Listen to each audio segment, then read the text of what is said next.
Welcome in, everybody, officially back to the Super Reliable Studios as we bring you the first of two pay-per-views this weekend as we witness TNA have a rebellion. Welcome into the show. Hello, everybody, and welcome back in here once again to the Super Reliable Studios as this is TNA Rebellion. Thank you all for tuning in. Please like, subscribe, comment, and tell a friend. And again, you want to dictate the conversation, super chat or PayPal the passions. It is truly as simple as that. Speaking of which, it looks like we're going to kick things off immediately with the system interfering with things here. This was not on my itinerary tonight.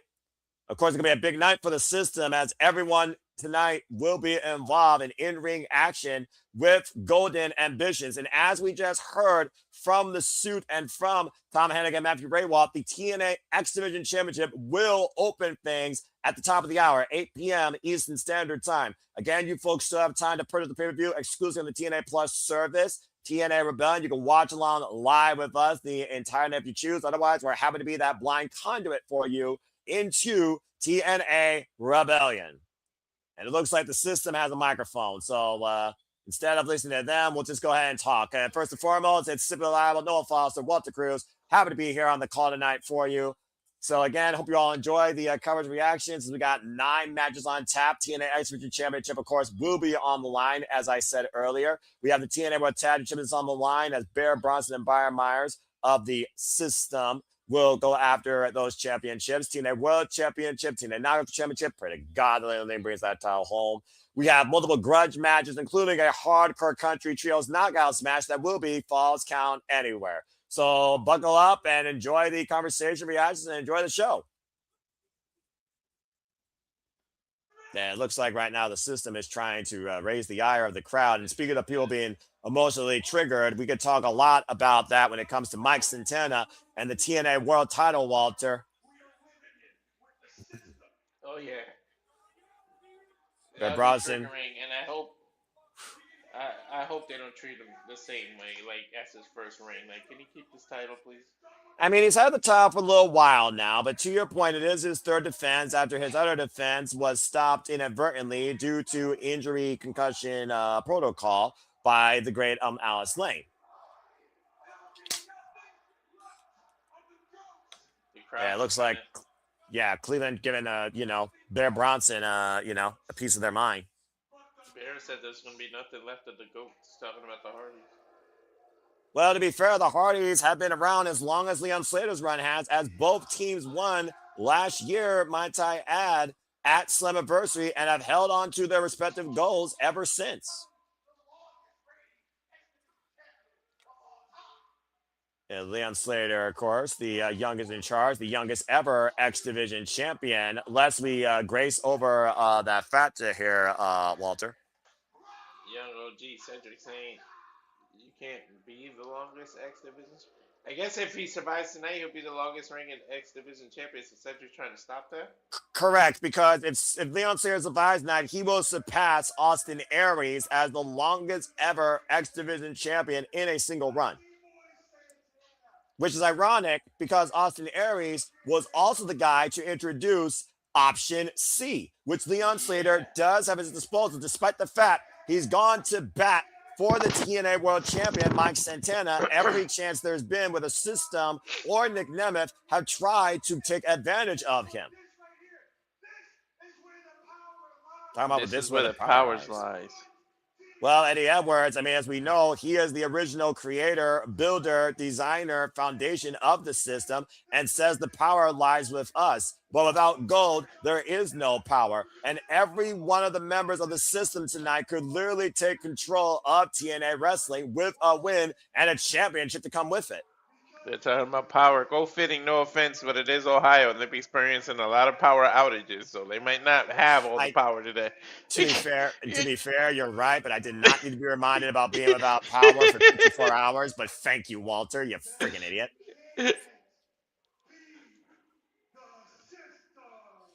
Mic drop by Eddie Edwards, who of course will be in our main event tonight, challenging for the TNA World Championship against Mike Santana. And we know how emotionally driven Mike Santana is, but how egotistically driven is Eddie Edwards in this match.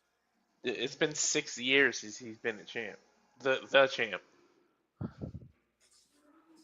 Yeah, about to say, last time he was champion was during the pandemic when he won a six-pack challenge, and of course then lost it to world-class maniac Eric Young. But again, it's one of those things though, does the system have any momentum, any game plan going into this? We heard last month how they made a deal, of course, with Mustafa Ali in the order four to have Special and Zero neutralize Moose. And of course, Moose will be in action tonight. So clearly Eddie Edwards wants to make sure that Moose is not part of the equation on Eddie Edwards pursuing the TNA World Championship. Hmm. Hey, I thought you said Dario Ray was suspended. No, I said Santino Marella was indefinitely suspended Ah, because he entered the TNA Knockouts locker room and he also clocked stacks. And according to Daria Ray, who apparently is influenced also on the board of directors as part of the board, she and the board decided to indefinitely suspend Santino Marella. But I think Daria personally suspended India Hartwell because I don't think she wants to see India Hartwell succeed here in TNA or become the TNA Knockouts World Champion. of course not. It's almost like the Naomi freaking agenda in a bygone life. If you know, you know, folks. Hmm. But speaking of emotionally driven matches, let's talk about what could be the match tonight here. Trey Miguel from Toledo, Ohio, holding the Team National Championship against Mustafa Ali. Ali, who says, I want to face you one on one for the championship. We saw the Order 4 get involved when Trey Miguel hit Ali first. And of course, this stems off the fact that at Jada Stone's expense, Mustafa Ali in the Order 4 beat Trey Miguel and Jada Stone last month at Sacrifice. Yep, they're going into the video package here. Well, we talk about Mustafa Ali and his new leash on life, of course, when he came out of that guitar-shaped coffin, and how much Mustafa Ali has had eyes on Trey Miguel's National Championship ever since that six-person tag with the Order 4, where the Order 4 have not only assaulted Trey, but anyone that's tried to be his ally. Well, new haircut, new attitude. Is he going to add new New finisher. championship?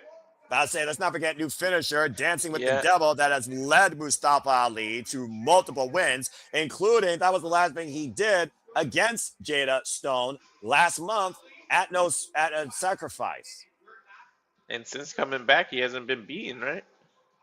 Well, outside that coffin match, doesn't look No, like it. yeah, I mean, since his return after the coffin, no one's been at pin him. And again, you can't trust a politician, and you can't trust freaking Mustafa Ali. Sorry, crocodile tears, emptiness of empathy and emotion. Can't trust the rest of the Water Four either. Like let's face it, you're not really going one on one when you face Mustafa Ali. No, you're not. And we saw what happened last month, to your point, as he hit a 450 and Dancing with the Devil on Jada Stone on a zip tied handcuff to the bottom rope, watching on in horror, Jada Stone on Trey Miguel. It looks like we're going to get ready for our first match here in a moment. Again, this is brought to you by iHeartRadio. And right now we are getting ready, of course, for things to kick off here on the countdown to TNA Rebellion. But again, Walter, with this new approach towards Mustafa Ali, do you think that Trey Miguel is that first stepping stone and Ali be ascending to that level of greatness?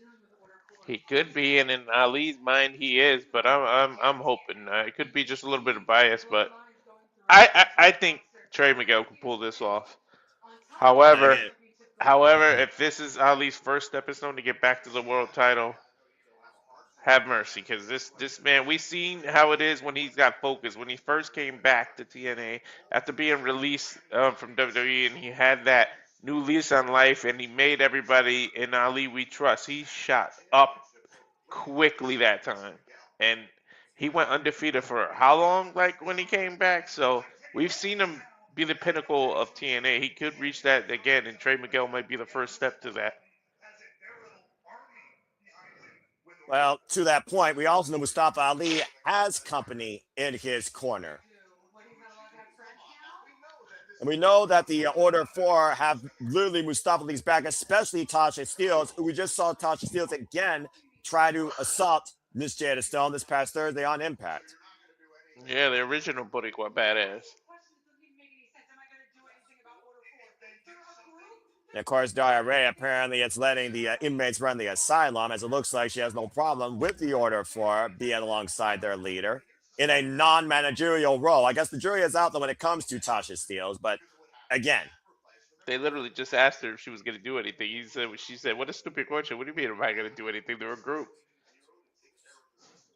So why were you well, able to do something about ND but not Order 4?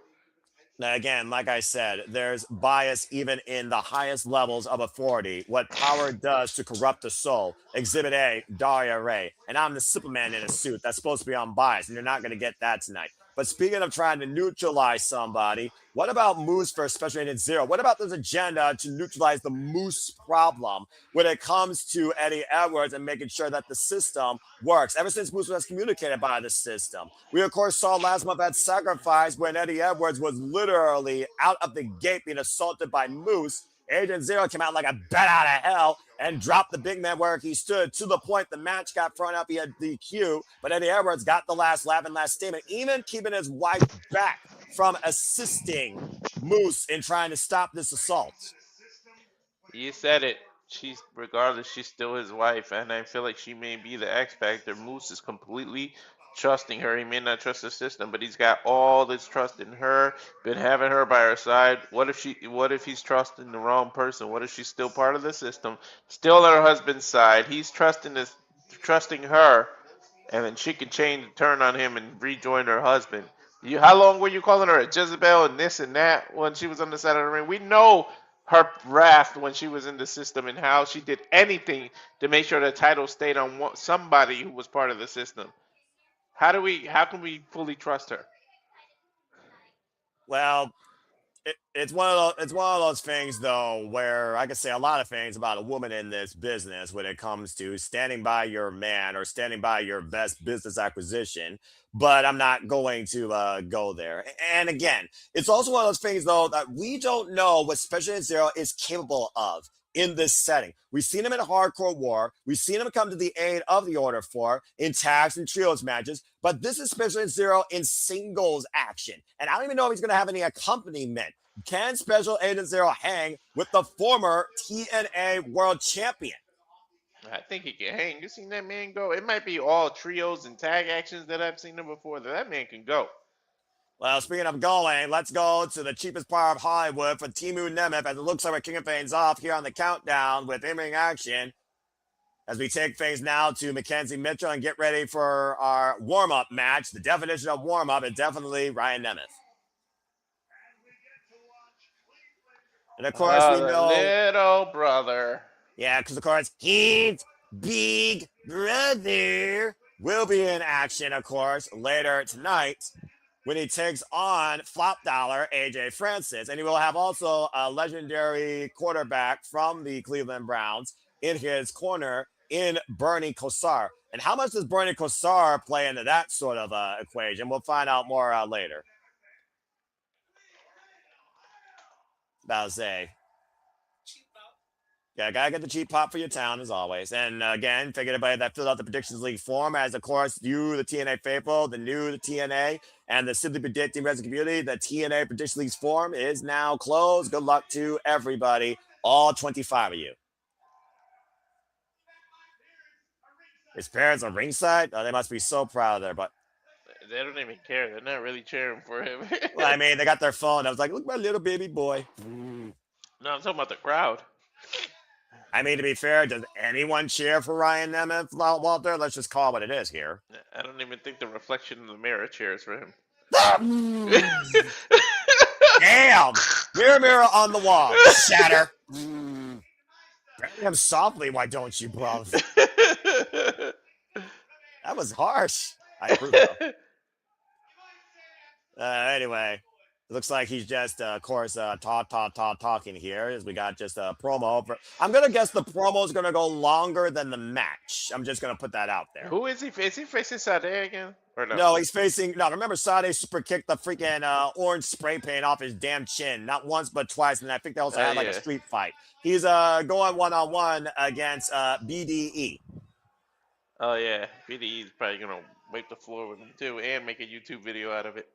Well, I mean, that'd be a viral moment. And also, BDE is looking for his first singles match. And by the way, Ryan Nemeth Victory. just beat him last month at Sacrifice. So also, much like Myers today was looking for, he was looking for a receipt. Yep. Oh my gosh. Why does he have the Pittsburgh Steelers as a trunk? I'm guessing the Steelers were the last ones to beat the Cleveland Browns. And Buns apparently it's a of big steel. rivalry, according to my friend off camera. Yeah, it's a big rivalry. Again, if you want to learn more about sports, go to Stats Boy Sports Bar anytime it's open, again, for all your sports knowledge.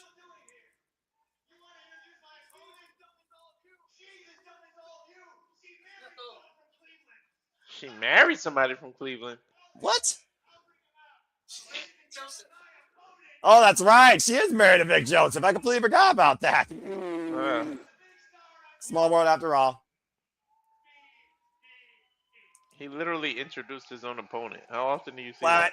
I mean, to be fair, he just embarrassed poor Mackenzie Mitchell, like literally in front of her hometown. So, I mean, I would say I'm surprised, but I'm not. Anyway, BDE's been a standout here. Young, bright up and comer, recently signed, of course, to TNA. Friends with Rich Swann, supporter of Trey Miguel.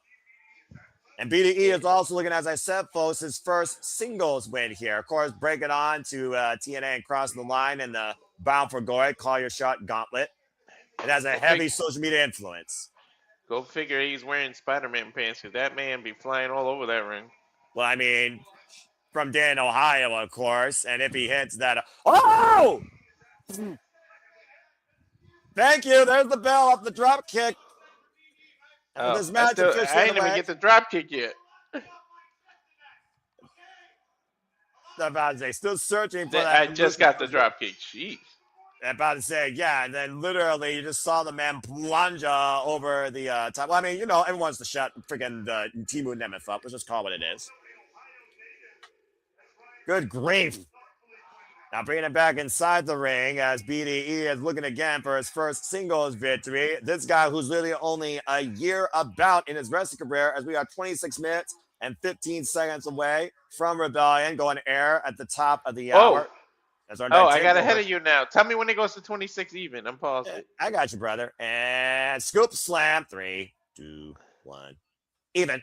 And right now, Ryan Nemeth looking for a reprieve here. Of course, we're going to segue into the actual pay-per-view. I think he's going to go for a dive or some sort. And pick it up speed. So he flies and dives to the outside. At least there's actually room for the dive now. Last time they were diving, the ramp was literally inches right there, remember? I'm about to say, there was freaking a hazard for any freaking high flyer, excuse me. BDA, of course, right now scouting him out of the corner, send up and over again, folks. Get 20% off annual VIP TNA Plus subscription using hashtag TNA Rebellion as a cover. Hook of the far leg. It's a 1 count. Coming out of Syracuse, New York area, by the way. BDE got his credit to fame in his young wrestling career. Off, and again, you see the total non-stop action schedule. Drop kick! Scrolling across the bottom of your screen, including Slammiversary. That will be June 28th in Boston, Massachusetts. Complete your information for these events at TNAWrestling.com. Support the workers of this great company and the young, rising, up-and-coming talent. And Bound for Glory will be October 11th from Tampa Bay, Florida. And please like, subscribe, comment, tell a friend that we, of course, do it for the biggest shows, PLD's favorite specials, across all things professional wrestling, the biggest shows, PLD's favorite of the year for WWE, TNA, NXT. They got a Canadian tour coming up in November. 2. Yeah, right. And 2 count only. There's a lot of Canada in there in November, I saw. Yeah, I'm about to say they might be looking for a Canadian tour. I mean, honestly, TNA spiritual home might be Canada, if the power to be was still Scott D'Amore. This is Neckbreaker as he goes for the cover, hook of the far leg, gets a 2 count as BJ gets the shoulder up. That was kind of a cocky cover. It's Ryan Nemeth. What you expect, dude? Right. I mean, say what you want, he is taking it to BD though. Well, I do think Ryan Nemeth doesn't want to embarrass himself in front of his mother. Then again, he's probably been a walking embarrassment for a long time for his family, but that's a different conversation. BD, of course, 26 years of age, trained out of the Pile Driver Wrestling Academy by the notable Ace Austin and Sammy Callahan, of course, from the Dayton, Ohio area, starting his young wrestling career. And BDE still probably coming from that damn pile driver he took, as you see him grasping that shoulder, maybe a stinger effect on his neck, after Eric Young drove him on his head and beat him back at no surrender. Irish whip off the ropes. Rising knee strike, catching them on the bridge of the nose. Now BDE trying to build some momentum here. Flying in with the forearm, and another forearm takes Ryan Nemeth down. Now BDE looking for a little bit of offense, and a pick up with a jumping splash in the corner. Now BDE in the driver's seat off the second rope. Oh! Cut cutter! No! Man, that was shades of the young OG when he does that. Yeah, that clip cutter, that springboard cutter off the second rope nearly got done for BDE. Look at the replay here. Oh! Dude, he Very nailed all close of it clip too, cutter. and in the middle of the ring. Oh! I hate to do it, but you got to give Ryan credit for kicking out. And now with the delayed DDT, and BDE kicks out at 2, trying to pull a pledge out of his big brother's playbook. Nah, he really did hook him that time, but BDE now able to kick out.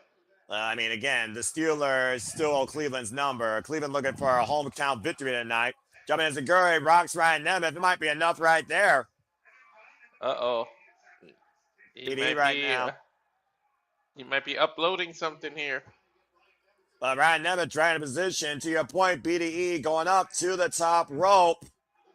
For BDE, big chance here. Jumping into him like a big frog splash as Ryan Nemeth rolls away to the outside. I think he hurt himself coming down, which gave Ryan time to roll out. They're not dragging him by his jaw. But, oh! Top rope first on the top rope. Ryan Nemeth looking to take advantage here. So now look at this. A running... Jumping, flatliner. That's it. And Ryan Nemeth beats BDE again.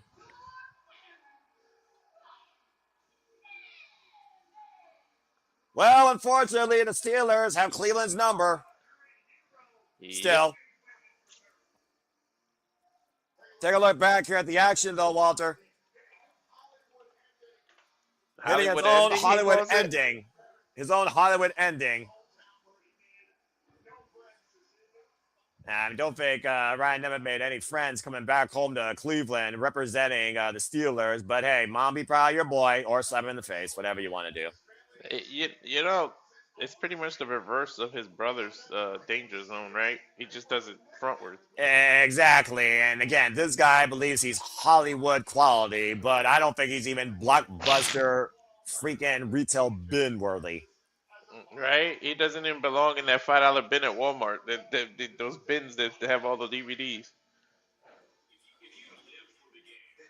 Well, anyway, as of course we get ready here for TNA Rebellion at the top of the hour here, as of course right now they promote iHeartRadio, again, F streaming services and promotions. Again, for everybody that's tuning in so far as we get ready to cover TNA Rebellion at the top of the hour. Good to see you, fan in the chat. Again, folks, please like, subscribe, comment, and tell a friend. Let's go ahead and run down the card real quick, as of course what we know we have in store tonight for TNA Rebellion, for those that are just now tuning in. We know the X Division Championship will kick things off here as Leon Slater will defend the gold against Alexander. The last person to beat him in singles action all the way back last year in August. This match was supposed to happen at Genesis, but it didn't due to visa issues. And now Cedric is getting officially his earned one-on-one chance for the TNA Championship against the near longest reigning X Division champion in TNA wrestling history. Can the youngest in charge stop the system from taking over TNA in our opener tonight? Stay tuned shortly, folks.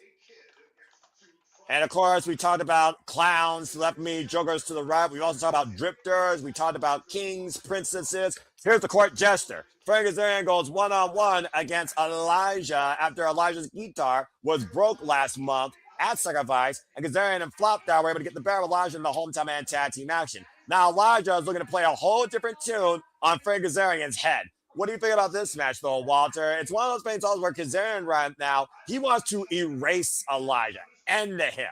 How many times has the drifter, though, drifted away and come back again? I'm just saying. I don't know how many times we got to see that, but I don't know where we're going with this match. Does he pull out the horse and drag Frankie too? Like, I mean, it's going to be a repeat of how he treated Mustafa Ali. But I don't know. I got a feeling Frankie's going to take that one. What? Yeah. Hometown man?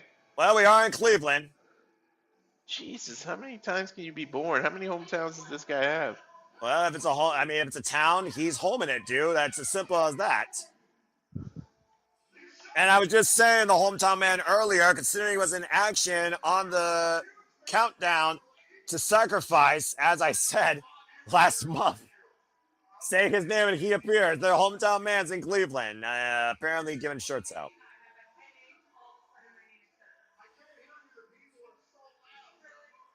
Anyway, it's not a match. It's apparently a promotional stunt. So let's get back on action here. Again, folks, Frankie goes one-on-one with Elijah, looking to erase Elijah. This might be the day the music dies in Cleveland. Or it might be the day that Cleveland rocks, thanks to literally the head of Frankie getting dropped on the mat with the Highwayman's farewell. We also, of course, speaking of hometown heroes, we saw one Nemeth win. Nic Nemeth will be in action one-on-one against AJ Francis after AJ Francis assaulted this man last month at Sacrifice, preventing him from calling his shot. The extra caveat here, though, Walter, is Cleveland Browns legend Bernie Kosar will be in this man's corner. Mm-hmm. And of course, clearly, we know Nic Nemeth still has aspirations to call his shot. He still has the call your shot gauntlet. AJ Francis, though, might literally make sure he doesn't hit even a chance for a first down tonight anywhere close to the TNA World Championship picture. Anyway, she said she didn't approve it. I don't think no one approved of this. Again, this is literally a desperate plea for TNA, and I'm just going to leave it at that. I'm getting really close to that phrase, by the way. Let's go ahead and continue moving. I know. I'm fine. I'm fine. Everything is fine. Let's go ahead and keep on talking about this card. Of course, we know hardcore country match. It is a falls count anywhere. No disqualification. The TNA legends, Mickie James, ODB, and Terrell looking to humble and teach some respect in the Elegance brand. This past Thursday, though, Terrell was isolated, and the Elegance brand did get the better of her after assaulting Mickie James and ODB backstage. Ever since Mickie James came back at No Surrender to confront Ash, who apparently has been out on injury due to a mental sustainment, she has now come back to lead the Elegance brand to make sure these legends remain irrelevant. Regardless, though, this match is called Hardcore Country. How do you bet against Mickie James? And let's be honest here, Walter, it is different generations of incredible female talent. But the bottom line here is we are talking about 3 former TNA Knockouts world champions on the opposite side of the only female faction modern day in TNA wrestling. But the other side of the hardcore country side is what the Knockouts division used to be, man. It's a representation of what they really are or were. So, I mean, Elegance can really beat them at their own game? I don't think so. Yeah. At least I hope not. At least for your blood pressure's sake. I mean, it's just one of those things where you disrespect the greatest of the greatest, Mickie James, TNA Hall of Famer. You disrespect ODB and her hardworking independent business arrangements. You disrespect homecoming from New Orleans, former TNA Knockouts World Champion Terrell that hang with Gail Kim during her genesis as a knockout in TNA wrestling. And then you got these 3 right here that haven't been involved in TNA for nearly 1/3 iota of those 3. Only one's a former TNA Knockouts World Champion for a cup of coffee. And you only have the only tag team it feels like here in TNA. It feels like to me they're isolated on their own. Hey, look, it's skinnier. It's skinnier Tony Khan. That man said, yeah, I'm not going against the legendary regime here tonight. And the movie producer that leads TNA. I mean, the president of TNA Wrestling. Sorry, I say that out loud. I know what I said. Anyway, let's go ahead and move on from there. As we talked about earlier, emotions at an all-time high. Trey Miguel will defend the TNA Champion against Mustafa Ali, who looks to get it done one-on-one, but never were out the order for being in his corner, and how instrumental Tasha Steelz and the Great Hands especially can be. Can Mustafa Ali be trusted? Can Trey Miguel overcome these numbers? Will Jada Stone show up to Trey Miguel's assistance and to snatch Tasha Steelz by the weave? We'll find out soon enough. Moose goes one-on-one with Special Agent Zero, despite the fact he's in that graphic. Agent Zero might be neutralized before that match. Agent Zero looks to neutralize the Moose problem on behalf of the system and the negotiation with the Order 4, where if Eddie Edwards wins, Mustafa Ali will get the first chance at the TNA World Championship. And the Hardys will defend the TNA World Tag Team Championships, of course, against the Systems, Brian Myers and Bear Bronson. Again, the System in full force, in full action tonight, all with championship ambitions, where we literally might see the TNA take the System take control of TNA Wrestling. And of course, Arianna Grace, who has been disgracing the cornerstone of the TNA Knockouts division, she will defend the TNA Knockouts Champion against the last savior of the division, ironically enough, Ling Lee, who's got it done before against an outsider. All that again is ahead here in 12 minutes and 55 seconds as we get ready for TNA Rebellion. And of course, we talked about earlier how you all continue to tune in along with us. If you haven't already, please subscribe to all the YouTube channels you are watching this on. Rage of Wrestling, Superman's Brand, and of course, you can follow us at SR Studios 2024 for further watch-along rearrangements, sleep editing, interviews, shenanigans, and so much more. Please stay tuned later tonight, by the way, when we will have at San Antonio, Ever Laredo, the leading promoter for Portamania, discussing the final outlook of that incredible all-female professional wrestling card coming up this Wednesday during WrestleMania week. And what's going on here? Is this EC3? Huh? I don't know. What the heck? Oh, that's Eric Young. That's Eric Young. Well, the last time we saw Eric Young was this past Thursday on TNA Wrestling. He dropped Ricky Sosa with a pile driver, and Eric Young's been very vocal about this modern-day TNA Wrestling, saying that some sort of cleanse is coming. But what the heck's he doing here? Okay, He's talking about Ricky Sosa. He's literally insulting the man, saying that he's never coming back after pile driving him. Of course, Ricky Sosa, one of the newest signings to TNA Wrestling. Sosa. Bang, bang. And someone tells me that Ricky Sosa is not going to be too far away from this.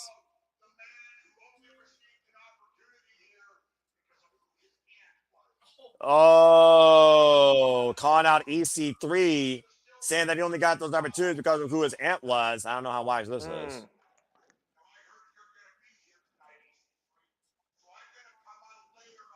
Come out later on Rebellion. Give opportunity to tell me what she knows to sing her. Oh boy. Clear up. Everything here floats through me. Yada, yada, yada. I am the gatekeeper.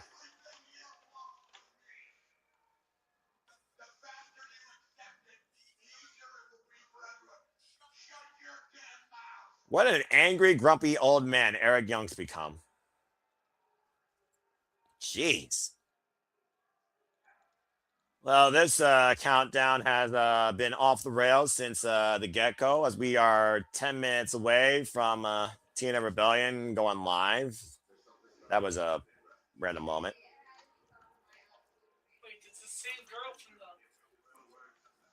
I mean, again, they're trying to bring the positive reprieve to TNA Wrestling. Again, there are people here that are TNA faithful still like me. There are people here that care about what TNA Wrestling has become. There are also people here that can't stand what TNA is becoming, but they still support it because they know what TNA Wrestling is. Again, TNA Wrestling, the little engine that could, the little show that kept going, the little show that you hope will somehow be restored to its former glory of total nonstop action. TNA Wrestling, as we get ready, of course, for Rebellion at the top of the hour. And of course, now they're going to close the countdown out here, talking about the main event matchup. And of course, we talked about verbatim all the ties to the main event matchup here when it comes to Eddie Edwards and Mike Santana. And again, Walter, I can't stress this enough. Rebellion. He came home. He was defined. He was made here. And he became the standard. And of course, we saw last month at Sacrifice where Mike Santana was supposed to defend the TNA World Championship. Unfortunately, due to, again, cautionary measures for concussions, we did not get that match, but we did see Eddie Edwards try to take advantage and get taken out through a table.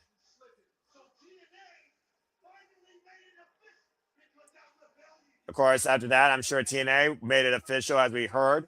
They made it official that Edwards called his shot and will challenge now for the TNA World Championship. And again, you relate a lot to the story of Mike Santana, the man he becomes, the father he represents. Here, Walter. Oh yeah. But again, Mike Santana left. Eddie Edwards never did. But he also has not held this championship now for damn near 5 years. That's gotta wear away at you at some point. You would think so, right? At some point. I mean, he's literally got to carry the company on his back. He even went to NXT to represent several times. Including most recently alongside OTM of all teams against Dark State. But Oh Eddie yeah. Edwards, he's been tag. He's been every title you can think of here. He is a long-standing original of the TNA locker room. What was that? In Madison Square Garden that he did that? That's right. Ago? Yeah, that's no, a regular episode, I believe, in Florida. As we have Ace Steel here.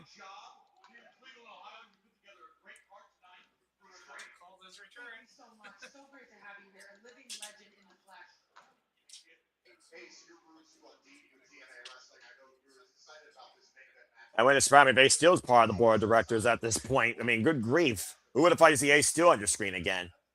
Right. But I also got to consider this. If Eddie Edwards loses, where does he go from here?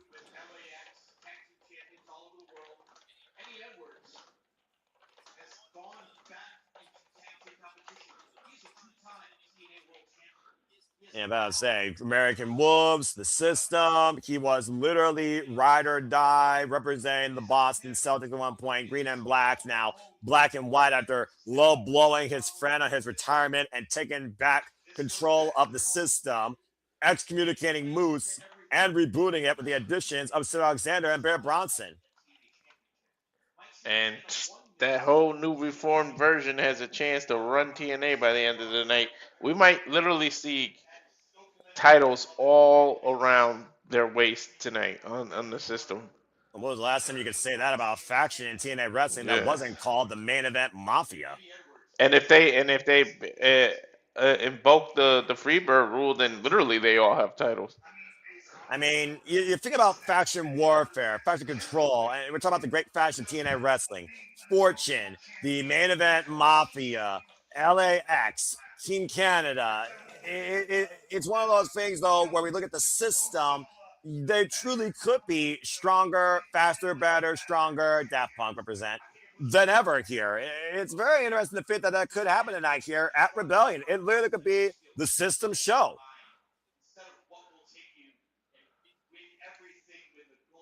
I mean, what's more of a drive here? The drive for power, the drive for accomplishment, the drive for maybe your own self-closure to prove why you represent or should represent TNA the most? Because at the end of the day, this match is the most TNA on this card, if we're being perfectly honest here. Mm-hmm. Good to see Dwayne Agason in the chat, and hopefully my producer bear this pay-per-view tanked on the last one. Again, good luck to you, as of course we try and get some excitement out of the audience here in TNA Wrestling at TNA Rebellion. I think I recognize some of those people that used to. Yeah, I recognize that young lady in the jacket, different shirt though. I think I actually sat in that section. Yeah, did you? Probably. I recognize those banners. I mean, again, I've been to Wolstein Center 4 different times on special AEW Dynamites, Beach Break, Fright Night Dynamite. Trying to figure out the other one I went to, and then the other one. I've never been to a TNA, but they're coming to Sacramento in May. I'm gonna try. I think you should at least try it once, just to see what the atmosphere is like and the audience. But overall, TNA is definitely a one-of-a-kind experience. Even if it may not be the experience you hope it's going to be initially, you still should at least get some sort of appreciation out of TNA wrestling.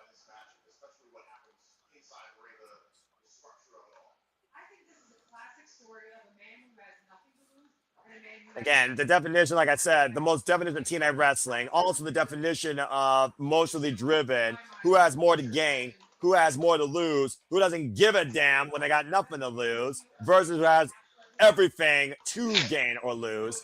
That's the story of this main event tonight. When this match was officially announced, I'll be honest, this was my most anticipated match of the night because this defines TNA's wrestling's future as we know it. Yep. This defines old regime versus new regime, to be honest. Even though Eddie's been around for a while, the fact that the system is rebooted, we might lead into a new regime or stick with the old. Hopefully, we stick with the old. Well, let's be honest here, Walter. You also again have personal connections and respect to the world champion versus the challenger, where I might have more TNA faithful outlook and respect towards Eddie Edwards, who has stayed committed to TNA wrestling since 2017. Again, Mike Santana, he came back. Kudos to him in 2024, and he became the standard. He took this on his back. He fought to bring this title home. He even got back after the Collier shot Fix was in on the clown of TNA, beating him. And he's literally taken on all challengers, has not stepped down, fears no man, and doesn't literally waver any challenge or challengers that might be waiting for him. That might work against him. He literally doesn't back down from anyone, gives anyone, whether he feels they personally deserve it or not, title shots, and that might be his downfall coming down the line. We'll find out here shortly as TNA Wrestling's Rebellion goes live in less than 2 minutes. Again, folks, it's pay-per-view exclusive. You want to watch it along with us, you have to purchase it through TNA Plus. $40 plus tax. Otherwise, we're happy to be that blind content for you tonight, exclusive to TNA Wrestling. For those that are watching other forms of wrestling, including Collision, please remain hashtag spoiler free. For there are those here that actually will watch it later, and others may watch it also later, as we focus primarily and exclusively on TNA Wrestling's Rebellion Tonight Live. If you do provide spoilers to TNA Wrestling, you will be banned. It's as simple as that. You But if you can't. want to take the conversation, super chat, pay for the passions. It's as simple as that. You could subscribe to the higher tier; it would be included. I did the yearly thing just to avoid all this. And of course, they have a code right now where you get 25% off that tier if this is your first time taking in TNA Wrestling Tonight and you want to take in Rebellion and the shows to come forward, including, as we talked about before, Summiversary and Bound for Glory. And we talked about before, Walter, top that shit. Our hottest match of the night kicked things off live. Leon Slater Alexander preparing for the X Division Championship in our opener. Holy shit! Everybody's gonna have to follow this. Uh-oh. Good luck. It's the X Division, dude. The division is defined by not weight limits, but no limits. It is always the cornerstone, the measuring stick of total nonstop action. And these two are running back a classic. And apparently 13 years since TNA has been in Cleveland, Ohio. So as a great crowd on camp from Wolstein Center prepares for TNA Rebellion, let's get ready to go as the pay-per-view will start right now. I'm gonna have to back out, aren't I? Hey, yes, you are, because the app sucks. Let's have some fun, everybody. Oh, boy. Live now.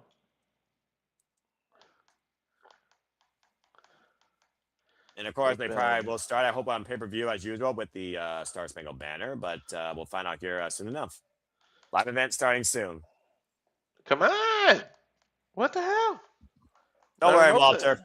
We got a moment, so. It's my remote acting stupid. Hold on. Yeah, that's fair. We'll see you all, folks, literally in a few seconds when TNA Rebellion goes live.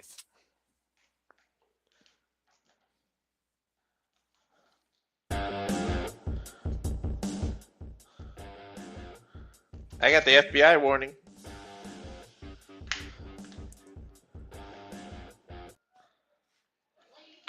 Yes, I do Ladies and as well. gentlemen, National Anthem.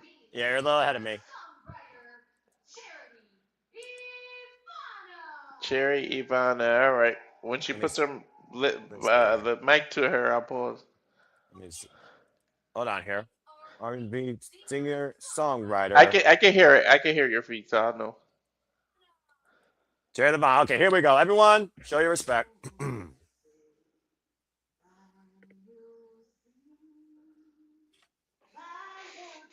It's beautiful.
Beautiful rendition of our national anthem as we go into our cold open, as we bring you all officially into TNA Rebellion. Welcoming everybody to the discussion, the watch-alongs, the reactions, and the coverage. Hope you all enjoy the entire time as we are here live tonight with exclusively TNA Wrestling, now for the fourth time this calendar year on a premium level, second time, of course, for pay-per-view. And again, I thank all you for tuning in as Cleveland will rock with total nonstop action tonight. Again, Noah Foster, what's the Cruz? We are super reliable. Hope you all enjoy the conversation, reaction, discussions, coverage. Again, you want to dictate the conversation, super chat, or pay by the passions. It's as simple as that. Good to see Dwayne and Safet in the chat. Please like, subscribe, comment, tell a friend, spread the word. We are live on YouTube through the Rage of Wrestling, Kazarian Studios, Simple Man's Brand, Dig Human 795, and Bad for Wrestling. Subscribe to all the YouTube channels today. And of course, follow us at our mothership, SR Studios, Battle 24 on the X. I imagine most of you are probably on there right now watching us live. And use the hashtag TNA Rebellion to get the word out for the incredible roster and the action that we are sure to see tonight. Walter, buckle up, man. We got 3 hours probably ahead of us. Are you ready to go? Yes, definitely. Because, of course, we got our cold opener going on here. And again, we have multiple championships on the line, multiple grudges. We got homecomings to see if the home team beats the away team more than the Steelers trying to beat the Cleveland Browns. We got the TNA World, International, X Division, Knockouts, and Tag Team Champions on the line. And we got Legend Showcase with Hardcore Country, Hardcore War of sorts, Knockouts Trios match with the Elegance brand, and so much more. You might even get a guitar, and apparently someone might control their narrative. We heard during the countdown that Eric Young will confront EC3, who will be back in TNA Wrestling, at least tonight in the building. So again, folks, stay tuned for all of that and see what comes out here tonight. That might be very newsworthy. Care about your feet, Walter. There's a foggy day over the Cleveland, Ohio skyline here. What'd you say about the feed? Never mind. I hear you, so we should be good. Oh. Again, 13 years since we've been in Cleveland, Ohio, as the Wolstein Center capacity crowd on hand tonight to take in TNA Wrestling. Looks about pretty packed as an AEW show that's been there multiple times. But the TNA faithful, both new and old, are out proud tonight. So let's go ahead and freaking go. Kick up things off with stage one of what could be a system taking control. Ooh, here we go. Buckle up, folks. It's just step one. It's just the blueprint. Well, it's formerly the Heart and Soul, might literally be the man that takes control of the X Division. From 205 Live to TNA Wrestling Tonight, Cedric Alexander, the Prime. And as I said before, Walter, Cedric Alexander, he is the last man to pin Leon Slater, who has not been pinned or submitted since last year, August. This match was supposed to take place at Genesis earlier this year, but due to visa issues, we did not get that X Division Championship defense. And why Leon Slater has been back, he's been to bat for Mike Santana as the real champions of TNA hold down the line. But Cedric Alexander is looking to take control tonight and is finally getting his one-on-one opportunity. Yeah, it's long overdue for him, though. I can't lie. Just like JJ said earlier.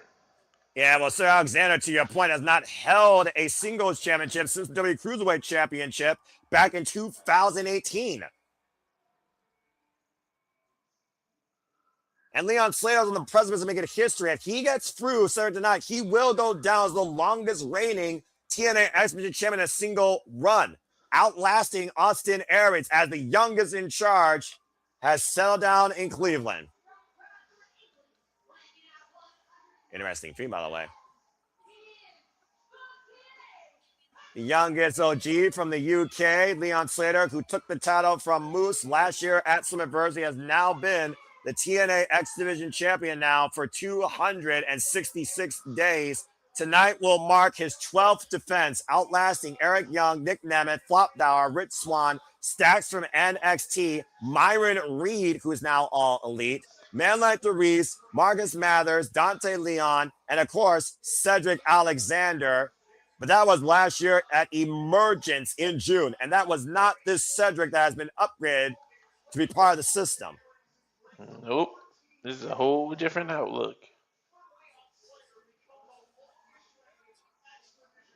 Of course, Austin Aries has held that X Division Championship record now for over 14 years. Leon Slater, by the way, this title going all the way back to phenomenal AJ Styles, is the 110th X Division champion. Here are the X Factors for you. Alexander, as I said, was the last man to pin him in TNA. Slater retained against him at Emergence last year and has been owed this match since Genesis, as I basically simply summed up for you. Following legacies of Speedball Mike Bailey, Moose, Chris Seminoles, influential 10-time, might I add, X Division champion, Kazarian, Chris Bay, Brian Cage, Trevor Lee, countless others that have held this title since it's been part of TNA Wrestling since 2002. One of the best looking titles they have. And of course, this championship, it is not about weight limits. It is about no limits. The bell rings and we are officially underway for our first match. Here we go. Now, I imagine that both these men are not going to start off fast and hot, considering how well they know each other and how important it is for this win, primarily for Cedric Alexander. Notice the heavy kinesio tape on the right shoulder, though, Walter. I was just going to say that when you were finished talking, I was going to make, but will that kinesio tape come into play? Was Leon even focused on the shoulder? I wonder if Cedric Alexander will focus on the shoulders of Leon Slater. Again, how well is Leon after that pile driver barrage against Eric Young in his last defense? Remember, when Eric Young pile drove him prior to Sacrifice last month, Leon wasn't sure he was going to be able to continue wrestling. Cover. It's a 2 count off the waist right now. Cedric's a thick boy. I would keep it grounded so that you don't give Leon that aerial assault. Yeah, you're an aerial person too, but don't let him... Ooh. Take him out of his game. Don't let Leon become the aerial assault and stay off the ropes from his move. Again, these two men are so dynamic in their offense. Rewind kick by Leon Slater rocks Cedric to the ropes. It's one of those things also where experience might come into play. Cedric Alexander, more experienced than Leon Slater, 21 years of age, 7 years involved in the game.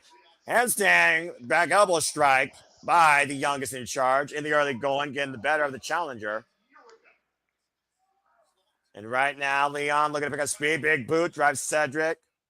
And of course, we've seen Leon Slater impressing in NXT and TNA and all over the world, including challenging at one point Carmelo Hayes for the United States Championship. Slater just did like a haluva kick with that boot. And now going over the top row, and Cedric, great scouting, has Bowman on the outside, kick to the midsection by Cedric Alexander, now sending Leon. Whoa! And Leon, great evasive action over the still ring steps, and Cedric may have got outsmarted there as Leon follows up and stop over Chico T. Harris. How would you turn around and get cocky when you know you didn't even hear the stairs get hit? About to say, literally getting your own head. Now springing up to the top rope and a high cross body by the champion. Cover to retain, and Cedric gets the show up at 2. Again, wear your opponent out, force them to keep kicking out. It wastes energy. You know might not get the 3 this early, but it uses energy. Considering Cedric Alexander's almost double Leon Slater's age and has over doubled the experience of the youngest in charge, 36 years of age and 16 years involved in the game, you thought he would have fought smarter than that. Yeah. Oof. Vicious, knife chop. Sometimes you go down to your opponent's level instead of thinking about your vet and fight at your level. Well, again, supposed to let somebody come to your level, not the other way around. Well, who's got more pressure here? Leon Slater, who's chasing history and still creating his legacy, or Cedric Alexander, whose campaign's off for the system that the system trying to take control here tonight? I think Cedric has more pressure because he has to prove himself worthy of being part of the system, no? And now trying to take advantage, possibly with a backdrop suplex. Leon flying back, up and over, lands on the rope. That could have been messy. Up and over the top. Oh! What the hell was that cross-legged leg drop? like Yeah, famous or twisting guillotine leg drop across the second rope, bro. it looked like Cedric was gonna like blue thunder bomb him out of the ring the way he was doing that. And of course, we saw Leon Slater beat Moose at some adversity last year to win this championship. Now, Cedric and Leon both on the apron here, both in the meeting. Oh, man! STO on the apron by Sid Alexander to Leon Slater, driving him down hard in his spine, the hardest part of the ring. There you go. Stay on him. And now an X-Flex release. And obviously, Sid Alexander is solving Leon Slater, to your point, for the lumbar check. Yeah, it was on the hardest part of the ring there, that release suplex. That lumbar check that literally assaults a man's spine with your knees crushing it. Definitely softened him up for it. Now, Leon Slater sent back inside the ring. That's Alexander now trying to control. You see Leon Slater grabbing the small of his lower spine. Oof. German suplex. A snap suplex out of the corner. And look at the way that Leon Slater, to my point earlier, is clutching his left shoulder, Walter. It could be a stinger. Yeah, he did a snap release German suplex, and he just like right on the shoulder. And I mean, you've been putting Leon Slater up there, though, to go down as maybe one of the greatest champions. If he beats an old class of OGs that held this title, or great cruiserweights. And again, he already owns a pinfall win over Cedric Alexander. Leon's got a long, long career ahead of him. He's starting on fire right now. Cover, back press with the far leg. It's a 2 count. Cedric seems to be getting a little frustrated. I don't know, man. I think Cedric knows that he's on the precipice of beating Leon. Leon, though, showing great resilience and heart here, and Cedric immediately back on the attack. Again, you see on the replay here, though, how Leon Slater almost looked like his shoulder was like collapsed. Think about it, because I said Cedric's under the pressure, because you think about it, if he doesn't pull this off, what does that say for the rest of the system night? You're already starting to fight from behind, you know? Again, so Alexander, another rare mistake, caught with a wrecking ball drop kick. I thought he was looking for a baseball slide. And again, the heart and drive against Crown Night here being shown by the champion. Now, Cedric being sent back inside the ring, and Leon Slater following suit. Again, X Division hit past Bears, and again, caught with a German. Especially, can you imagine? There's a cover, hook on the far leg, and a 2 count again, putting pressure on the champion. Continue, Walter. I saw the cover. That's why I got quiet. That Cedric is the only system member that loses tonight. Like, how would that fade with the rest of everybody? It might feel like they don't need him. So I feel like he's still under the pressure. He's under more pressure.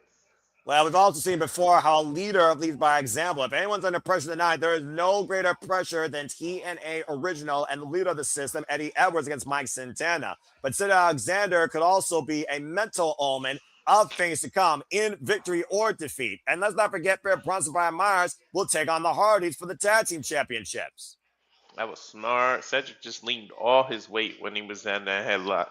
Yeah, Leon flying back, though, drop down, and again, clutching directly the eyes of Leon Slater, taking any advantage he can. Again, this is not the Sir Alexander of old. This is a Sir Alexander fueled or corrupted by this system that Eddie Edwards has rebuilt.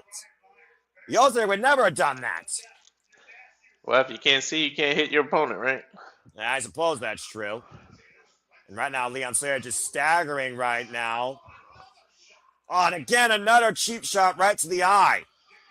Slapping him around. Seeing where he is right now and holding his balance based on those German suplex and damage done to his back.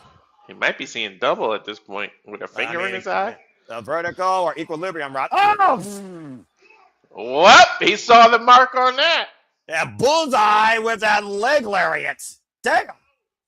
Lights out Cedric. Yeah, too bad he couldn't capitalize. Just when you thought that Leon Slater was literally fighting from underneath, he explodes with that offense and turns the match in his favor for the moment. Yep. Slater trying to get his wits about him right now, getting back to his feet and gathering his bearings, whether his vision is impaired or not. He senses where Cedric is and right now beating Cedric to the punch. Now both men trapped in the wrist lock here, and Leon Slater again lining up the challenger here, just wailing away against Cedric, swinging a miss, and again, now looking for the waist lock, but Cedric, though, again, driving his elbow into the already worked over neck and shoulders. Now rebounding off the ropes, and another Great leg lift by the champion. It's a cover, hooking the far lane to retain a kick out at 2 by Cedric. Cedric still got some life in him. Woof. You know, this is a little bit surprising. It's not. It hasn't. It's been down and gritty. It really hasn't been that high flying, don't blink kind of can do match that we were expecting. Well, again, it goes back to the evolution of both Leon Slater and Cedric Alexander. He just turned his face sideways, what looked like pretty much a haluva kick at full velocity. Jeez. I think we've seen a different style of Leon today. Well, I also think Leon realizes that sometimes taking it to the air isn't the only way to lead the X division. Now out of the top rope, and again, Cedric able to get out of the way. And Cedric knows he has to change the game plan, knowing that Leon Slater Take it to the air, you were saying? flies over the rainbows and hits a freaking field goal level on Cedric Alexander. Unbelievable. He completely cleared. Take a look at the replay. He completely cleared the turnbuckle. I meant the pole. You gotta be freaking kidding me. And the rotation. Every time he does it, still unbelievable. Now up and over. Side spread. And a cover for the Alexander. Kick out at 2. That's one of his most beautiful looking signatures, man. Incredible sequence of offense by Leon Slater. However, Cedric Alexander still remains alive in this match for the X Championship tonight. Is there blood on his chest? Both of these men figuring outside their original playbooks and bringing back the hits, trying to put the other one away here. And to your point, Cedric has been trying to work a different game plan approach here against Leon Slater. And so far, it has not worked in his favor as Leon right now, who might be looking towards the top rope again, towards his inspiration, Jeff Hardy, looking for that unique, possibly swanton, 450. Ooh, went for the 450 as Cedric rolls inside, though. Spinning Solvad, catching Slater, bending him over. Slowing down momentum of the champion. Oh, man, runs it with the boot. So Cedric down. Now Leon up the ropes again. And Cedric catching the champion. Leon able to escape. Back elbow strike. Oh, that kick in the back of the head. Takes Cedric down. Off the ropes again. Oh! The other cover too! Oh, man! That was like a modified Blue Thunder Bomb, but the other way. Instead of over your head, it was just like a tilt-a-whirl. Yeah, about to say, let's take a look at the replay here. Incredible sequence. Just driving him down with that Michinoku driver. That was a Michinoku driver takeover, bro. It was a tilt, yeah, I guess. Tilt-a-whirl Michinoku driver. I think he's going for the lumbar check. Crowd firmly behind Leon Slater, though, as the TNA faithful are loud and proud tonight in Cleveland, Ohio. Might be looking for that lumbar check, and Leon Slater, great leverage, swing and a miss, now up and around. Hook and Cedric possibly for the roll-up, deep roll-up cover. You gotta be kidding me. Turning it over to Styles. Oh! Alexander able to escape, though. Oh, and catch with a big kick. Rocked off the ropes. Now Cedric put up Leon Slater, possibly for the lumbar. Again, Leon able to scout it. Push Cedric to the corner. Great awareness by the champion. Now caught up on the top rope, though. It's a bad place for Leon Slater to be, and Cedric knows this is opportunity. What God! That's one way to knock your opponent off the rope. Yeah, lumbar! Do the device, and brainbuster! I thought he was going to go for the lumbar out of that position. Choose the half, hook the fire leg side, Bronson kick out at 2 by Leon Slater. Man, that was close to 3 without getting a 3 as you can get. Whew! And right now, Cedric might be apoplectic. As to your point, he has not hit the lumbar check yet. And clearly, Cedric had a plan here. He knew he couldn't hit the lumbar check this early. And right now, that brainbuster didn't work, making Leon Slater rethink about his next strategy. Now hoists him up out of the corner. Oh, dear God. Oh, my God! Yeah, but how smart was how intelligent was that really? Because now you just got dead weight. Slater to keep to the floor immediately to your point. Sense of urgency by Cedric Alexander, bringing him back inside the ring after that brainbuster on the top turnbuckle. Lumbar check! The champion off the front leg too! No! Whoa! Somehow Leon Slater's foot found the bottom rope.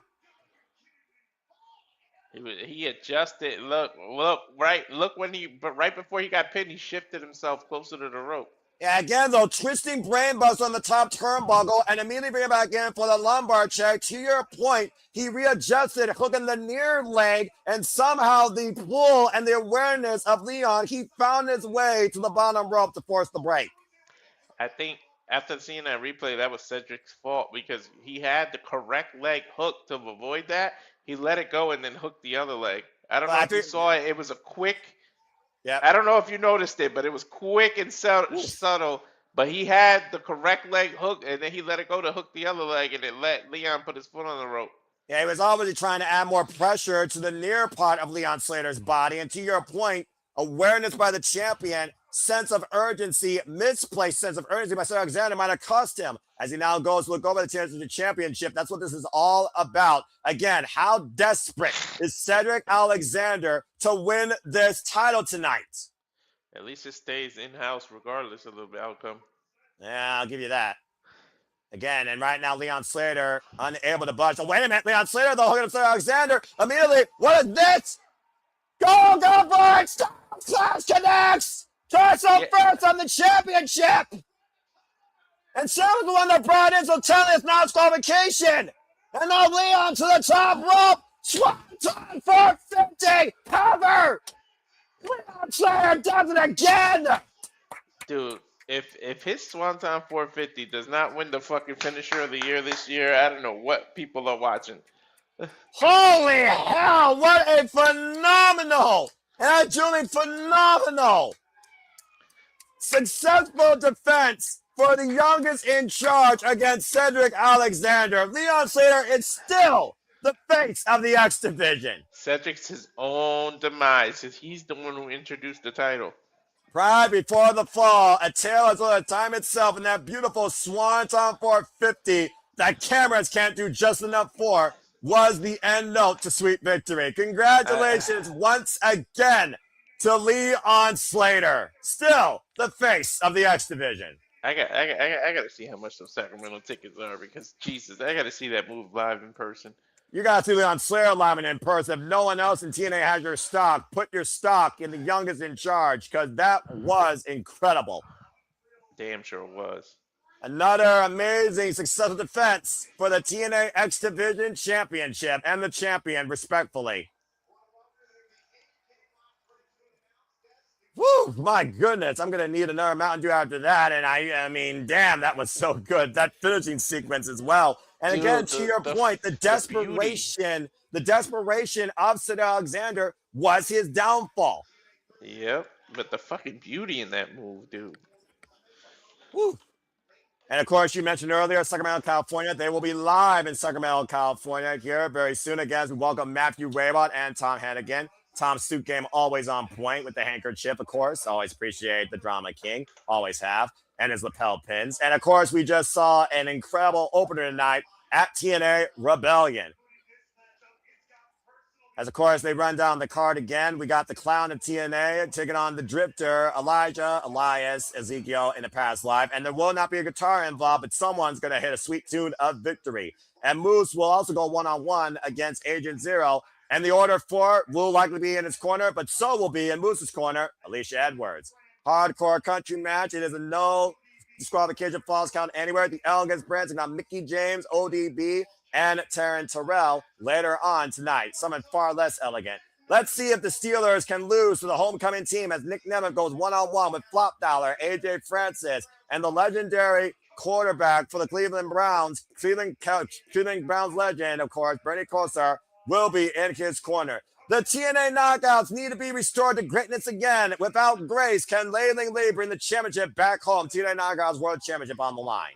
TNA National Championship on the line as Trey Miguel goes one-on-one with Mustafa Ali. The Order 4 will likely be in the corner. The system so far 0-1, but has two more chances as Bear, Bronson, and Brian Myers will take on the Hardys for the World Tag Team Championships. And of course, after all that culminates in our main event where Eddie Edwards looks to find former glory and take full control of TNA again. Mike Santana and Eddie Edwards for the TNA World Championship tonight at Rebellion. As we go backstage to the lovely Mean Jayla Miller backstage. Oof. Your boy, Walter, your boy. Let's see what this guy. Ooh, he looked fired up too. He's got that war paint on. He's ready for war tonight. We saw that last time when he had to defend the championship and when he got it back.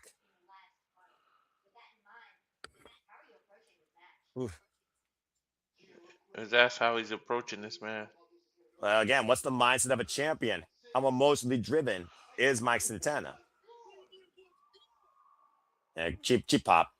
Chat talking about here. Good to see Dave Scheffler in the chat. And of course, Dwayne Atkinson and Safet. Thank you so much for tuning in. And thank you to everybody that is tuning in currently right now on the X. Holy hell, that was freaking amazing. He's talking about how he ushered in a new era. Through that, let's not forget the face of TNA on AMC is your boy. Oh, damn. I just see your smile. Like you're very happy. Make sure you're comfortable that way too, dude. Don't give me your next step. Oh, I thought you meant me. I was like, oh, yeah, I smile every time I see Santana. Bro, TNA, a front row ticket is only $98, like right at the ring. I say go for it, bro. Oh, hold on, Alicia Edwards. Yeah, about to say you're his wife. Alicia Edwards saying, let's talk. Whoa.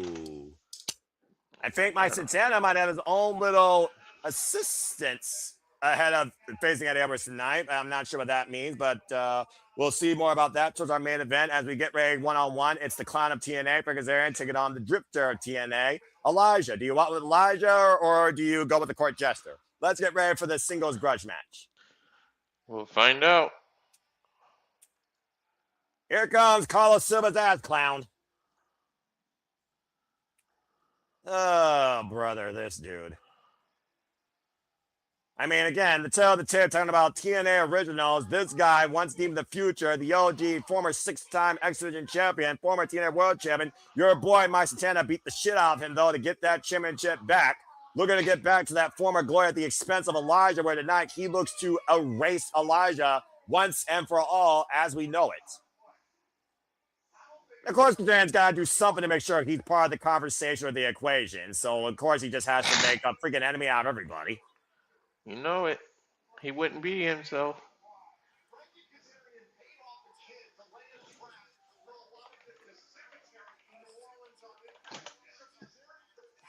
Wait, he paid a kid to do what?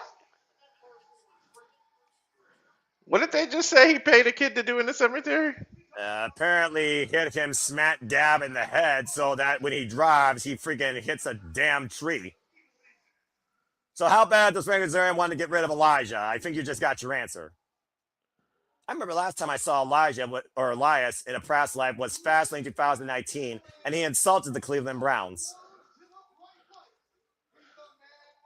And of course, he has his own roadie, his own introduction, which I find absolutely. I'm going to say this right now. This is not worthy of pay-per-view. This should be on TNA television. It's obviously him, but it doesn't sound like it. Yeah, I'm about to say, he's talking to himself, apparently. Who's talking to himself? Elias. By the way, you notice the cross shape on the top of the cap, a little nod back to, of course, the guitar-shaped coffin match he had with Mustafa Ali, of course, a man of spirit as well. Mm-hmm.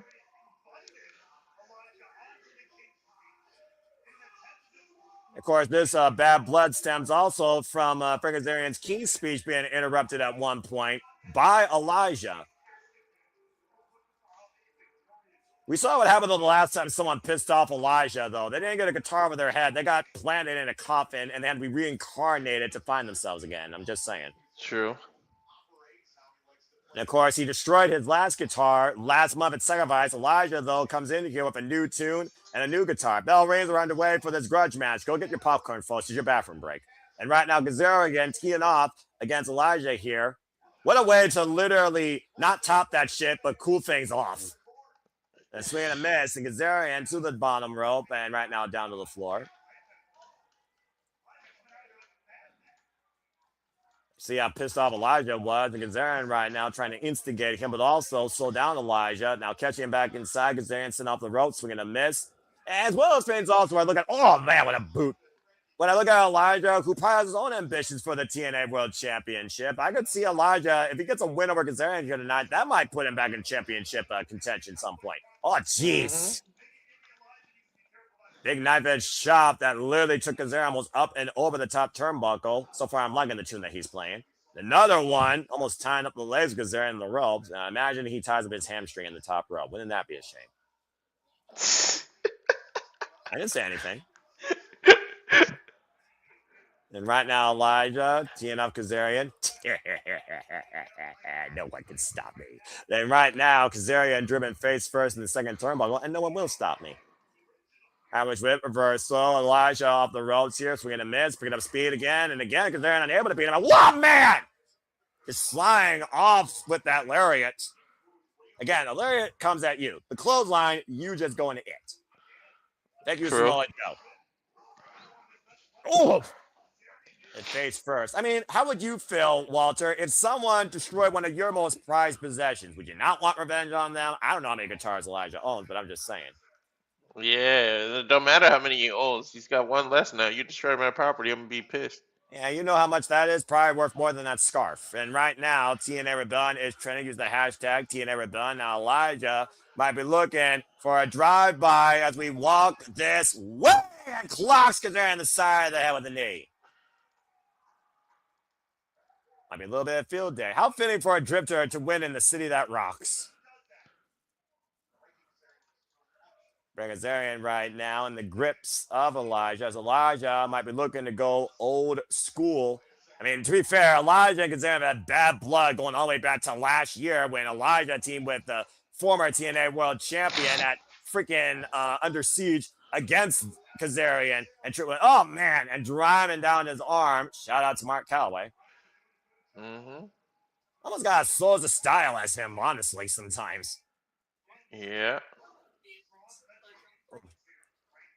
It's like the Ula Fala, you know, you just leave it there and don't worry about it. Paul, shout out to my brother, Paul, fellow TNA faithful member off camera, by the way.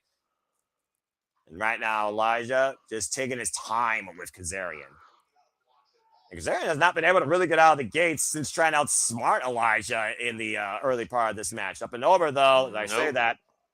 That's swing and a miss, waist lock, and oh, jeez, high angle German, back head first in the top turnbuckle. As he proclaims, that's why I'm your king. King of what? Not the king of rock. Baseball slide right now against Elijah, including the boots towards Elijah in the corner. Again, Kazarian just driving away. Driving him out of the ring and looking to drive him out of TNA. I mean, when you're literally trying to end somebody just because you have a tiff with them, that's a little bit extreme. Now using the ring as an advantage, bracing the throat of Elijah across the turnbuckle. Yep.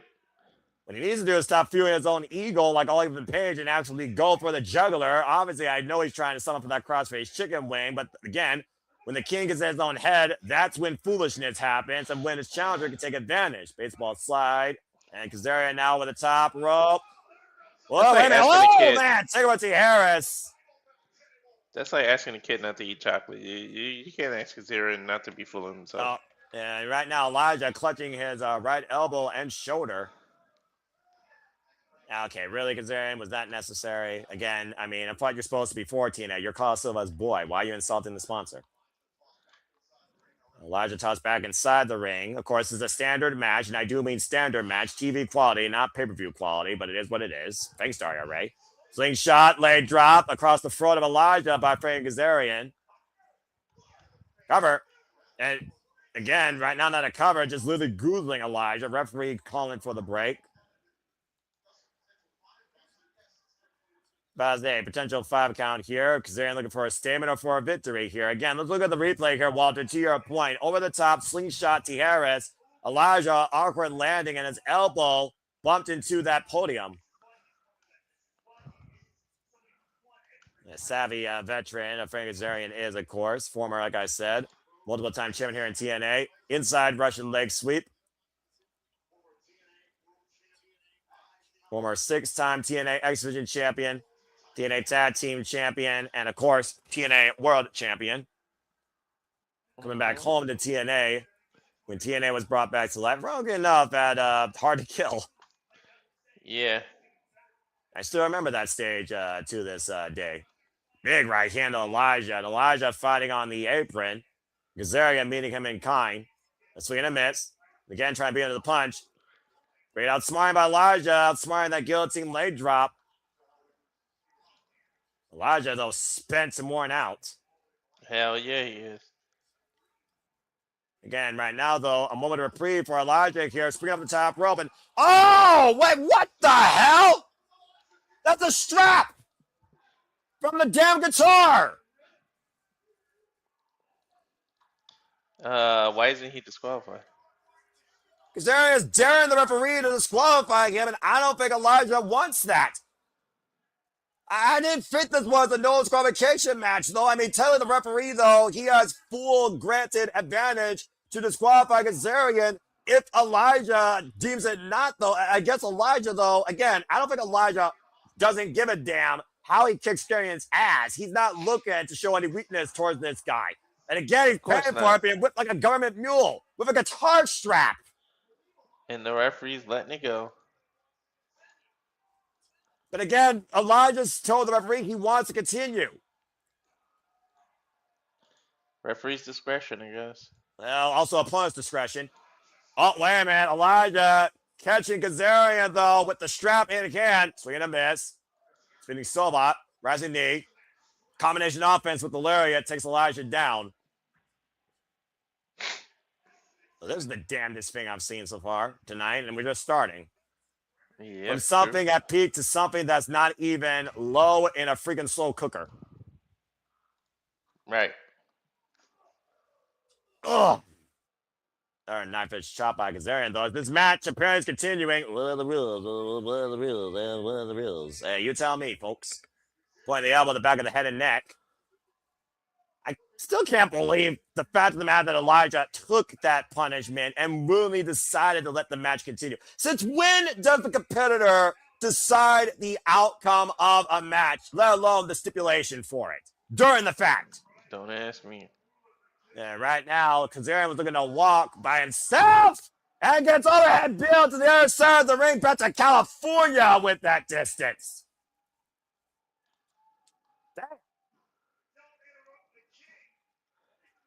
You're right, I can't hear you.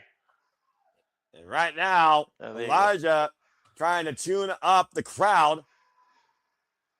Again, TNA Rebellion coming here from Cleveland, Ohio. And right now, Elijah not looking to walk like Kazarian, but rock Kazarian's world like a Casbah.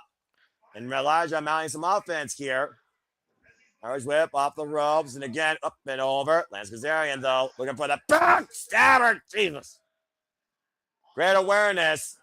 On the move again. So you do give him credit. I told you, he's got athleticism. He's just an ass clown. And right now, up the second rope, and again, up in the shoulders, electric chair position. Oh, wait a minute, what is this? Turn him around and, oh! Electric chair, sit out, powerbomb, turn, kick out by Kazarian. No pressure on the shoulders. I think the referee was a little late to count. That slight hesitation might have cost it. Yeah, possibly. Very powerful offensive move, though, that has definitely turned this match around in favor of Elijah, going to the knife edge chops and the high and lows in the corner. Again, referee only has a 5 count here. And Elijah, again, just teeing off against Kazarian. And again, he's had this long overdue. But he's got to be careful not to disqualify himself. On the other side, runs into an elbow. And Kazarian, again, scouting Elijah, springing up the second. Oh, and coming a jumping knee! Cover 2. No! Shit. I thought it was over with that knee. He hit that knee square on the jaw. That flush funny knocked him the F out. Good grief. I got knocked out, and I'm way in California. I almost in Connecticut. Wow. About to say, you're formerly in Connecticut. Yeah.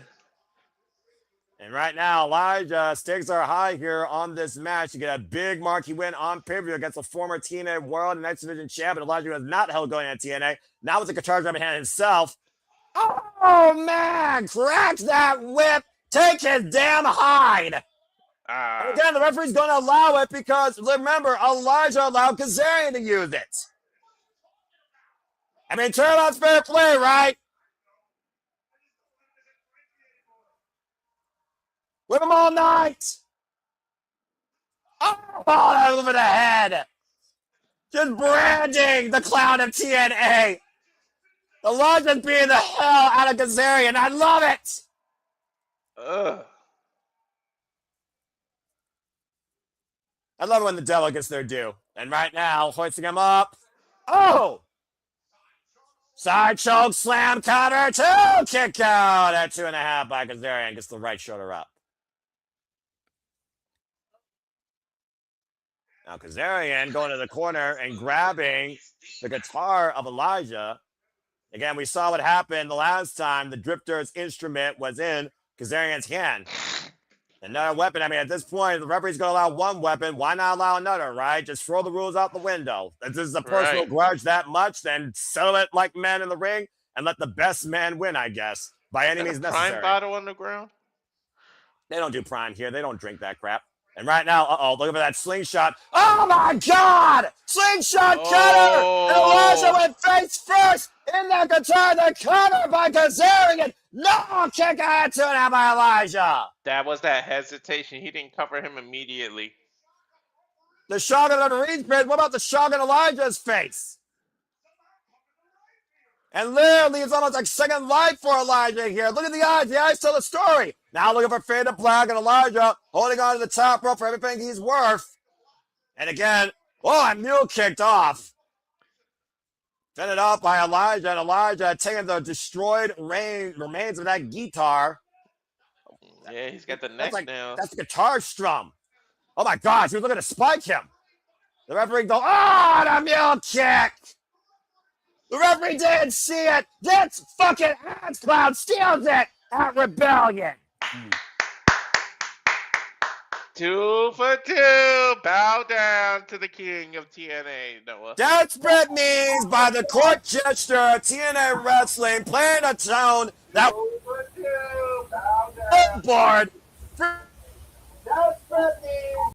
Get the fuck out of here, you freaking over psycho. How dare you try to mute me? As I was saying before I was so rudely show interrupted. some decorum for your king of total nonstop action wrestling. Oh, be quiet, you court jester. Let's go back to the replay here of this freaking conspiracy. Again, referee didn't see it. Straight in the upright, better than a Cleveland Brown receiver. Cheap roll-up victory for Frank Kazarian. Turnabout's fair play, though, as both men pulled all the dirty deeds out tonight. I mean, again, Elijah, he wrestled the proper way. He allowed Kazarian to walk this way. At the end of the day, Elijah, a victory of his own undoing, a victory of his own pride. And Walter, I'll give this to you as you usually do it. Let's talk about the TNA injury report. Presented by BioFlex. I know you're on the phone, so I'll go ahead and do it. Of course, we know that Jeff Hardy is not coming in here at 100%. He went through a table. Of course, the Hardys surviving that brutal tables match this past Thursday against the Righteous. Jeff Hardy, though, and both Matt and Jeff, they are clear despite the Righteous' onslaught and beatdown during and post-match. They still are the TNA Tag Team Champions. Mickie James and ODB were found taken out this past Thursday in TNA Wrestling by the Elegance brand, but they are clear to compete, and they will be involved tonight in a match that is now Hardcore Country. And, of course, Stacks apparently suffered a busted eye as Indy Hartwell allows Team Morel to go into the TNA Knockouts locker room and retrieve her Cobra. But Stacks apparently is cleared, which he wasn't. And, of course, Santana Morel and Indy Hartwell are indefinitely suspended. Eddie Edwards and Mike Santana, despite their the scuffle this past Thursday on TNA Wrestling, are also clear to compete. And this has been your injury report by BioFlex.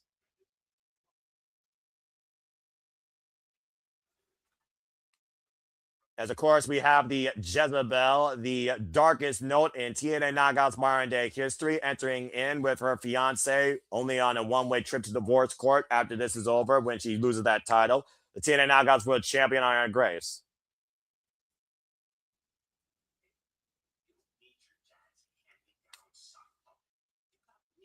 Oh, my gosh. This is the darkest, ugliest picture I've seen in TNA Wrestling in a long damn time. It sounds like both these idiots have a game plan to make sure NXT stays in control of the TNA Knockouts division. If there was ever someone that needed a vasectomy, it was the birth right before they were birthed. Oh, God. Just freaking hell.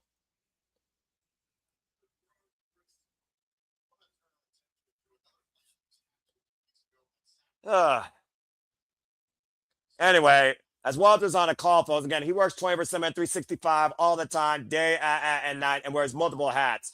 Talking about plans that might be a conspiracy against TNA wrestling as we know it, including the TNA Knockouts World Championship. The Order 4 built a plan against the system where Special Agent Zero will be used to neutralize the Moose problem. Now that Moose problem comes ahead against this firewall tonight in singles action, as Moose will be with Alicia Edwards in his corner. Agent Zero will have the Order 4 in his corner. Again, as you all heard earlier on Sleepy Dicting and the Countdown, or you're watching right now of us, it was back at Sacrifice last month where Special Agent Zero was unleashed as the security to Eddie Edwards' well-being, and the match was thrown out into a disqualification. And now we're going to see Special Agent Zero in his first ever singles match look to knock Moose out and neutralize him once and for all. And obviously Moose is not only a threat to the Order 4 now at this point, but Eddie Edwards and his pursuits on the TNA World Championship.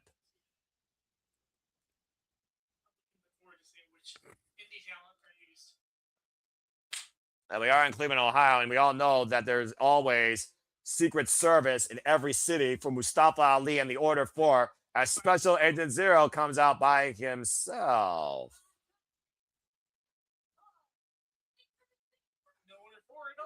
Interesting. I almost wonder with the fact that Special Agent Zero is out here by himself on marching orders, clearly. Does Mustafa Ali and the system, for that matter, trust Agent Zero enough to get the job done all on his own and not against Moose? In his first ever, let's call it what it is, in-ring TNA singles debut.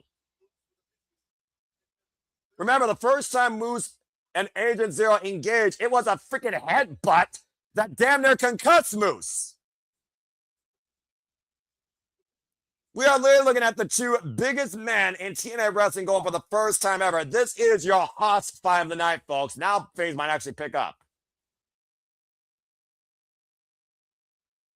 Oh, boy. And I forgot what this theme sounded like, honestly. As you see Alicia Edwards accompanying the face of the franchise, the former TNA World Champion, Grand Champion, X Division Champion, Moose.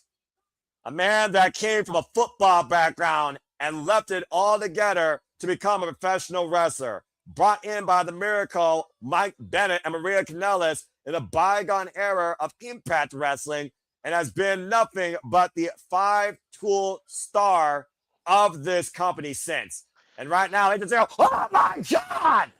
I told you gotta watch out for this dude. What the fuck?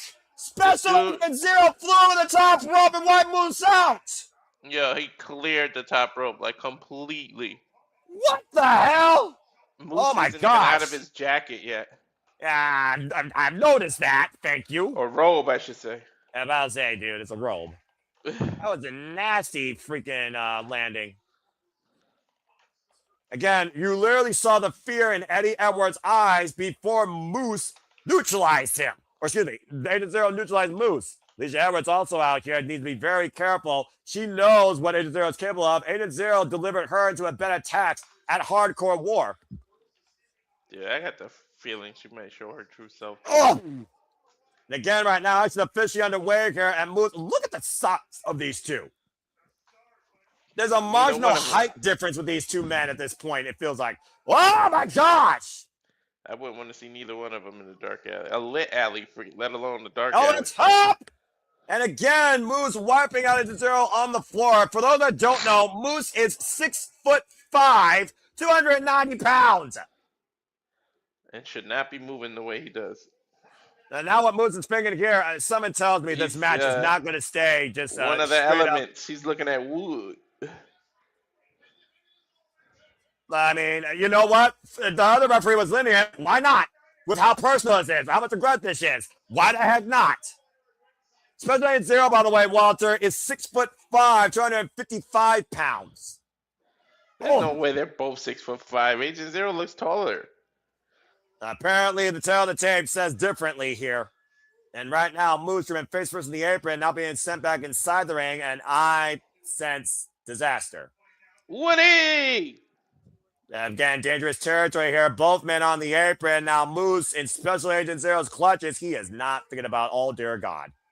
Now trying to possibly powerbomb Moose for that table or punch him in the apron. And Moose, though, with the back body drop to Special Agent Zero. Good Lord.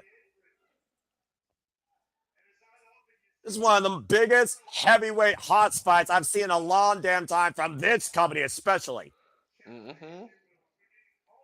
And right now, the referee's here, of course, to make sure both men can continue. Hopefully we'll get a definitive win here tonight, by the way. And right now, Moose on the road, Special Agent Zero, though, meeting him in kind with a big forearm. And Moose, though, drop kick and sends Agent Zero over to the floor. I don't know, just something. I don't fully trust Alicia Edwards, man. I feel like she's the night's still young, but I do see what you mean. What's more important, your own integrity or showing that freaking pride to your husband? Now Scotty is 0 and pop up. Oh my gosh. Oh God. Oh man. Oh my God. First into the steel ring post. He launched him to the pole, dude. The back of that head hit that. And there's not an answer here on his head to protect him at all. I think the ring moved a couple of inches, actually. I think you're right. Freaking 260+ pound torso thrown, to your point, into a steel ring post. Yeah, that's probably going to move. Mm-hmm. These two behemoths, these two giants, duking it out for the first time ever, 1-on-1. And this is Special Zero's first singles match since he's been in TNA. Yep. Crowd chanting for Moose, though. Alicia Edwards trying to wheel Moose back into this equation. Remember, we saw Moose, this man, fight in a triple threat with a compromised back. I don't think I ever seen Moose manhandled like this, though. He's pretty much being ragdolled. And now being popped up, and again, bringing the grip. And right now, big elbow, rocks Agent Zero. Zero in kind of an elbow of his own as these two heavyweights duke it out in the middle of the ring. And we know Moose is reserved. We know how deep Moose can go. We don't know how deep Special Agent Zero can go. True. Oof. Two powerhouses here looking for a cheek in each other's armor. Another forearm doesn't even level Agent Zero as he answers in kind, and both these men refuse to leave their vertical base and collide in the middle of the ring. Oh, the pump kick by Moose. Staggers him in the corner. Short range spear, shoulder tackle by the face of the franchise. Now perching Agent Zero on the top rope, and this is going to be like a 10-foot fall for somebody. Now, what's going for the head of Moose? What the hell is this? Superplex? A standing superplex? Oh, my gosh. To your point, Moose hoisting up Agent Zero from 12 feet up. Superplex! He hurt himself, though. I think he hurt himself. That's like a 12-foot fall for Zero and a freaking 10-foot fall for Moose. Look at this. Look at the replay. Good God. How the ring took that impact. How did he kick out? I mean, This is Moose we're talking about. Oh! What the hell? That's Slater, Madison, Moose, and Agent Zero. Both men picking up speed off the ropes, and both men collide. And Agent Zero driven to the outside, holds on to the second rope. The table's still there, Noah. And to your point, and Moose the follow up, and it's oh my God! Spin through the damn table off the apron. Both men crash and burn through the floor. Good Lord! Wait. And his foot kind of tripped on the rope. I hope he didn't really land on his neck there. The definition of a human Watch his foot, contract. Noah. Watch his foot. It got tripped up on the rope. Yeah, his Achilles might got tweaked there maybe if it hit the ropes or the apron, but still, he crushed Agent Zero, and you sent him crashing to the floor through that table. Both men lying in a legit heap. Looked like a car crash, dude. How the hell are neither of these men broken versus that table in shambles is beyond my imagination. I have no idea. Again, both men, one man is getting inside the ring so the match can continue. Referee up to 6 right now, understanding 10 count. And both these juggernauts somehow slide their way back inside. What the hell's going to take here, Walter? I don't know, to a freaking semi-truck? You got 2 damn kaijus here in TNA. And now Moose and Agent Zero just duking it out here as if it was a hockey fight. And again, Agent Zero, though, trying to rock Moose, and Moose again. Oh, a pump kick. Now moves off the ropes again. Oh my God, what a clothesline! Turn him inside out. Now hoist it up in the carry. Look at this. Oh, the strength! The control, the cover, and the kick out! The power out by Moose off that move. It's almost like a freaking modified sidewalk slam. Again, literally, I talked about on City Predicting, the last obstacle to Eddie Edwards for Moose is Special Agent Zero. Now Moose channeling the TNA faithful and that energy being lent to him and the confidence that drives him to stand up against Agent Zero. And Moose right now might literally be hulking up in its own way here, asking Zero to bring it. Oh, the headbutt! Payback for last year. Runs in with the uppercut. Now moves on the ropes again. Agent Zero looks at the clothesline. Got hooked. And, oh, man, what a choke slam. And a senton drop follow-up. And a kip up by Moose. How fired up is Moose here tonight? Super fired up.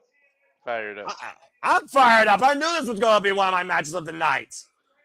And right now, Moose literally looking to cut through Agent Zero. Sit up and over. Sidestep. Lands on his feet, though. Agent Zero, though, over the top. And Moose catching him off the dive. Now hoisting up. Special Agent. Oh, dear God. Oh, my God. Power bomb on the steel ring steps. That hurt.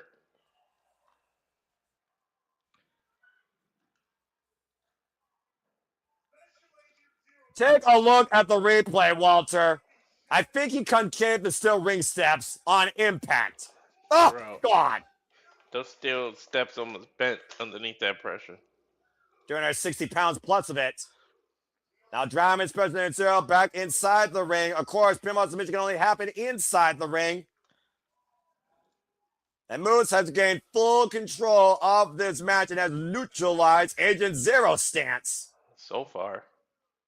And now looking for the three-point stance and waiting for Agent Zero to rise up to his feet.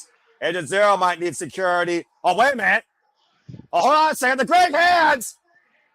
I told you.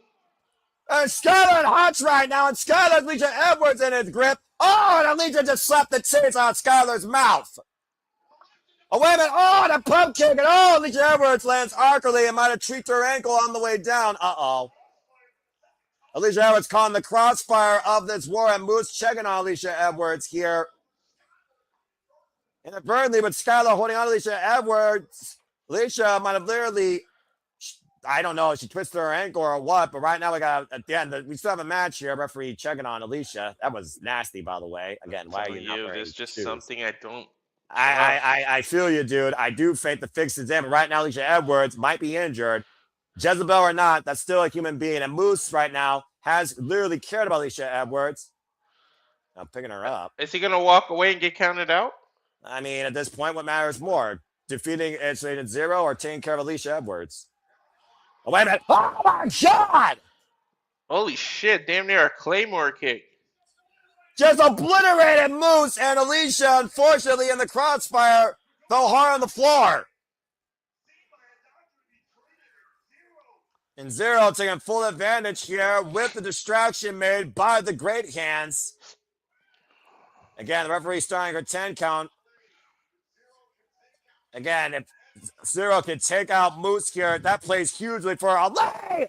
And Eddie Edwards, choke bomb into the apron. The clutches of Agent Zero rearranging Moose's spine. How many impacts to his back can he take? I don't know at this point. How much more health does Moose have in what has been a giant fight of Mortal Kombat? And again, caught in the clutches, especially in Zero hoisted up. Planted with a choke on the Moose and the cover. Special Agent Zero neutralizes the Moose problem. So far, I'm perfect, Noah. Holy hell. Noah, so far, I'm perfect. The weapon of mass destruction has obliterated Moose tonight on behalf of the Order Force Accord. Take a look at the replay here. Again, that choke bomb driving Moose down on the edge of the ring, the steel beam that braces with the apron, and another emphatic choke bomb in the middle of the ring. Final impact leads to fatality for Moose, thanks to the Order 4's interference. Jesus. Special Agent Zero, mission accomplished. I almost wonder now, will there be a day or a match that Moose gets Eddie Edwards? Clearly, it will not be tonight. For an Ali, you have to trust Agent Zero, make sure of that. Dude, he kicked him square in the face and jumped over Alicia Edwards' body while he did that. Holy hell. And I hope Alicia Edwards is okay as well. Again, the Order 4 takes control in this faction warfare between them and the system, a sign of things to come possibly. Again, as we look at action to continue and who's going to lead TNA, generations collide in our next match in Hardcore Country. It is time for the Elegance brand trying to take out Mickie James, ODB, and Terrell by anything less than elegant in this Falls Count Anywhere no disqualification bout. I mean, sheesh. I know this is going to be a beautiful disaster, at least with one half on the team. But seriously, what we just saw, Walter, who the hell can stop Special Agent Zero? He just neutralized the biggest player in TNA wrestling by pound, power, strength, and height. I don't know. Easily. I told you. Shit. That was beyond just crazy. Absolutely crazy. Again tonight, will the system take control and will the Order 4 be the ones to take it by demand? That seems to be the story of the night here so far. Because, damn. Order 4's got one mission down. Well, the system is already down, also 0 and 1. That being said, it's not about the system. It's not about the Order 4. It's about literally destroying, making it look ugly, the Elegance brand. Let's go ahead and bring up to speed with this freaking beautiful car wreck. Mickie James confronted as by Elegance back at No Surrender after the TNA Knockouts Title Championships were defended and Ash and Idiots got involved, stopping Indy Hartwell and Sarah Brookside from winning in the process. After Mickie James came to their aid, Ash made the excuse that she was injured mentally and took a break. As of late, we've seen ODB get in the crossfires of the Elegance brand and embarrassing them with her own secret recipe. Bam! As we've seen further embarrassment continue, Terrell was brought into the equation, coming back home at Sacrifice alongside Mickie James and ODB to confront the Elegance brand. This past Thursday, though, we saw the Elegance brand get the better of this generational legendary Knockouts trio. As tonight, we go Hardcore Country in this no countout, no disqualification match where the Elegance brand will become far less than elegant, in my opinion, against three of the all-time greats. Mickie James, pretty much the last two fights we saw were no disqualification without officially saying that. Yeah, you got a point there, though, dude. But this one, though, there are no rules. And right now, I am going to say, I can't leave you here by yourself, can I? All right. I was going to say, the question is, are you going to be okay? Noah, are you okay? Are you okay, Noah? How many of these am I supposed to take? Only one a day. Get back to me in the next 10 minutes, brother. Oh my gosh, this waste of airtime and airspace on my screen, talking, yapping, jabbing, gibbering. Ridiculous. That's an insult to Paul Rubin and Pee Wee Herman at the same time.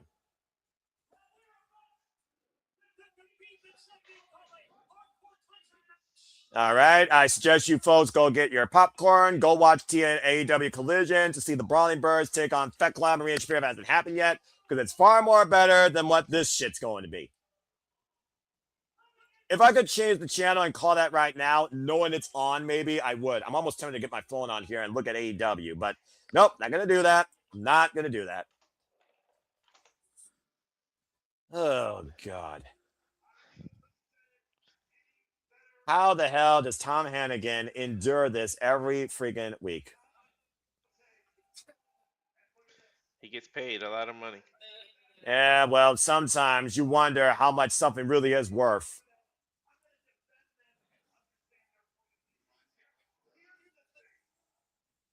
I mean, is anyone going to justify anything elegant about this walking, fake ass, reject, chip and gel, low budget Hooters commission trios division that we got for the knockouts here? Bimbo Blonde Dumbos, led by a walking Pee Wee Herman reject. That's what it feels like every time the Elegance brand is on my screen, chastising what I believe a TNA knockout is supposed to be versus a diva of a bygone era. They're not beautiful people. They damn sure are not anything fatal of an influence. And they also are not damage control, but might be damaged goods, if not plastic goods. But they are the Elegance brand. They are the TNA Tag Team Champions for the Knockouts, the only tag team probably Knockouts division, and Ash, and they got themselves somebody from the Las Vegas Red Light District. Not named Chris Adonis. Anyway, we come to kick ass and say it with a bomb because here comes ODB. And there's one person that knows how to go hardcore in any country. It's this woman. I feel like I'm going to need what she's drinking tonight.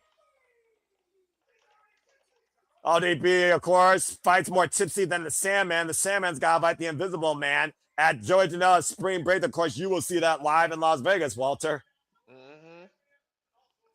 A former TNA Knockouts World Champion, and Monte had a former TNA Knockouts Tag Team Champion.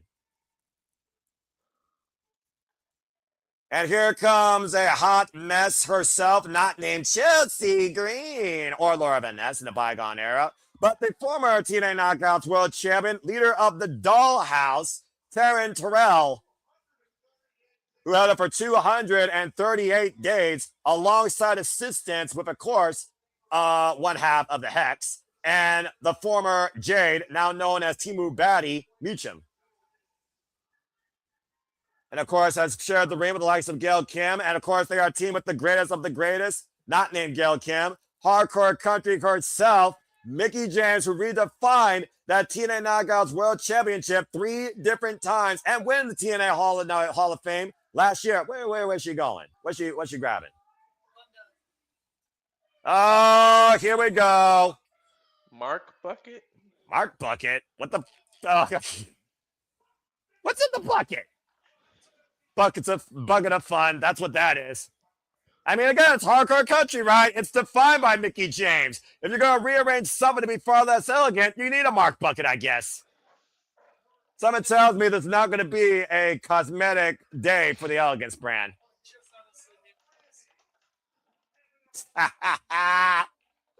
Oh, man. The Knockout Legends have a lot of plunder here, looking to clean up this trash in the TNA Knockouts division, known as the Elegance brand here. Again, it's falls count anywhere, folks. Anything goes. All the referee needs to do is count the pinfall or submission. I feel like that stuff came from ODB's truck, because let's not forget, she owns her own food truck, folks. I've heard that's got pretty good food, by the way. Country food? I mean, you know, I'm one of those connoisseurs of all sorts of cuisine. I'd be interested to see what ODB is serving. And Mickie James, of course, like I said, a former, 5-time TNA Knockouts World Champion. Oh my gosh. Vicky Guerrero makes, I'm about to say, she makes Vicky Guerrero sound like an angel. No one gives a fuck. All right.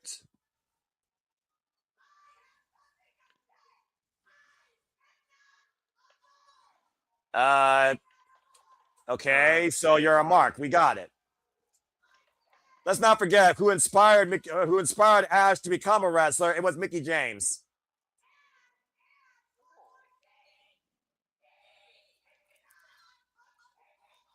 Yes, he is. He is shorter than a pickle, and not even Viagra will help with that. Never mind. Anyway, let's go ahead and talk about this match. I'm sorry, did I say it out loud? Anyway, ODB right now, and Taryn Terrell. Sorry, folks, you're getting on a Hinge commentary from this guy here tonight during this match. Not sorry. All right, well, there we go. Let's go ahead and break away these pointless signs that don't even belong on a picket line here. I mean, you know, at least we know the Elegance brand knows how to use crayons or color pencils and can actually color in between the lines. So, you know, maybe not completely stupid. Guess not. Well, I mean, you know, the jury. All right. Whoa, what the hell? Was that a barbed wire bat? I don't know, but there's 100 chairs getting thrown in there. Yeah, I mean, again, they're just throwing everything inside the ring. Is that hairspray? What are they doing? All right, let's just go ahead and layer the ring. I mean, you know, why not, right? It's hardcore, so bring out all the tools, all the toys, all your cheap end stuff from your local store behind a black curtain. If you're the Elegance brand, I guess. I don't know. We got crowbar, we got chairs, we got cookie sheets, we got trash cans. How fitting for a trashy faction. Kendo stick. What is this? I don't know what's. I got a stop sign that hopefully will stop this madness sooner or later. I don't even know what that is. Lit roller? Is that what it is, Paul? Lit roller? Okay, fair enough. Well, anyway, right now we got the Elegance brand trying to take advantage here of this melee barrage brawl. Well, if there's ever a time for you to bring any sort of innuendo commentary or puns, now's the time. Because I don't know what we're witnessing here right now. Trios, Irish whip, and all three with a little fast press on the Elegance brand, collapsing the Botox on their chests. One of those those derbies, those off the road derbies where they just crash the cars. That's basically what this is. Drag queens make the Elegance brand look a little bit elegant, and even they might outweigh them. Oh my gosh! And that dome by Terrell driven into the chest, and I'm guessing belly button of I don't know who that was. I think that's Heather. Yeah, that's Heather because she's the shortest. And Ash right now getting waylaid by a kendo stick by Mickie James. This is a hey bay country ass whooping. That's what this is right now. I'm about to say, I've never heard so much shrieking in my life. That wasn't. Digging something in her tattoo? I mean, I'm guessing that's a hairbrush. I don't know. I mean, again, anything's a fair game, right? Give them a scrubbing. I don't know.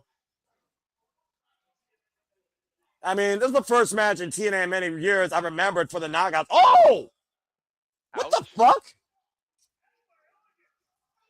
Why is she throwing water at fans? Oh, those must be plants. Those are VIP fans. So yeah, they're plants. Literally taking the popcorn and beer from the fans, and Mickie James with a little bit of audience involvement here.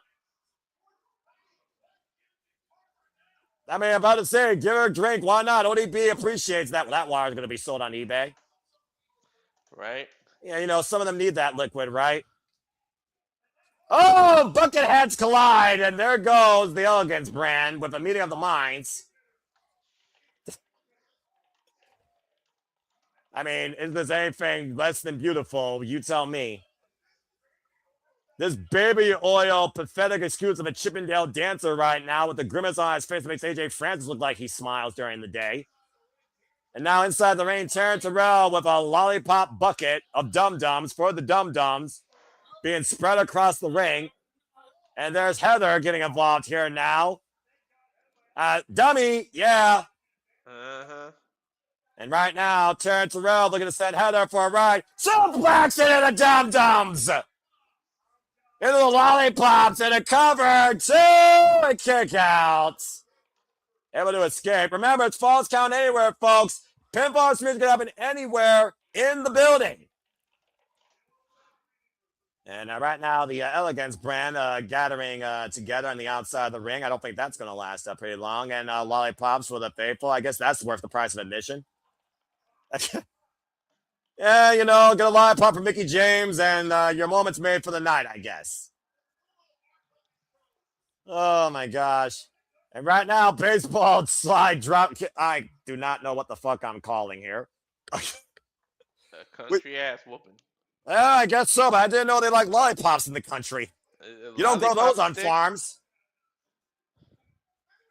Well, hey, you're the one that thinks Elegant brand sucks, so go fitting that they have a sucker involved. And yet they aren't sucking on anything because no one wants to suck from that. But anyway, let's go ahead and move on, Walter. The sidestep right now, Mickie James sent into the wheelbarrow by Maggie Lee. I didn't say anything. Yes, I did, actually. I'm not going to hide anything here. ODB now standing in the ring with a chair. One of the most beloved knockouts for unorthodox style. in there. All we're missing is the pickup truck. About to say, I don't know if pickup truck can fit inside the building, but I mean, ODB has us covered. Bam. Oh, the kendo stick. And right now, Ash literally showing her extension and split ends, whirling away ODB with a kendo stick, and I guess we gotta get some cowbell. And it looks like the Elegance brand might be looking to make a citizen's arrest. A little bit of payback for that saucy experience that the Elegance brand got a couple weeks back, thanks to ODB and company. And it looks like they've tied ODB in the bottom rope with a bull rope.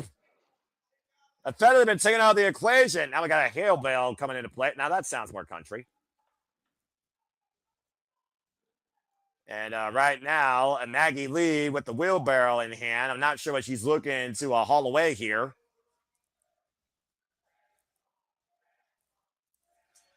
And Mickie James. Oh! Big kick!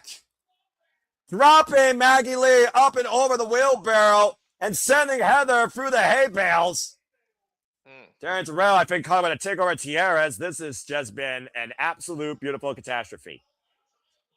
And right, John Live pop. Meanwhile, Ash by Elegance with a stop sign. Oh, gets whacked out of the air with a lollipop shattered over her spine. And disarming her of the stop sign. I didn't know Candy could break metal. Stop it. What? I didn't say anything. I don't know. I just wanted to make a joke because it was. I mean, Walter, I'm about to say, you're supposed to be the joke guy here. You got something to say on that ODB, by the way? It was a stop sign. That's why released. I said stop it. Oh, okay, I see. And now we got a cooler. You need a cold one? I think everyone's going to need a cold shower after this. I don't know. I'm about to say, cool it, bro, before your blood pressure. Oh, my God. Pickles! There's a pickles. Well, you were talking about Viagra. Now we got pickles. I mean, to be fair, those pickles are bigger than Pee-wee Herman is in the bed. Oh, and speaking of which, the Pee-wee got wiped out, not by a pickle, but by Heather Reckless, sent in by ODB and Taryn around Mickie James. Give us swirling. Let's go ahead and bully him. And now the other guy in the Elegance brand grabbing, and kicked in the tiny baby jewels. And now getting it over to Swirly. Oh, yes! Run him! I guess how beautiful it is. Sucking the pickle juice and sucking a pickle. That's probably the closest thing he had in somebody going in his mouth. He's in the pickle. I mean, I know gherkins, they grow over time, but the jury is out on Pee-wee Herman T-Woo here and fake Elegance. And Mr. Elegance getting a taste of something long overdue.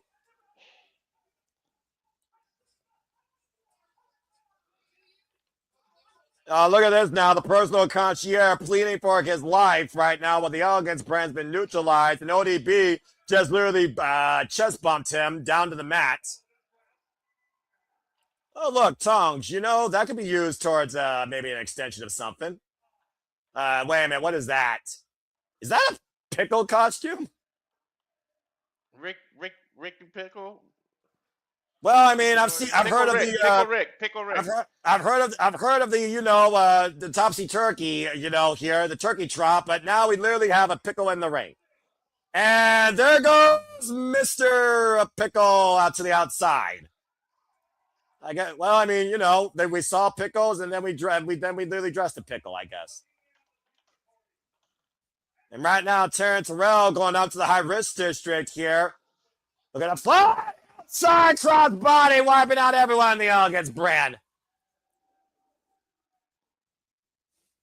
I've never seen such a testosterone-driven clusterfuck in my life.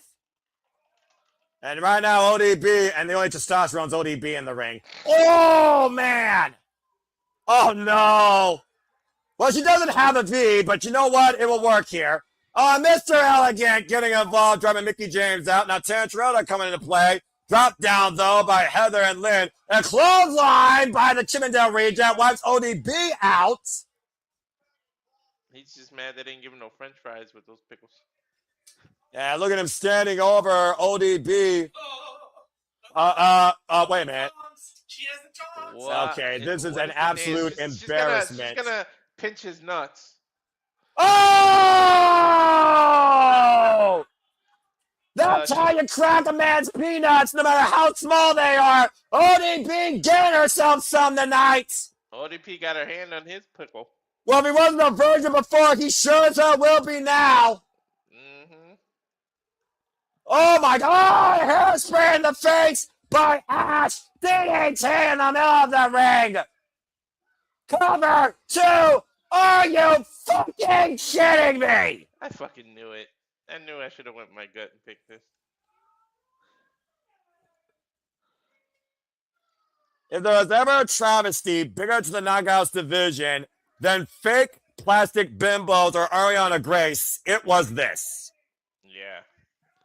Walter, yeah, you and I will take a rain check next month on Call and TNA after tonight. The Barbie doll bimbo battle royal. That's what they would be involved with next.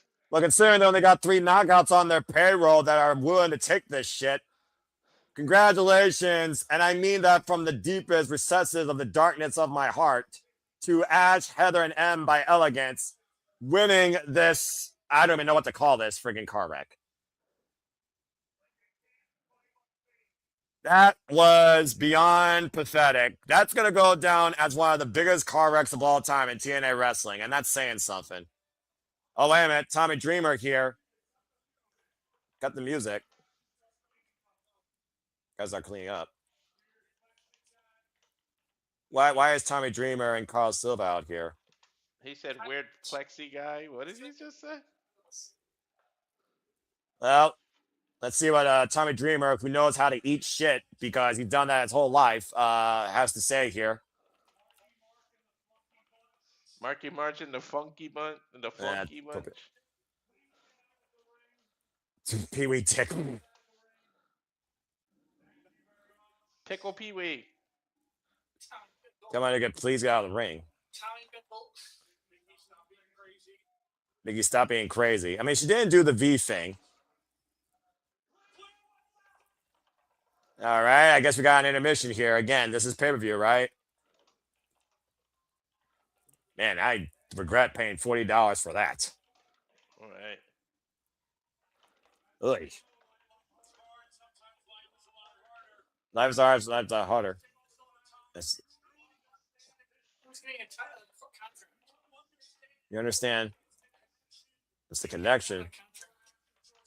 Actions are sacrifices, which connect us to one of us. We're all forever grateful. What is this shit about? Tommy, you're wasting airtime. What are you doing? He's giving them time to clean up. Different spontaneous is natural reactions. ODB. No, since day one. Love watching for you perform. But I think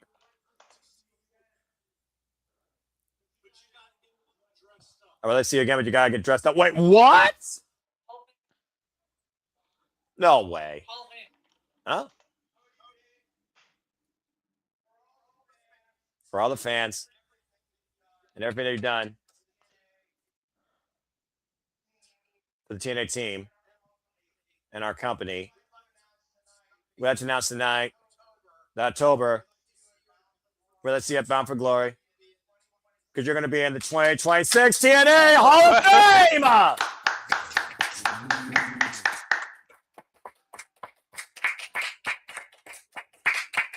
Well, I'll be damned! Boom! Congratulations to ODB, you one dirty babe, taking your place in the TNA Hall of Fame! Nice. Wow! I'll say, ODB emotional? I mean, oh, come on. Yeah, she absolutely deserves it. I mean, you want to talk about a place that defined a knockout doesn't have to be pretty. She defined that originally. The true alternative professional wrestling, the knockouts, ODB was literally a genesis of. God bless her. Congratulations. Oh, and that's her husband. Wow. Are you going to make it short? Yeah, I don't think no one was.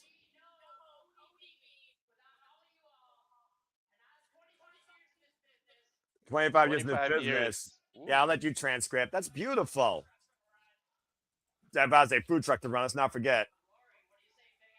What do you say, Big Al? Yeah, feed everyone bound for glory. Why don't you? I love everyone in the back.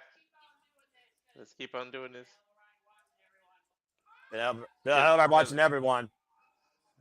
Well, I'll be damned. Again, long overdue for this TNA Knockout Original. ODB will be taking her rightful place this year in the TNA Hall of Fame class of 2026 in October at Bound for Glory. From something that was a beautiful travesty to a humble, long overdue induction. Congratulations to ODB. Well, that definitely helped my mood a little bit. Still, though, the future of the knockouts, question. So this match was done just to give us a Hall of Fame announcement, pretty much. Yeah, I'm about to say. I mean, if it was for that, it gives the match an F+. But anyway, congratulations, ODB, the newest inductee into the TNA Hall of Fame.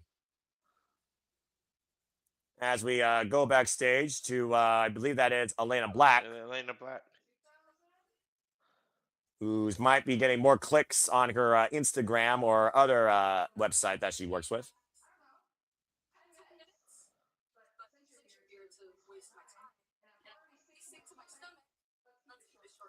Yeah, please do. Let's see here.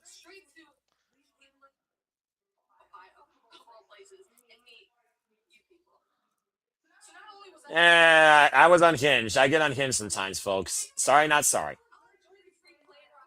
So apparently, Elena Black, who is not on the card here tonight, apparently going to sit back and watch the TNA Knockouts World Title match. Let's not forget, Laylee Lee was champion at the time when Daria Ray the Suit arrived, and her first order of business was to hire Elena Black as a knockout to TNA Wrestling.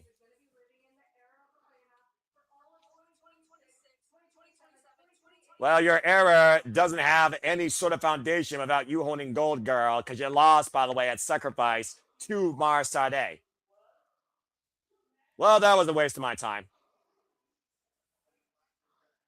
Elena Black's going to have her eyes very close tonight on the upcoming TNA Knockouts World Championship, as we saw, but let's not talk about that. Let's talk more importantly about our moments that brought a boom to your fandom, as ODB is officially now the first inductee in the 2026 TNA Hall of Fame.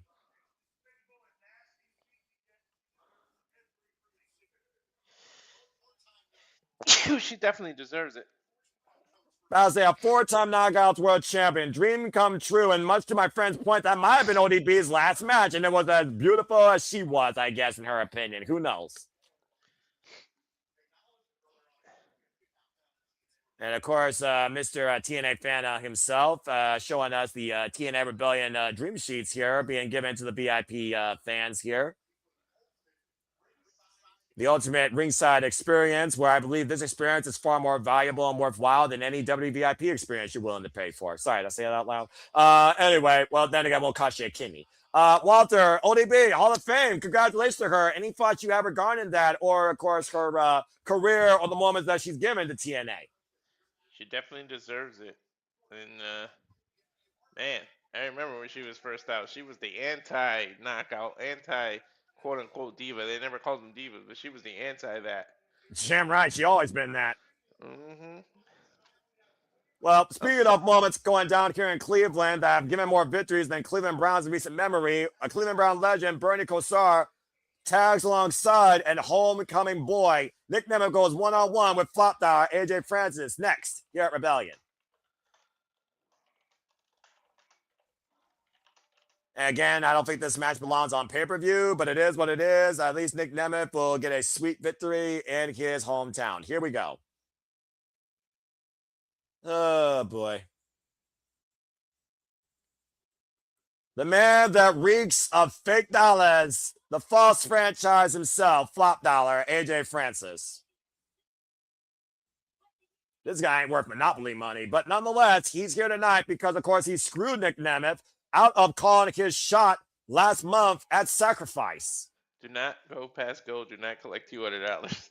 Go to jail. Stay in jail. Do not get out after 3 turns. Bail is $50,000. Real. If only. And of course, we saw Nic Nemeth, of course. He still has the call your shot gauntlet, and he was planning to implement on that at Sacrifice. But as we learned, this flop attacked him backstage, preventing him from doing that. And that's literally the reason why we have this match tonight. Not just the fact that Nic Nemeth is from Cleveland, where he could have gone a promo or even called his shot, but because he wants revenge. And I'll give Flopdower credit where credit's due. He's shown us that he can go in the ring. He can bring something forward in a match. He just can't bring a profit. But he wants to be part of the conversation where he could possibly be a future TNA World Champion. Highly unlikely in all likelihood. Always looks like an angry baby. Well, he's got a mic. No one gives a fuck. That's an ugly green and gold ensemble.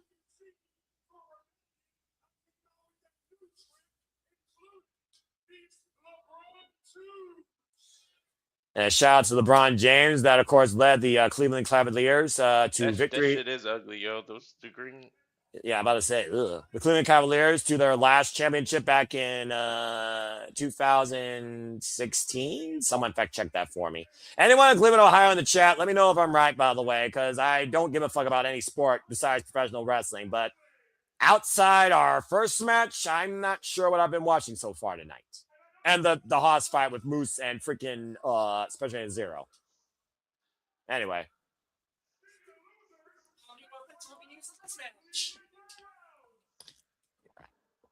That is such low-hanging fruit to do. And I feel sorry for those Cleveland Browns fans in the front row spoiling the jersey. I wonder if this is going to be one of those things where the promo is longer than the match.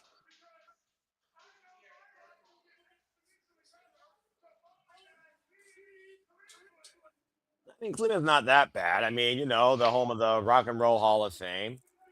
My friend Cleaver Con Andrew is there. Of course, No DQ moderator Virtue. In fact, I believe the No DQ review might have been going on while we've been doing this. And if it has, shout out to Papa Gino. I hope that he had a great review. And again, stay tuned. Me and him do produce postmortem Monday evening, 6 p.m. Eastern Standard Time for AEW Dynasty before we kick off the festivities for WrestleMania week. We're predicting WrestleMania Night 1, 11 p.m. Eastern Standard Time on Monday night. And here comes the wanted man, Nic Nemeth, alongside Cleveland Browns legend, Bernie Kosar. Bernie Joseph Kosar Jr., might I add, born in 1963, is a former professional football player who, of course, was a quarterback. Incredible intelligence. What an exception for Bernie Kosar, by the way. One of the most physically ungifted quarterbacks in NFL history. My God, this is a bad thunderstorm out here. All I hear.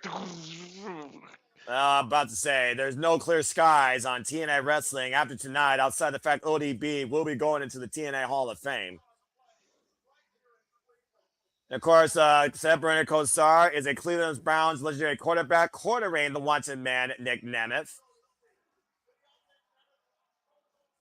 And of course, Nemeth watched Kosar when he was a wee lad, representing the Cleveland Browns in the orange and the brown tonight. And one of his biggest inspirations is to become athletically gifted like him.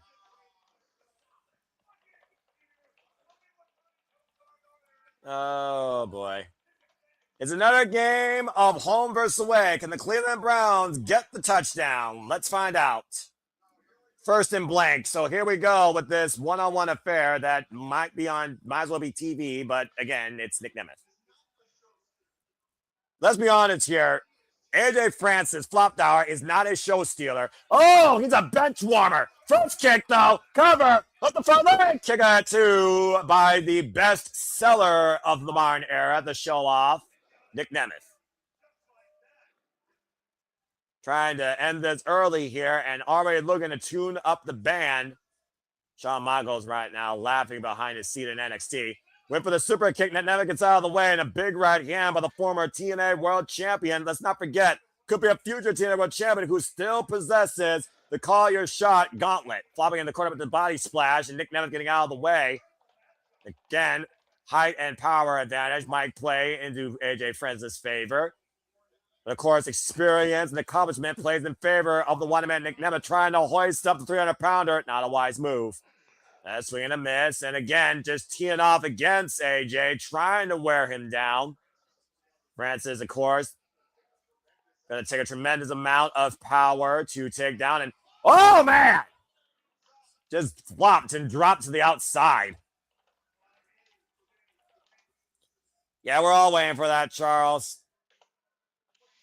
I'm waiting to see what's going on in the undead realm and if more sins have been found and if Mila Moore and Victoria Crawford have been permanently sacrificed to bring the bunny back to life and leave them for dead. Wow.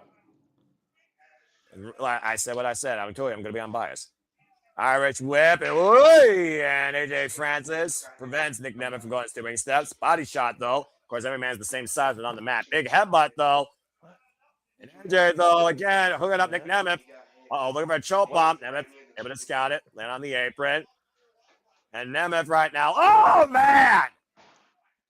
Caught with a vicious forearm by AJ Francis jumping off the apron. Francis getting back inside the ring, perching himself on the top rope like a gargoyle. Or a pigeon. Pigeon might be more appropriate. And right now looking for a cheap win and a quick way to the pay window. Looking for a count-out victory here. Up to 6. Referee Michael right now. Up to 7. Nic Nemeth back inside the ring, though. AJ immediately back on the attack and literally goozling him on the throat with those LeBron 2s. Probably not as much as Air Jordans, but again, it doesn't like he has a WWE paycheck. I mean, if you want to prove you're a show stealer, then actually beat somebody of recognition of value, not name the hometown man. And a big win over Nic Nemeth would definitely do that, Walter. Hell yeah, it'll put him up there. That's a former world champion. In multiple companies. Let's not forget NXT, World Heavyweight, Money in the Bank, and of course, as we talked about, former TNA World Champion. Oh, of course, the wanted man came to TNA to completely start over as Nic Nemeth, while most people only know him in a bygone life as Dolph Ziggler. The Kent State Hall of Famer, by the way, who went undefeated during his amateur wrestling background. Proving that he is just that damn good to himself. Hell, this guy's a former champion of New Japan, let's not forget. Global Heavyweight Champion. Driven right now into the turnbuckles and in position now for AJ Francis to flop over the top rope. And running through with a running knee up and over. Flip flop to the floor, lands on his feet and clocks Nemeth. And Bernie Kosora just watching on from ringside here. Well, and Bernie right now face to face with AJ Francis. About the same height here. And right now, AJ looking to send a painful message in front of Bernie here and all of Cleveland, rearranging Nic Nemeth's shoulder blade against the ring pole. And let's not forget, much like the cheaper Nemeth, we saw the family at ringside. They are still there as well. Now Francis is slow on the attack. They're looking to follow up, bringing them back inside the ring. About to say, I don't think this is any homecoming that anyone from Cleveland wants to see spoiled here. Up and over. And again, trying to take him down with Pager. And again, Nic Nemeth trying to fight back here, though. Oh, it runs into the boots. Cover here might be enough. Kick out at 2.5 by Nic Nemeth.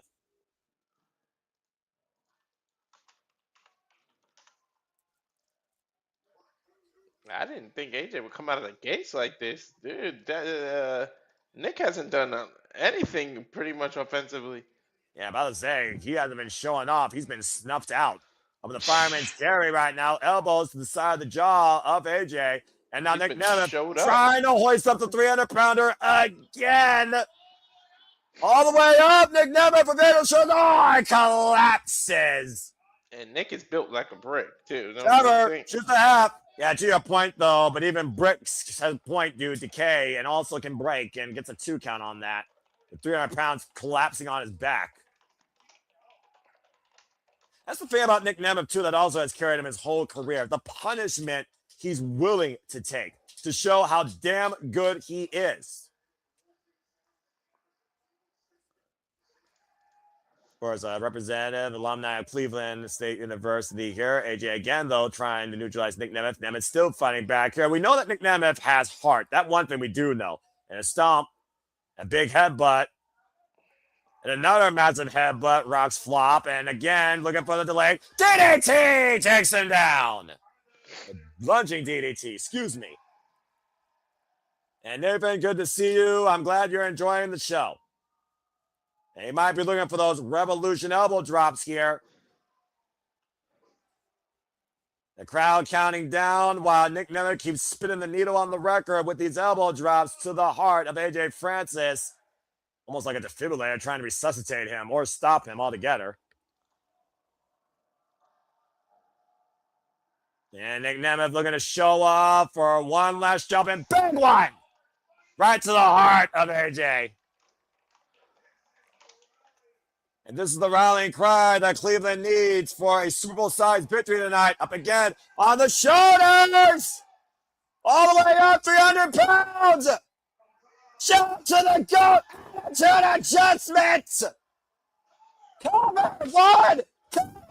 Oh, and I got the shoulder up!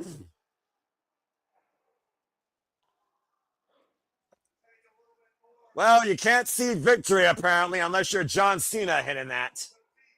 I guess not. And of course, that will be our host this year for WrestleMania. Bernie Kosar from ringside here, taking a gander at TNA Rebellion tonight. Again, a shout out to the greatest of all time, John Cena, one of his greatest rivals and mentors. Attitude adjustment saying F you to AJ Francis, but AJ gets the shoulder up at 2. And now looking to channel his idol in the Heartbreak Kid, Shawn Michaels. Oh, and that's caught with a spear. Cut it in half and now cover. Put the front leg. Kick out 2.5 by Nemeth. Damn. I was saying, never been hit with monster spears. I remember Goldberg hit him with 6 of them at freaking SummerSlam 2019, and 1 spear by AJ Francis wasn't enough here tonight.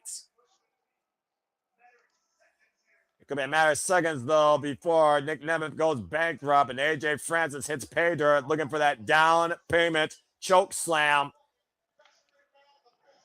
They're going to claim he's the best big man in the business, the show stealer, and the man that brings the most profits only to himself. Hoisting up Nemeth. Oh, catch with a finisher! Cover! 2! Oh, God, man! Kicks out again. Damn, that famouser came out of nowhere. What a counter by Nic Nemeth, and what a kick out by AJ Francis. Oh, man. The precision and the drop from the 6-foot flop. Unbelievable, but great resilience there.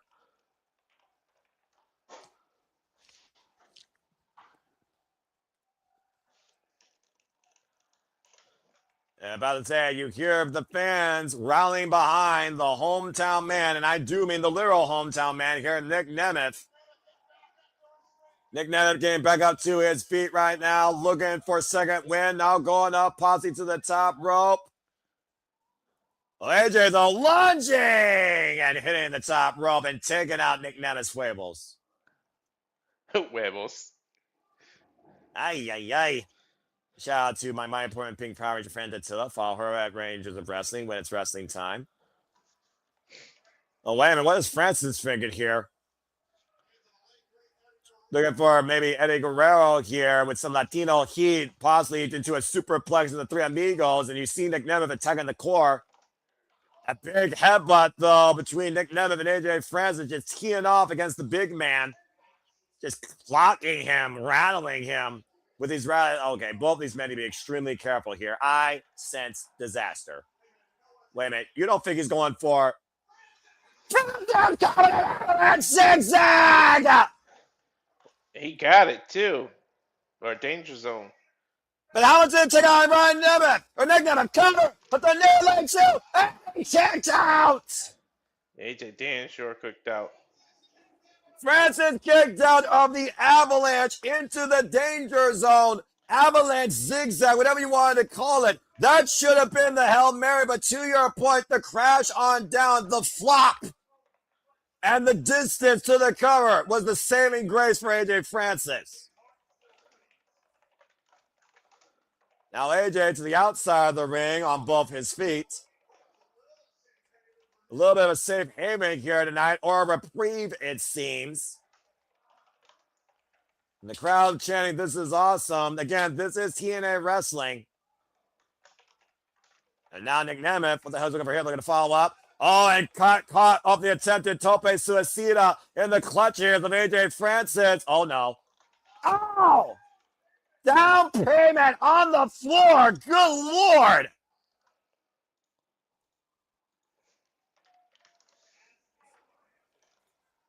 And of course, those mats are there for the building, not for the competitors. Right. AJ right now might literally be a 3 count away, going to the pay window, literally hitting pay dirt after driving Nic Nemeth down the outside, bringing Nic Nemeth back inside. And again, what does AJ have to gain in trying to literally imitate Bernie Kosar? I don't know. I don't know what he has to gain. I know he has a lot to gain by beating a former world champion.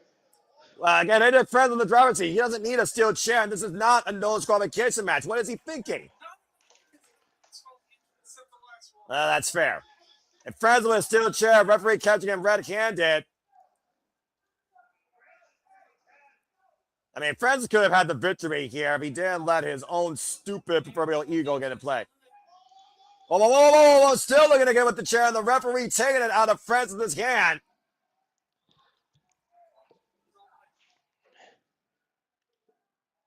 Oh, what the hell? AJ Francis literally bumped the ref in the back of their head and drove to the outside of the ring. That's a fine and a half. Bernie Kosar. But what the hell, Bernie Kosar's inside the ring? Now, this is not wise for a 70-year-old man. Right. Putting himself between Nic Nemeth and AJ Francis. Oh, boy. Oh, wait a minute. Oh, wait a minute. You are not looking to square up against a former legendary quarterback. Whoa, whoa, whoa, whoa, whoa, whoa, whoa. AJ with the three-point stance. And what? Oh. Whose music is that? I don't know. What? Who is that? Is that EC3? Oh, Casey Navarro! What? Casey Navarro! He's back from what? He had a knee injury? Yeah, exactly. The former running mate alongside AJ Francis. We told him to fuck off. Francis left Navarro for dead last time we saw him. And now Brandon Kosar with the chair in hand. AJ, you might want to turn around. This isn't baseball here, but... Oh, right in the tailbone with the steel chair. Super kick to AJ Francis. Danger zone. Into the danger zone. Everybody on the play. Cover. Nic Nemeth with the win.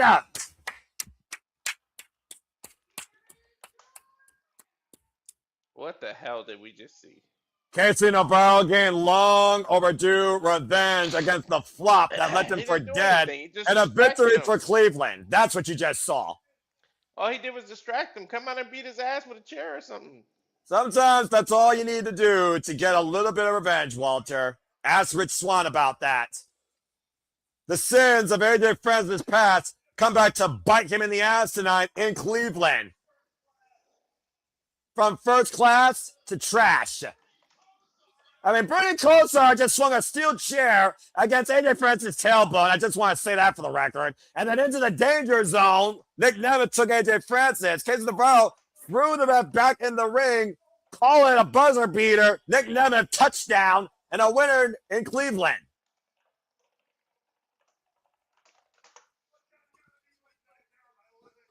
Cleveland TNA apparently it's running wild. Casey Navarro and Nic Nemeth getting a dose of revenge against AJ Francis. As the saying goes for my fellow Ohioans, Cleveland knows how to rock. And they just rocked one of the biggest rock stars of the TNA roster and a legend of the Cleveland Browns roster. That's crazy. And now Nic Nemeth celebrating with his family at ringside. Of course, his sister and his mother. Big night there for everyone in Cleveland, Ohio at the Wolstein Center. Well, Mike Santana's daughter also knows a flop when she sees it. I mean, I'm about to say, Brady Kosar, the Cleveland Browns might still want you not on the field, but maybe you should be coaching them because I know what you did tonight. Leading Nic Nemeth to victory, you might be the reason they go to a Super Bowl some point. Congratulations. Cleveland's own Nic Nemeth wins in his home.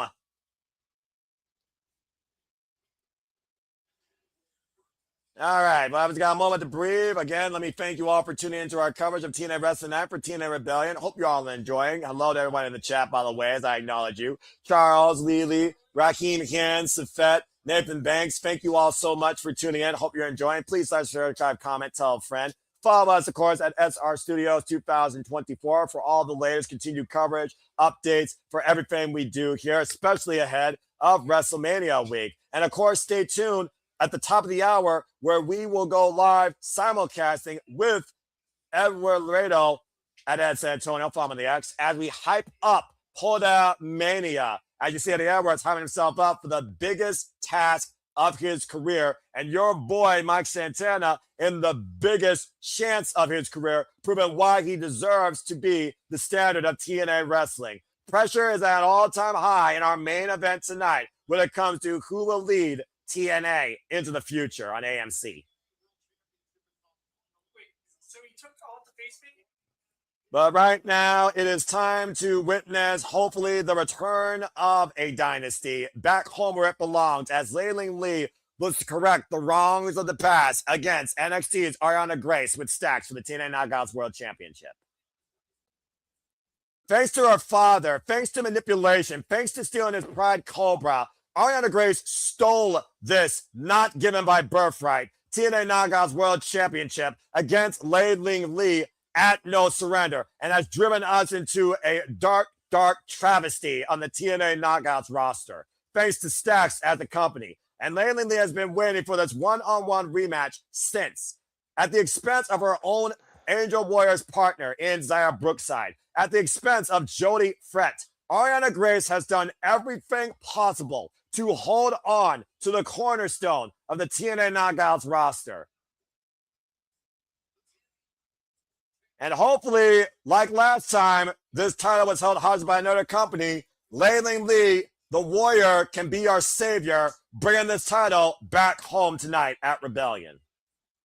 It's all title matches from here, except for EC3. Yeah, well, I don't care about control your narrative. I care about restoring the Knockouts to prominence. You know how you do that? You bring the TNA Knockouts World Championship back home on someone who deserves to wear it.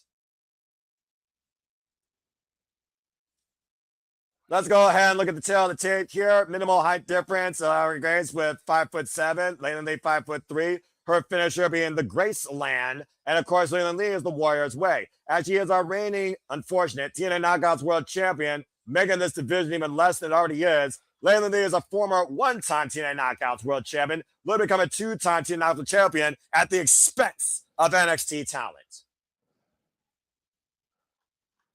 The warrior spirit must rise tonight. You are not an assassin, but you know what your mission is. Restore the honor of the TNA. I don't have to ask Noah who he going for this. What gives you that sort of inclination? That being said, again, stay tuned. We'll be simulcasting shortly with Edward Laredo at Ed San Antonio on the X. Here's to our studios as we hype up Poda Mania, the all-women's professional wrestling showcase that will be available on Triller TV live And we will be coming here next week, Wednesday, from Las Vegas, of course. Get your tickets today or become a member of Triller TV to watch this all-women's professional wrestling showcase. More on that after this match. And, of course, you see Angel Warrior partner accompanying Layling Lee to ringside, Zaya Brookside, who was unfortunately the last victim of Arianna Grace and that Cobra. Of course, the Cobra is now back home with Santimarella, but due to Daria Ray's manipulative influence and freaking board of director calls, quote unquote, Indy Hartwell and Santimarella have been suspended indefinitely.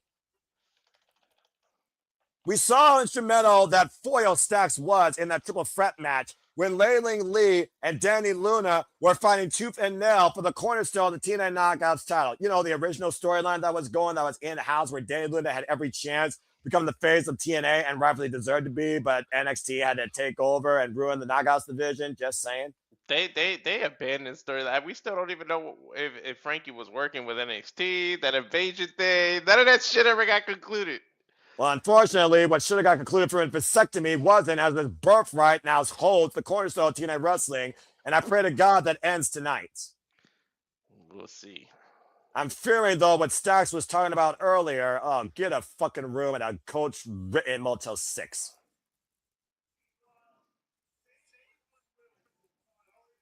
Arianna Grace does not deserve to be TNA Knockouts World Champion, has not shown she deserves it, and has not proven that she's worthy of it. The only thing she's worthy of is any money her father has given her. Let's keep in mind, folks, manipulation was the key. Emotion was the key, not pedigree, for this Jezebel and this travesty to hold the cornerstone of the TNA Knockouts division.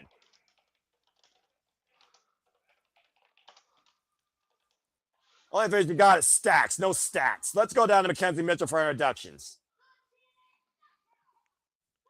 Oh, God, every time I see this, it makes me wonder, it makes me question myself about this friggin' wrestling business. Business my ass. Layling Lee, 37 years of age, 8 years involved in the game. Of course, as I said, a former TNA Knockouts World Champion.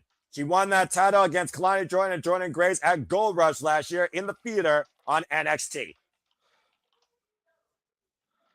And the Jezebel that holds the gold, that is the biggest travesty in modern day TNA Knockouts World Championship history, with someone waiting to be on divorce court near you. Arianna Grace, who's held this title since stealing it, and I do mean stealing it, at No Surrender.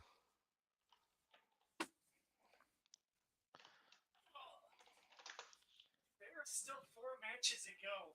This is crazy. Yeah, well, they still film them. What do you expect? Arianna Grace, 30 years of age, 7 years involved in the game. Of course, trained out of the WWE Performance Center. Calls herself Mixed NXT. Definitely needs to go back there. She has not missed TNA, as she holds the TNA Knockouts World Championship, a title going back to 2008. An era occurred. I have to reload. What the hell? Maybe no one wants to see this live. Did you get an error? I did. Oh, you did? Okay. So I'm going to refresh and fix it again, though, and see if it comes back. Now let's I don't know, but it's frozen in a perfect picture of the backside of Lee Lang Ying. She is stacked. No, stop that. All right. Damn. Well, hey, maybe I don't have to call this. That's a sexy woman. All right. Well, you know what? Cut the commercial. Technical difficulties. We'll be right back after this commercial break when TNA Wrestling restores their feed. Stay tuned, folks, as TNA Wrestling Rebellion continues here. Okay. We'll be right back after this. Hold on. And believe in Joe Hendry. Okay. I believe in Joe Hendry. I got refreshed. Okay, and we're back here now on TNA. That was the weirdest damnedest thing possible. Did you refresh at a missile drop kick and then a roll out of the ring? I got Arianna Grace begging her husband to help her here, and Layling Lee on the outside. As Layling Lee trying to take advantage. As I was saying earlier, this cornerstone of women's wrestling established in 2008, held by the likes of Gail Kim, Awesome Khan, you saw Mickie James, Book Test Marker, Madison Rain, Angela Love, original beautiful people. Tara, Winter, Velvet Sky, Havoc, The Bunny, yay, Allie, Maria, countless others. Of course, the virtuoso Dion Perazzo defined an entire era in TNA wrestling. And Jesse Jane even held it. Oh, driven face first in the rainbows goes Lei Ling Lee. And Monster Savage, and of course, Jordan Graves is the 3-time Knockouts World Champion. And Tyra Valkyrie was one of the longest reigning Knockouts World Champion. Arianna Grace is the 70th Black Blemish, might I add, on the TNA Knockouts World Championship history record. A back elbow strike right now, and a pump kick takes Lei Ling Lee down. Oh, wait a minute. Fisherman net breaker, swinging net breaker, floats over, here's the cover, hit the far leg, please kick out. Kick out that too. Oh my gosh. About to say, the fact that Arianna Grace has anything incredible is because everything she's gotten, she's stolen. She hasn't earned a fucking thing. Freaking prima donna princess. Freaking proverbial silver spoon Jezebel. And there you see Elena Black, who was very vocal earlier. Also another TNA knockout, who also should have been involved originally in the title hunt. Now look at this. Stacks trying to get involved, grabbing his wife's arms. And Zaya Brookside taking Stacks down. Figuring out the sunglasses off his face, Zaya, all right? And about to say, he should be thrown out. And you're out of here, Stacks! Thank goodness! This referee had a brain. You got literally involved in front of the referee in a championship match. You don't belong out here. Arrivederci, Stacks. Oh, wait a minute, Robert in the leg. That's a 2 count. That was the right decision there by that referee. Good. Go back to NXT. Try to become relevant again. Good luck with that. Probably not going to happen. Now, Lei Ling Lee trying to line up, lining up Arianna Grace. Down goes the champion. Roundhouse knee strike. Punt kick by the Warrior. Singapore-born TNA knockout. And this is the best chance that Lei Ling Lee has to restore the mistakes of the past. This is what Arianna Grace feared the most. Not having Stacks. Not having an insurance policy. Now she no longer has the Cobra. Has to do things on her own. And she can't do it. And Lei Ling Lee right now driving her form into the head of Arianna Grace. Looking to send her back to NXT in a box. Only a matter of time now. Beautiful takeover suplex here. Ling into the cover at the far leg. Gets a 2.5. Damn it. Able to escape. There has not been one beneficial thing for the TNA with Arianna Grace as the freaking TNA Knockouts World Champion. Not one damn beneficial thing. Irish whip right now. Again, back elbow strike. And now we'll see if Arianna Grace can actually survive in the deep waters of this business on her own or be freaking swallowed by a shark. Freaking guppy. And right now, blocking the boot. Got her down. Oh! Big kick right in the face.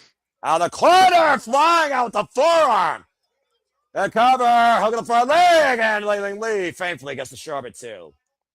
And Zaya Brookside's heart skipped a beat, and so did mine. As if Arianna Grace doesn't have enough frustration already, Walter. She just lost her man. Yep, her emotional support.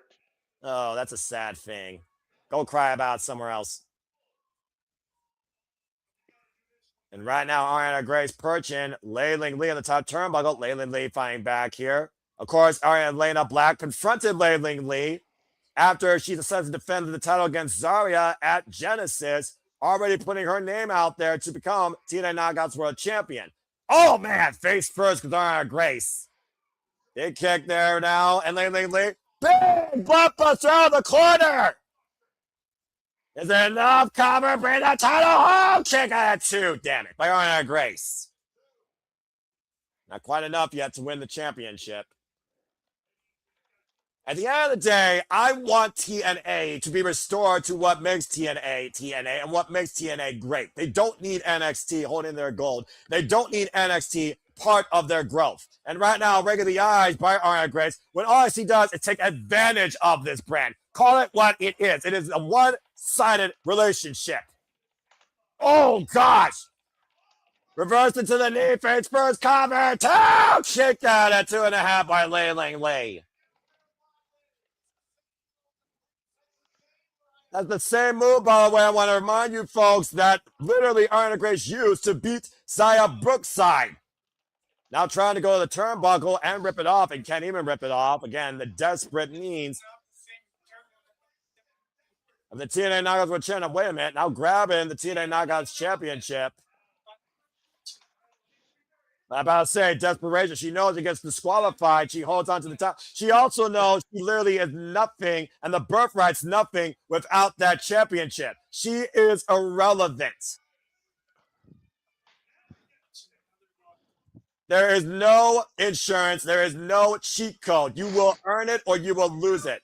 Now up Fireman's carry. Finish her! Finish her! Wyatt's way! Wyatt's way! Too close to the ropes. And the counter! What? What'd I say? What'd I say? Oh, she got caught! She got caught! Sir, Brookside put her great foot on the bottom rope. But she got caught doing it.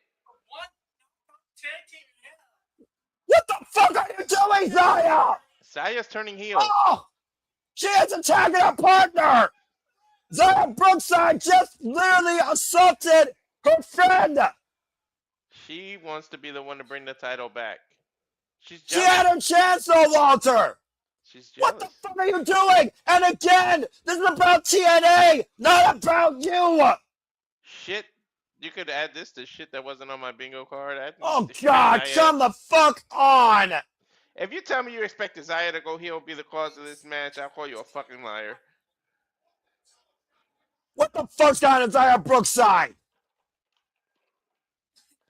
You freaking trashy British tramp! Jeez, Noah, don't hold back. Blonde British bimbo. And now Lane Lee in a brawl with Smidgen. On and near the back of the head. Shoots the fucking half cover. Arianna Grace fucking retains.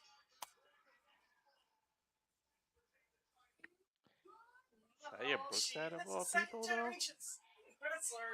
I need to know. I need to know the details as to why. Why?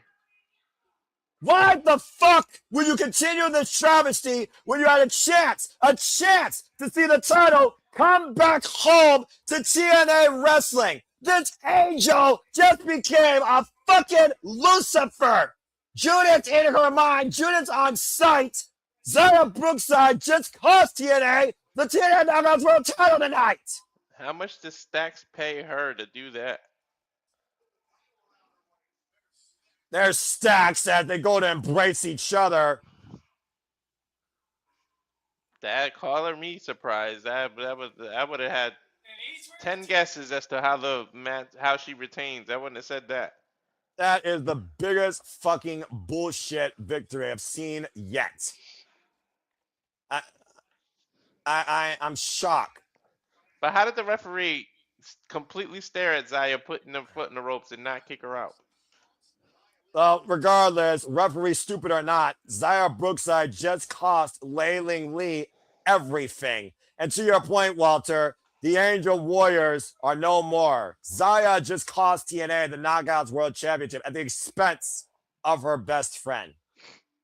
Not only did she not win the title, but she's got to be completely heartbroken, Noah. Why, Zaya? Why? I don't know what to freaking say. I think that's what Ying is thinking. Why, Zaya? Why? Well, like I said, you and I will talk later behind closed doors, the future of calling TNA Wrestling, especially if it's worth $40 because the jury is out. Anyway, folks. I didn't pay, so. You did. You got a year-long thing. So, again, you paid in advance. So, again, I hope the money's worth it. I'm still flabbergasted what the fuck just happened of all the possible outcomes to that point. Betrayed her best friend, cost her the championship, broke up their tag team chemistry, and literally made sure the title stayed with NXT. My best guess is some kind of jealousy. What the hell? Why are the lights out? Oh, well, we'll talk more later. Eric Young coming back out here. He said he's been waiting for EC3. Eric Young, of course, who told us on the, countdown show to Rebellion, how he knew EC3 would be in the building tonight and says he does not belong here in this ring. Anything that goes through TNA has to go through me. And he said he would be coming back out here later to confront EC3 as action continues. I keep forgetting that the lights go out when Eric Young comes out because I'm like, why the lights go out? That's twice they got me with that shit today. I got nothing to say right now. I really don't. Svet, it's not worth it at this point. TNA Knockouts Championship is a lost cause, and so is the tag team division, or lack thereof. We just saw Sarah Brookside cost Layling Lee everything. With no explanation. Well, let's see. About to say, I'm tired of sitting here, to be fair.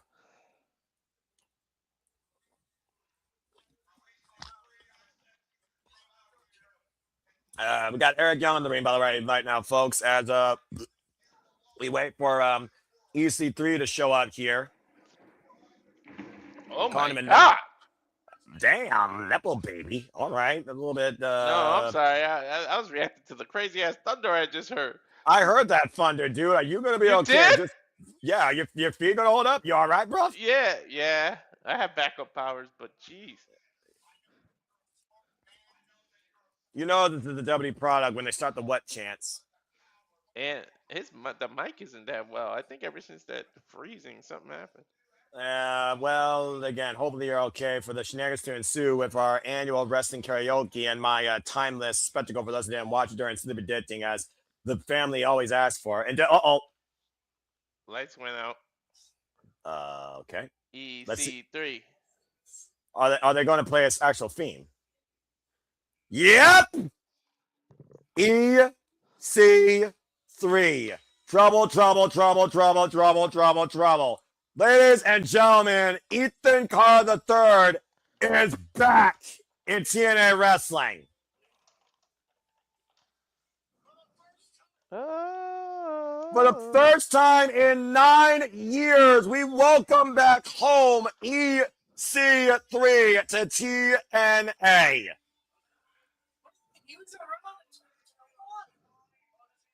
Ethan Carr, we don't talk about that. Ethan Carr III, the cornerstone of TNA Wrestling at the time, was virtually unstoppable, unpinned, unsubmitted, unmatched, and of course is a former Impact World Champion. The big blue belt, or silver and blue, whatever it was. Bit of a homecoming again. It looks like he's not here to talk. It looks like he's here to fight. As Ethan Carr III, to my point, former two-time, to your point, TNA World Heavyweight Champion. Had that title for 101 days back in 2015 with wins over the likes of Rockstar Spud, Matt Hardy, PJ Black, and of course, Drew Galloway and Kurt Angle. Mm-hmm. The one percenter himself, Ethan Carter III, Dixie Carter's nephew. Dude, that was the biggest surprise when he beat Kurt Angle. That was for me. I was like, I was not expecting that was his arrival. That was his ultimate baptism by fire, and he proved against arguably the greatest all-collegiate athlete of the business. Oh, wait a minute, Eric Young going on the attack first and coming over the clothesline.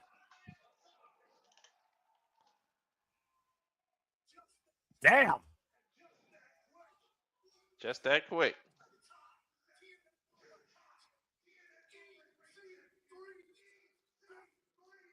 Wow. EC3, former two-time champion, is back.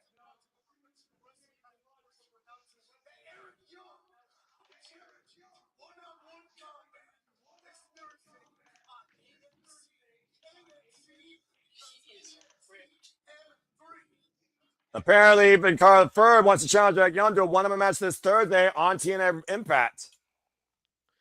Yeah, but you gotta wonder. I don't know. Can Eric Young actually get in his head and say you're one of the TNA's originals? Because it seemed like Eric Young wanted to get this company back. He hated the whole NXT invasion. He started this whole angle and it just disappeared. There was no conclusion to it. Eric Young was trying to stop invasion from happening, and then it just kind of disappeared. Am I wrong? Yeah, true. But also, like I said, it's a homecoming night tonight. And let's not forget, as I also mentioned earlier in the Countess of Addicting, EC3 is also from Cleveland. That being said, Ethan Carter III, who beat Eric Young in 5 minutes back in 2014, is looking to take down a world-class maniac in 2026, as AMC might soon become EC3's world again.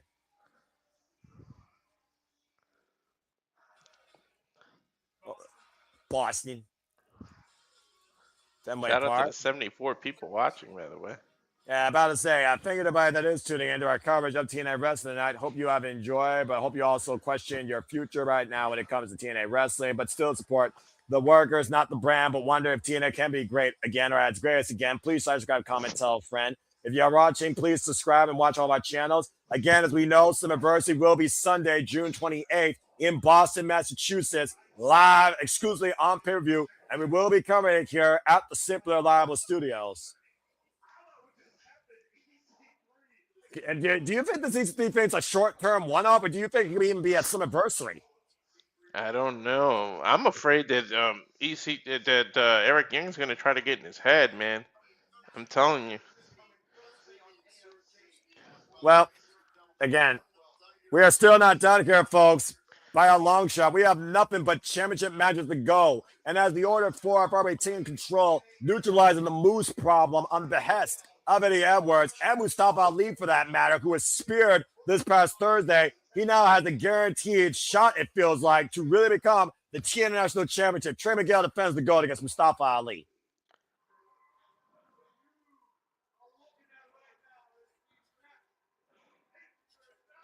You said before, Walter, one step closer to ultimate power. Mustafa Ali has set his sights on Trey Miguel's glory and has literally made it personal at the expense of a close friend in Jada Stone, as we saw at Sacrifice.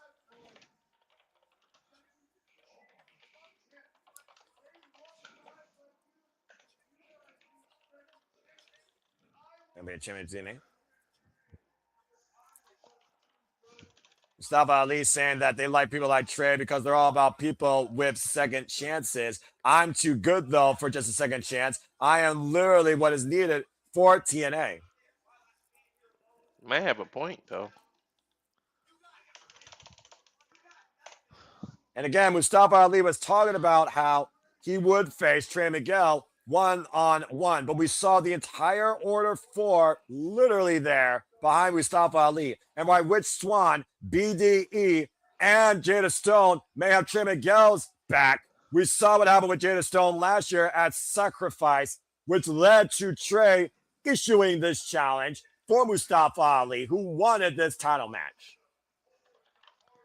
And I do wonder if Jada Stone will be in any condition tonight to be in Trey's corner. We know the Order 4 will be there. What is this? Who's downloading something? Tasha Steeles. The system. Has anybody got a thumb drive to get rid of this system? Oh, she's loading in something. What is she doing? I don't know. Code Red? She's alerting the system.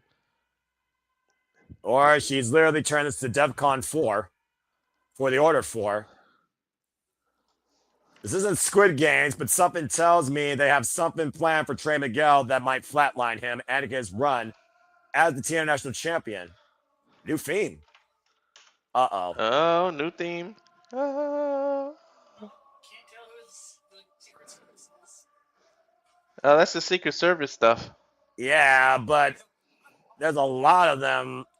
And Tasha Steeles has also been engaged. Did the Order 4 just get an upgrade? I guess. The Order 4 got a system upgrade. And apparently Mustafa Ali is the rising Terminator to terminate Trey Miguel as the TNA National Champion. The hell is this about? The future engaged. This is in the Order present. 4 becoming part of the system? What the? I'm not sure what this means, but we did talk about earlier second chances. We talked about Mustafa Ali's second chance on life after going on that Qatar coffin. And Mustafa Ali apparently has become more than what he was before, part cyborg. I'm not sure if he's trying to take us into a future or a dystopia.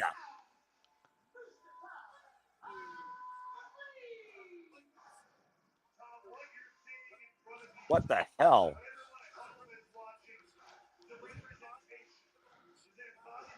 If this is the evolution of the Order 4, if this is a newer version versus what they previously were before, this is a very scary sight. Accuracy, precision, obedience, and absolute power, flawless design. The Order 4 looking to be that example tonight. And literally, Mustafa Ali has every tool at his disposal to do it.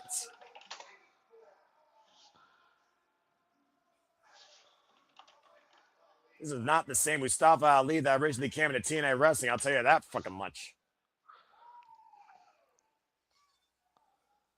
Trey, you might need more than taste swims and spray paint tonight. I'm just saying. Yeah, boy. I have feelings about this match now more than ever. I did say earlier how much card order could literally affect the system and the Order 4.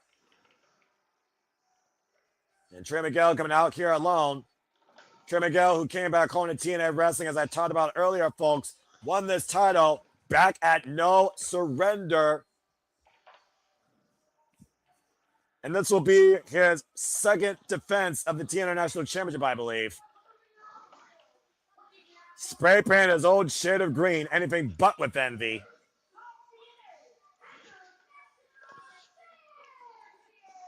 Close friends of Trey Miguel here tonight and possibly family. His father and his brother here in attendance tonight. The original Rascal, the multiple-time TNA X Division champion and former TNA Tag Team champion. Now doing the days of old all on his own now in the new. There's no mentors, there's no partners, there's no allies, just Trey Miguel and the TNA National Championship tonight against an entire Order 4 upgraded. Very proverbial chip on Trey Miguel's shoulder, fighting on behalf of Jada Stone, BDE, Rich Swann, and everyone else Mustafa Ali has assaulted and insulted. Trey Miguel, by the way, folks, has been the TNA National Champion now for 58 days, and this will be his second defense of the TNA National Championship. A title established last year at TNA Unbreakable. Let's look at the headlines here. Last year at Unbreakable in a triple threat tournament, the title was won by Steve Macklin. Miguel won the title at No Surrender in February. Ali and Steels, of course, beat Trey and Jada at Sacrifice to lead us to this match tonight. It's as simple as that. Trey Miguel, the 5th TNA International Champion, by the way. The original being Steve Macklin at 162 days.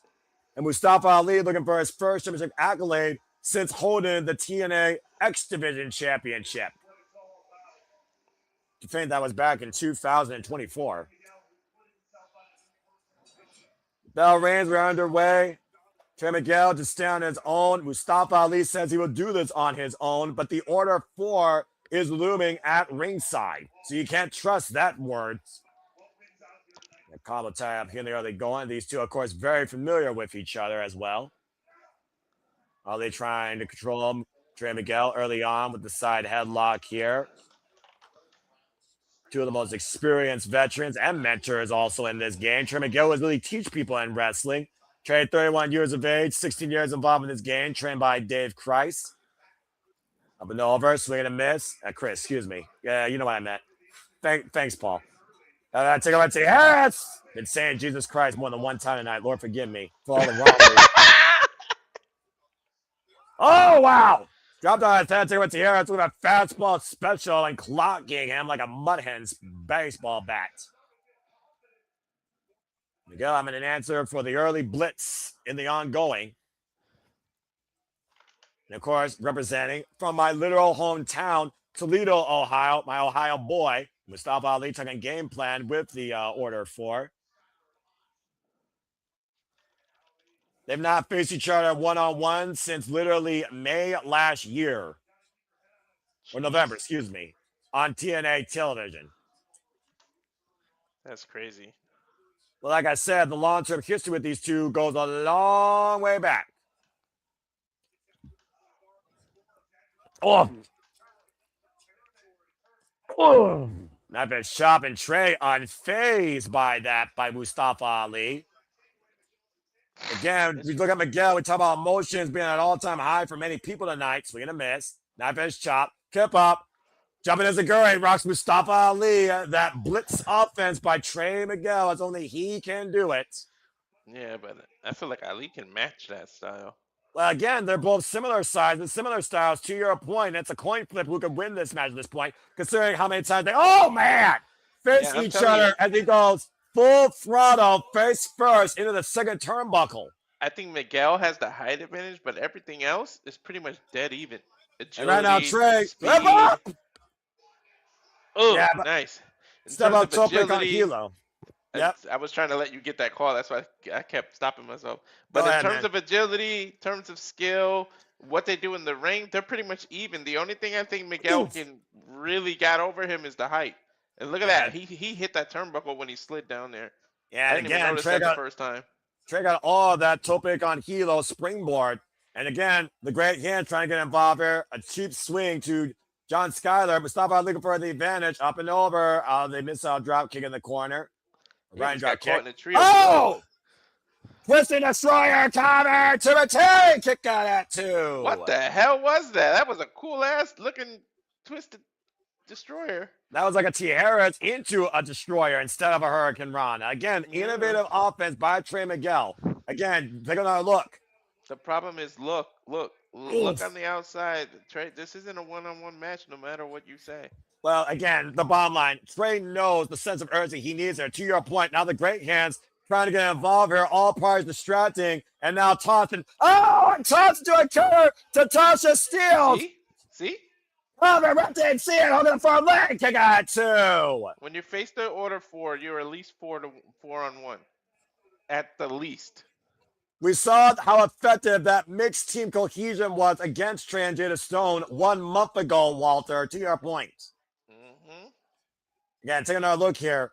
The arm wringer toss out of the corner into Tasha Steele's cutter. Picture perfect timing by the order 4 in execution. That would be a perfect legal double team if this was a tag match. Again, you don't have to like a damn thing Mustafa Ali's doing, but you can't argue how effective it is. Right. Uppercut He does lead there. by example. You got to give him that. Well, even a leader, as corrupted as they are, have to lead by example, especially in politics. Watch out! Watch out! Hilarious! Which is much more than we can say from where we're from, but we won't. Inside out, upside down, cut on the far leg back press, and a 2 count. Not that I'm trying to be political here, but this propaganda campaign is as dirty as politics is. Yeah. Oh, jawbreaker. Let's remember, Miguel and Moose got the better of the order 4. And Moose has been neutralized. Rolling in with a vicious cutter, cover, hook the near leg back press, and a 2 count for Mustafa Ali. Mustafa Ali, 40 years of age, 23 years involved in this game. And as I said, last time he had an accolade was the TNA X Division Championship here in TNA. 148 days being Chris Sabin for that time, the main event of No Surrender 2024. Inside cradle by Trey, inside cradle, gets that 2 count. Always looking for the dance with the devil, rising knee strike there. And now hooking up Trey, punches for a suplex. Trey creating leverage, trying to hoist Ali. Both men right now locked in position in the middle of the ring. Giant for position here. Both men trying to take the other over, and Ali takes Trey over with the fisherman suplex with a bridge 2, hook the shoulder, and gets that 2 count. Beautiful execution there by Mustafa Ali with the arc. Oof. And right now, Trey sent to the outside. Again, the order 4 looming, and Ali calling a game plan here as the great hands move the steel ring steps.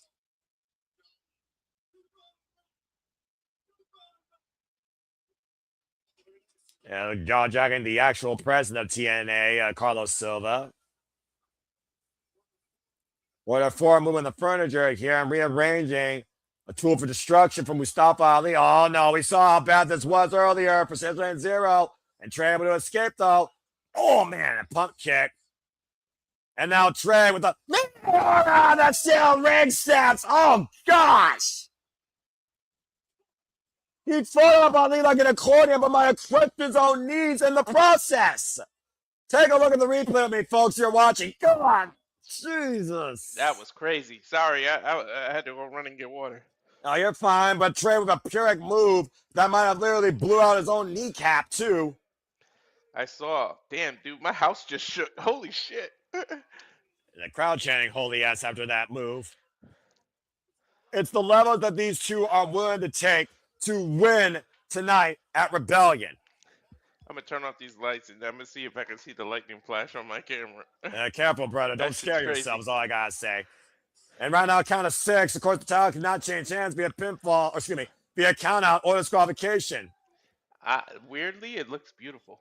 Got 9, and Miguel gets back inside just in the nick of time for this match to continue, favoring his right knee. Watch that through this match, folks. Now, Ali and Trey meeting in center. And right now, Trey trying to beat Ali to the punch. This is their 4th ever, by the way, singles encounter. Oh, nice slip out from underneath, and Ali. Slid under. Whoa! Miguel with the Hurricane Rana. The sidestep, low bridge, rebound, waistlock, German suplex! I think this is going to steal match of the night. I mean, again, Leon Slater, though, and Sir Alexander, barn burner of an opener. Yeah, it Swing was, and but miss. this might steal it. These two are Oof. just... Trey is just the speed, dude. I can't wait to Exactly. see Leon versus Trey. They got to do that one. Up and over, standing waistlock exchange here by both Trey and Ali, both men. Oh, and taking Trey down with a DDT. Tell me you wouldn't love to see... I mean, yeah, they each got a title. That's the problem. But I would love to see Trey versus Leon. I agree. And right now, Trey, look at this, up and around. Catch it Ali with a DDT. Great move by Miguel. Now crawls in the Puts it close covers to and the up to a 10. Kick out 2. Oh, Trey knew it. See how he started pulling up his leg? Exactly. His foot was under that rope. Great awareness by Trey Miguel, and it goes back to the familiarity, to your point, of these incredible two wrestlers here in TNA Wrestling. Take a look at this exchange, by the way, in the replay. Up and around into the tornado DDT for Trey Miguel on Mustafa Ali. He spiked his ass hard. Again, trying to fight back. Open palm strike, though, and Trey unfazed. Again, look at Miguel, though, the fire. And Mustafa Ali up and over, the flip. Ali. Oh, man. Low bridge drop kick. Oh, man. Rolling drop kick by Trey, followed by Ali. Almost on instinct here, these explosive moments of offense by both men, it seems. One gets down, the other one gets back up. Oh, high kick by Ali, rocks Trey Miguel. And now Ali might be looking to go in for... Oh, roll into a curb stop. Counter. How do you roll into a 2 count? How do you roll into a stop? That was a great sequence. Obviously, was looking for that rolling net breaker. Dude, this just woke me up, this match right here. And in fact, the first time these two met was Warrior Wrestling in 2024. Mustafa Ali won that night. I also want to point out to you, Walter, in their last 3 singles encounters in wrestling, Mustafa Ali won each time. Oh, so Trey is due for one is what you're saying. The last 2 times in TNA, Mustafa Ali has won both times against Trey Miguel. That's correct. Holy shit. Oof. Outside look Big crazy. chop. Big chop there right now by Mustafa Ali trying to fight back. First time these two men in TNA Wrestling, as I said, was May 2025. And a fall in November, Mustafa Ali got the better of Trey both nights. And now Trey and Ali, I sense disaster. Ali in position. It's been fly from the top rope. Nice. But he can't capitalize. Now calling in the cover. Hooked in their leg. Is there no kick out 2.5 by Trey Miguel?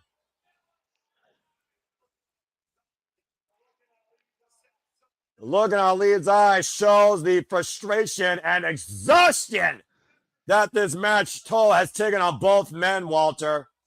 Hell yeah. You got to think if he was able to immediately cover, he might have got the 3, but he was unable to capitalize. Again, look at Miguel grabbing his right knee. Look at the expression of Mustafa Ali rolling inside and outside the ring now, going up to the top rope. Might be looking for that big 450 finisher. Miguel, caught him out of 450 into a cutter. Ooh, And now he got Ali, it. excuse me, Delayed DDT on the floor, sliding in and out of the ring. Baseball slide DDT. And perfect home run on that move. Now going up to the top rope is Trey and Trey Miguel. Hook above Blake's return. And top by Ali at 2. How the fuck he kick out of that? Literally squeezing out of that, slipping out of that move. Bro, he had Unbelievable. He had the cover completely tight. He hooked both legs and leaned forward and put all his weight on that cover. That's what Trey Miguel represents. That's what Mustafa Ali wants to represent. This is TNA Wrestling. This is for the TNA National Championship at Rebellion. It was becoming a pure match clinic. I don't give a shit what anybody says. You got to give Ali credit, dude. Oh, no, wait a minute. Tyler Steele's getting involved again, though. Low bridge, front first, the second row goes Trey Miguel. And the great hands just clutch him with those helmets. Now Mustafa Ali going up to the top row. Oh, just I say that. Don't let it end like this. Trey in the drop zone. The evolutionary for a 550 splash. And the cover 2. And Mustafa Ali is the new International Champion. I got that shit wrong.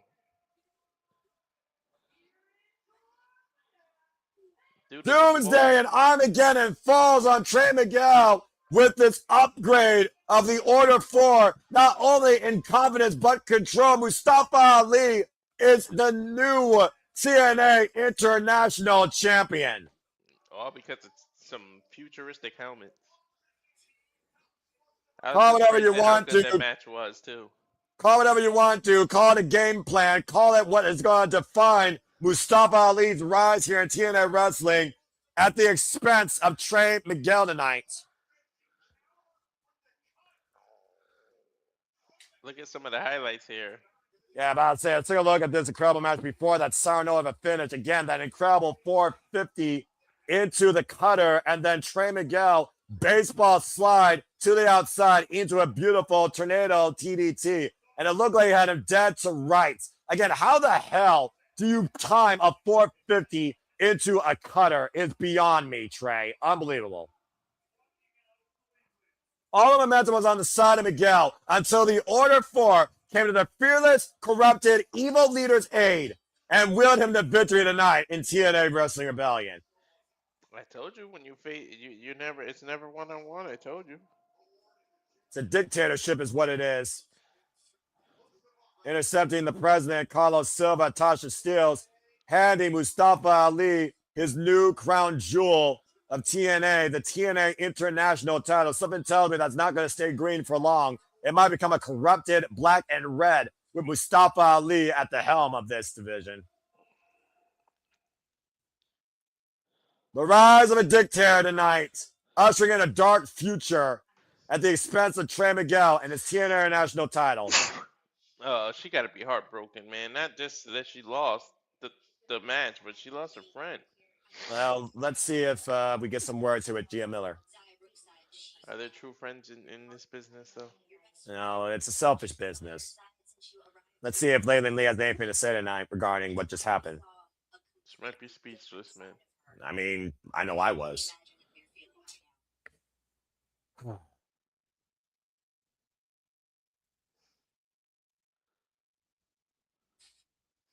Running back tears. She's literally speechless.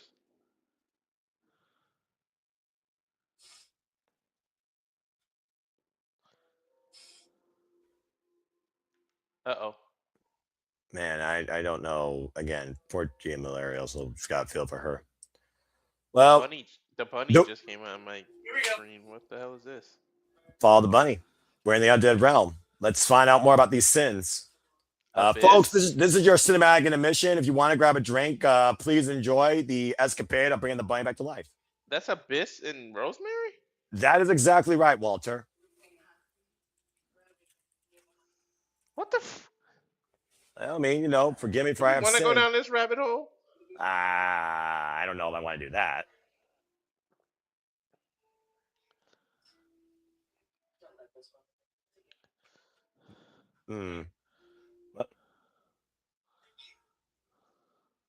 What a loving embrace by Rosemary and Abyss.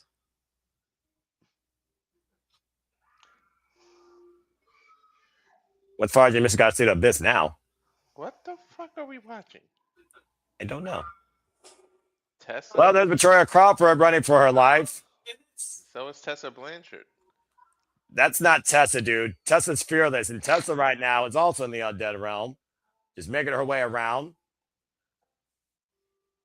She looks more disgusted on her face than scared. Tessa. Well, I mean, she doesn't look like a woman to intimidate easily. I'm just saying, if we know her track record. But she followed the White Rabbit into this realm, so let's see what it leads her, or if she's lost forever. And we know Havoc's. We know Havoc's in possession of Mila Moore. Probably gonna eat her. Are they gonna walk into Abyss? Yeah, no. At this point, we might walk into the Abyss, not the wrestler, but you know what I mean. James Mitchell saying he owes him an apology. I mean, for those that remember, James Mitchell and Abyss were extremely close before their fallout. Everything went off the tracks. What the fuck is he talking about? I mean, Dustin Rhodes once had an identity that Father James Mitchell managed. Did a lot of evil stuff and that he's not proud of, and a lot of pain to Abyss. Go back and TNA archives for that. Is he asking for forgiveness? Well,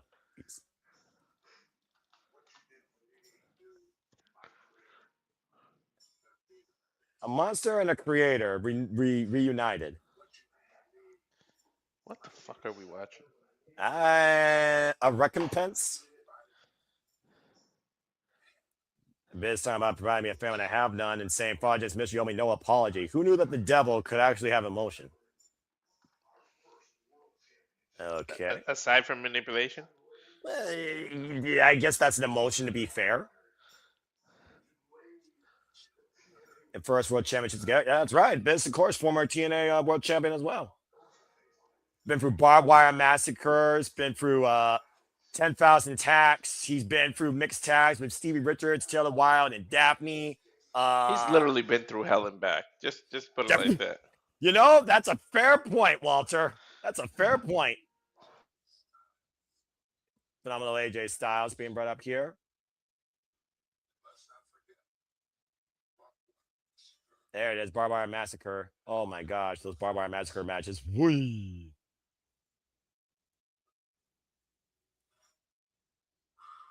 And shout out to Sabu. God rest his soul.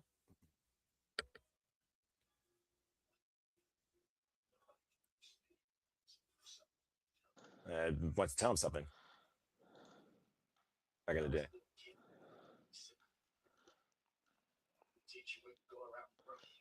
Go to my room. We won't be when you grow up. But I was like, what did he want to be? This is so weird. I want to be a mad scientist. You're not that.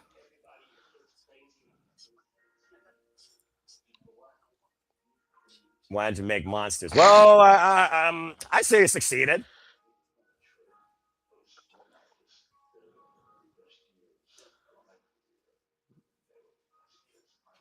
They were the best years of my life? What the I mean, he and Abyss had a hell of a ride together, up and down and all around, if I'm being perfectly honest here. What does this have to do with the females following the White Rabbit? Well, we're talking about sins, right? If you want to try and recompense your sins, forgiveness is a way to do it.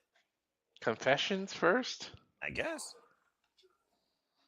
But, you know, when you right the wrongs of your past and you cleanse the darkness in your soul, I guess, I'm not sure. I mean, I feel like this was just a moment that Forrest just wanted to get back. And Rosemary allowed it to happen. They did dominate TNA wrestling together all the way when you became a TNA Hall of Famer. I still remember your Monsters Ball with the likes of Rhino. Oh, yeah. Hell, the Monsters Ball was created because of this guy.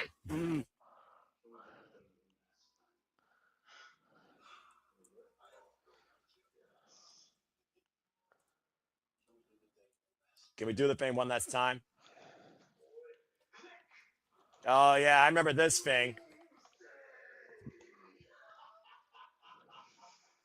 Click. Doomsday. I remember that gimmick very well. He just literally And he's gone. disappeared. That's it. And that's probably the last time he will ever see Abyss. Meanwhile, Rosemary will continue to bring us through the Undead Realm to see if the White Rabbit brings the bunny back to life, or if Milo Moore and Victoria Crawford are lost forever. We can only pray and hope. Well, from the Undead Realm back to reality, it's time to get fully loaded and see if something gets deleted or broken. As we get ready for our semi-main event, time for the TNA World Tag Team Championships. The Hardys defend the gold against the System.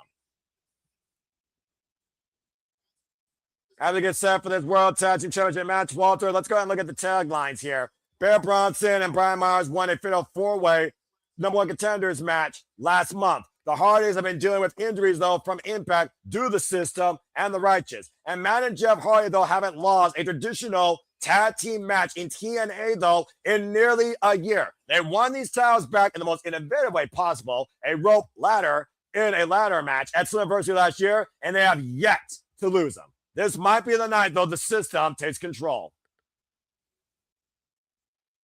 All right, here we go. Cedric Alexander came up short. Can Bear Bronson and a former two-time TNA Tag Team Champion and one of the most accomplished tag team specialists in the game, most professional wrestler, Brian Myers, lead Bear Bronson to glory and the System to its own upgrade?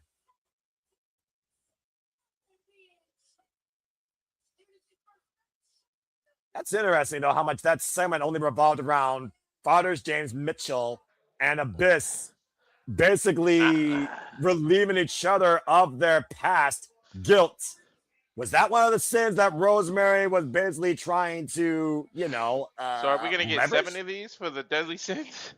I mean, I think we're on 5 right now. I lost count. But all I know is one step closer, I guess, to the bunny coming back to life. I think her and Mara are still looking for a sin, so hopefully they don't get lost. As far as Victoria Crawford and Mila Moore, I could care less if those two ever come back to Well, life. Tessa probably represents pride because she's full of herself.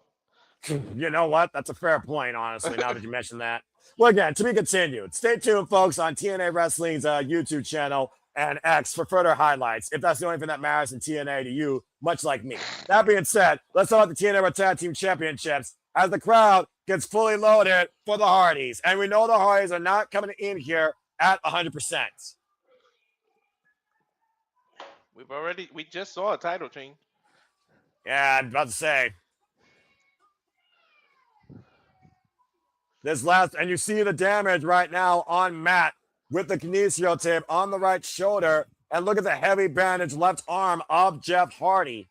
After surviving a tables match only 2 days ago on TNA Impact against the Righteous. And the Righteous still got the last laugh, sending Jeff Hardy through a table, face first. Brian Myers, by the way, the last time he held the TNA World Tag Team Championships was back in 2024 alongside Eddie Edwards before eventually, of course, the Hardys were able to beat the ABC. Thread of Triumphs? I'm about to say, think about that. Friends of Professional Wrestling that wrote that book about literally the triumph of the Hardys is inside that book. You can get it today from your local retailer or Amazon. Matthew Raywall with a great read here tonight. I can dig it. Ready for this contest looks like will be, of course, Alice Lane. Damn it. Right. Oh, boy, this is going to be interesting. The first time the Hardys won these titles, of course, at the expense of ABC and the System. Back in 2024 in Full Metal Mayhem, the Enigma brought to life by Jeff Hardy. You said you can dig it. Are you trying to reference that the Righteous are going to pop up? Well, maybe that. Again, you see Alice Lane. I believe that is Alice Lane. Holding the TNA. I can't see. Oh, that's it. Page French found. Okay, I see a big picture of the title in the middle of the screen, so I can't see nothing. I don't know. TNA World Tag Team Championships. Paul, I don't know. Clearly not looking to take place to the extreme, but they're trying to protect their bodies. All right. Anyway, bell rings are underway. I think about it. Tell me that's Paige, whatever her name is. I can't come up with the last name. Anyway, The Hardys, by the way, folks, have been the TNA Tag Team Champions this run now for 266 days as Brian Myers immediately goes after that arm. And this will be their 9th defense, overcoming the likes of the main event, J-Line and Midas Black and House of Glory, Team 3D, in fact, retiring Team 3D. And, of course, I talk about not once but twice, the Righteous and the Rascals and the Nemeths in this run alone. Yeah, that's Paige Princevelli, right? I follow her. Paige Princevelli. 2-1 opportunity here on Brian Myers. Yeah, you're right. She's more of a redhead and a ponytail. You follow Paige Princevelli? Okay, well, follow her on the X, folks. Again, shout out to the Zebras. Kids in the midsection there. Again, I'm not on social media. Oh, wow. That's an impressive double suplex takeover on the big Bear Bronson. The mental and physical scars the Hardys have endured the last 3 months alone at the hands of the Righteous and the system. And Matt Hardy looking the to titles this whole time, they're freaking targets. Yeah, clearly. And of course, you know the Hardys are sending a message to the Righteous. If you try and screw us again, we will delete you. Oh, side effects. And the cover now, hook on the far leg and a 2 count. And let's be honest here, Walter. They're coming off a ridiculous title defense under extreme conditions less than 48 hours ago. They need to end this thing quickly. Yep. And Hardy right now looking to delete. Brian Myers was looking for a pre on the outside, saying no deletion tonight. Timeout. There are no timeouts in wrestling, dude. And right now, Brian Myers trying to run away in hot pursuit, though. And Matt Hardy again. The side step. Oh, to your point, Bear Bronson running the mat like a wall. Bear literally chased this dude down and ran him over. Again, Bear Bronson is looking for his first championship accolade here in TNA. And Bear Bronson, of course, who joined TNA earlier this winter and just driving Matt Hardy lower spine first into the ring apron. The destruction this man has caused, let alone so far in the system. Let's not forget, Bear Bronson crushed the Hardys in a tag match prior to them facing the Righteous at Genesis. Chaos has ensued for the Hardys at every moment the system has to give in. Elbow drop while Brian Myers ties the leg up. Bear Bronson, by the way, has not held a championship accolade, as I said, here in TNA, nor has been a tag team champion since, actually enough, I believe earlier 2023, alongside Bear Boulder as the Iron Savages and WrestlePro. And neither the sternum was crazy that Brian did the mat when he first rolled him in the ring. Yeah, about to say, instigating Jeff Hardy, though, who's not legal, and Paige needs to regain some control here, and it needs to right now keep Jeff Hardy under a cooler demeanor, which is not helping his brother at the moment now. And these shoulder tackles in the corner to Matt Hardy by Bear Bronson. Again, you got to listen to the referee no matter what. The only thing that matters here are the tiles, and the champions have the advantage. Title is only in James' hands. We have pinfall or submission inside the ring. And yes, folks, this is our semi-main event. We are going to be down to our World Championship match after this. Why and is these two Matt matches revealing will how define hurt the he system. is? I'm about to say, the Hardys' injuries be damned. And oh my gosh, to your point, look at the heavy bandages and kinesio tape all over the upper torso. Now with the sunset flipping. Oh, God! Thrust by the Bear. Cover 2. Count only. He's as big as a bear, honestly. That was a heavy, nasty seat. Good Lord. And now he's mocking Jeff. I don't know how wise that is. The ribs, the side, all damaged goods tonight on the Hardys. Literally held together by duct tape and bandages, it seems like. They've been wrestling for over 30 years. They're always beaten and broken. Yeah, but let's be honest here, Walter. Last month, we saw the damage Matt Hardy suffered at the hands of Dutch. And we just saw these two endure a tables match with the Righteous literally this past Thursday on Impact. Mm-hmm. Sometimes victory is not necessarily something you earn easily. Could have a busted rib here, honestly. And we know how bad a busted rib is. It compromises everything. Your breathing, your movement, your wrestling.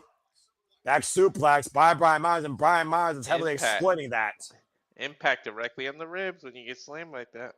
And we know that Brian Myers loves to use a spear and might be looking for the opportunity to do that. Shout out to his former mentor, Adam He Copeland. still Edge. uses the spare, so he's Oh. still Edge's bitch.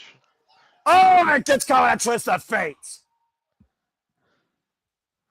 Now the cover off the far leg by Bronson Bear with the stomp to the already cover my shoulder. Breaks the cover. Now Jeff Hardy's had enough and now assaulting Bear Bronson in the corner. We knew this frame was going to literally break down here sooner rather than later. Again, the referee, though, trying to create separation here. You will always be Edge's bitch. One of the greatest hits by, of course, I'm not going to say his name. We're not doing that tonight. We're Walter. not killing it. You can say his name. Look, we're not going to say Joe Hendry because I know. See, you did it, not me. I believe in Joe Hendry. Damn it. Oh! And right now, Jeff Hardy trying to take advantage of Bear Bronson. Atomic drop, ticking down, and Vintage Hardy's here with a double leg drop on Bear Bronson's torso. Follow up basement drop kick. That was kind of low, right in the Bear Cubs. And right now, elbow drop cover up the far leg to retain. Jeff gets a 2 count on Bear. You see Jeff Hardy right now with the bandage up arms underneath those sleeves.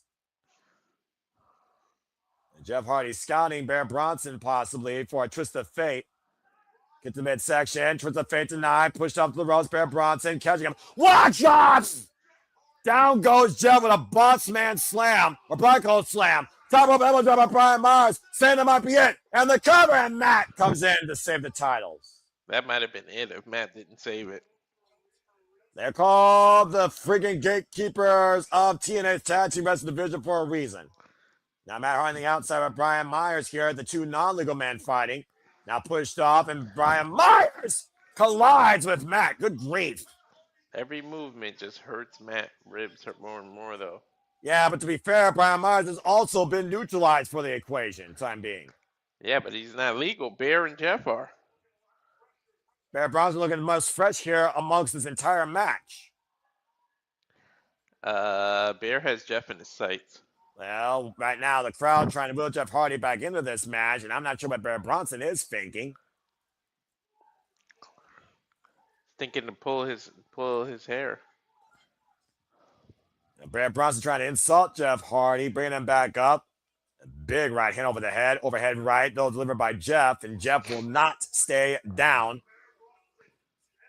Does not feel intimidated at all by the big Bear Bronson. Big right hand. Defiant. He's defiant. Yeah, that's definitely one thing that's defined his career amongst other terms here. Maybe redeem might be another word here. Might be a saving grace if the Hardys leave tonight. Still TNA Tag Team Champions. Clubbing blows here being exchanged between Bear Bronson and Jeff. Now Guzzo by Bear. Breaks the grip though. Jawbreaker though by Jeff Hardy. Rocks Bear Bronson. Again, we are right now down to a 1-1 affair. And now hooked up and oh my God. That's his new submission move? Yeah. Spinal domination, to your point. This new move implemented by Jeff Hardy that rearranges the lower lumbar of his opponents. Spinal destination might be final destination for the Jeff Hardy's retainment here if Bear Bronson passes out or taps on, and Brian Myers with the save. Breaks up the submission hold. Great save there, I will give. Yeah, watch Matt out of the corner of your screen. Yeah, about to say, Matt Hardy trying to get back in the action. Oh, wait a minute. Twist of fate. Oh, man. A messy plot twist. Didn't get off if it got enough of it as Brian Myers is rolled to the outside. Matt can barely stand right now. Yeah, the tip literally wearing away on the side of his body. And Matt Hardy trying to call the play despite the fact he's damaged goods. Not sure how wise this is, though. But you talk about before, the Hardys have always put each other's bodies in risk. Poetry and motion in the corner. The poetry and motion splash. But Matt is not legal. Well, right now, the referee offering a lot of leniency here. 2-on-1 opportunity here for the Hardys. Looking to send Bear Bronson to his final deletion. Get to the midsection. Looking for the twist of fate. Connects. Jeff is moving way too slow, man. And about to say, and Jeff Hardy throwing the shirt to the crowd. And Paige watching on. Jeff going to the top, though. Brian Myers, though, catching Jeff. And oh, my gosh, bracing that damaged arm against the top ring rope. Told you he was taking too long. And now Madsen up and over the outside by Brian Myers. To your point, the referee didn't see it. And we still have two legal men inside the ring. Now Bear Bronson. We're about to have new champs. Super kick. Head It's first over. goes down to the power driver counter. We have new tag team champions.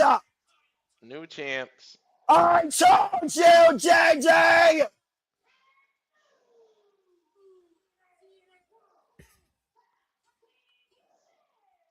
The system works.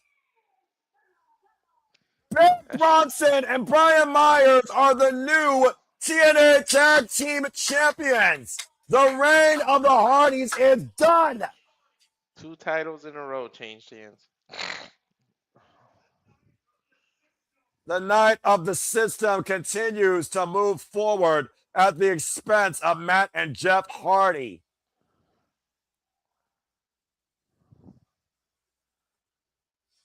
Congratulations to Bear Bronson and Brian Myers. Brian Myers is now a 3-time TNA Tag Team Champion. Brian Each time Bear. with the system. Bear and Brian. Ken Edwards, though, sees full control with the cornerstone of TNA Wrestling, though, the TNA World title. So what is that now? 2 titles that changed hands? I believe so. As we go backstage to Moose and Alicia Edwards.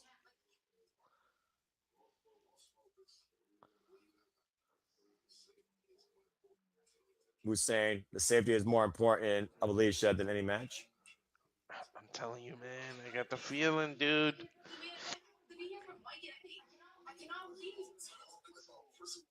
Wait a minute.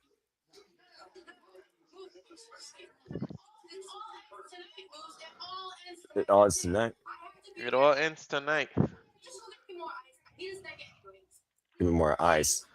I need a second. And Moose grabbing his shoulders. Telling you, got the feeling it ain't over, buddy.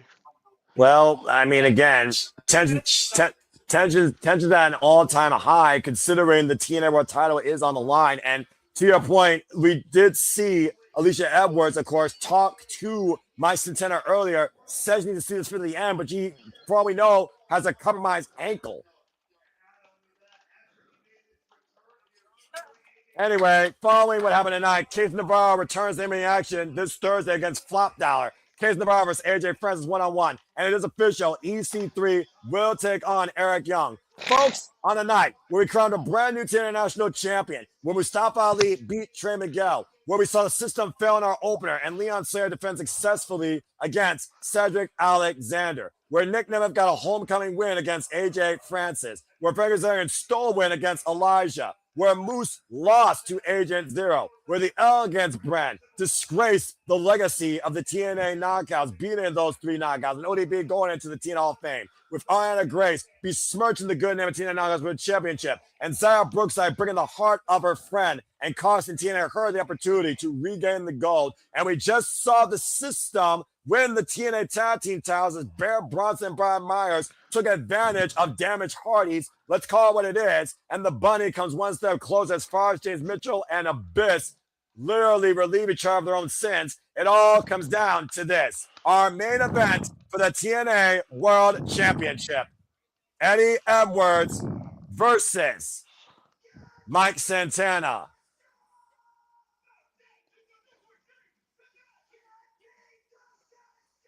Okay, I don't know who this crew is, unless It's a live performance of their theme. I think that's Downstate actually that might be doing that, but I don't know. But that being said, that you can't beat the system. I'll say, what a freaking cringy thing right here. And apparently, Drain actually got one prediction right tonight. Well, congratulations. One's better than none.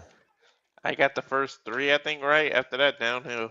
You know what? Again, this roster, it's all right. Let's go ahead and, of course, get everybody up to speed on this match here. It looks like the system, we're just escorting Eddie Edwards into the area. That is Zach Call and Sean O'Reilly. Yep, that's Downstate, dude. That's Downstate. They're the ones that wrote this theme, along with so many other themes. You can't beat the system. Well, we'll see right now. They talk about the heart won't quit. They talk about a man that built his kingdom. They talk about somebody that came to play. And now they literally might be talking about how you can't beat the system, as the system might regain full control of TNA wrestling. Come on, It's man. minute time at Rebellion. Don't screw my boy. I'm going to find out here, man. He's emotionally driven here. And we know Alicia Edwards talked to Mike Santana earlier tonight. And Alicia Edwards refused to leave because she has to see this through. It ends tonight. And Mike Santana, a man of the people, walking through the people in the Wolstein Center. The realest, the nastiest, the standard, the bearer of the TNA World Championship.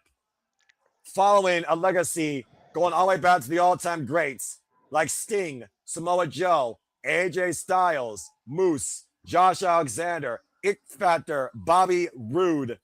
The pressure of TNA's future lies proverbially on Mike Santana's shoulders.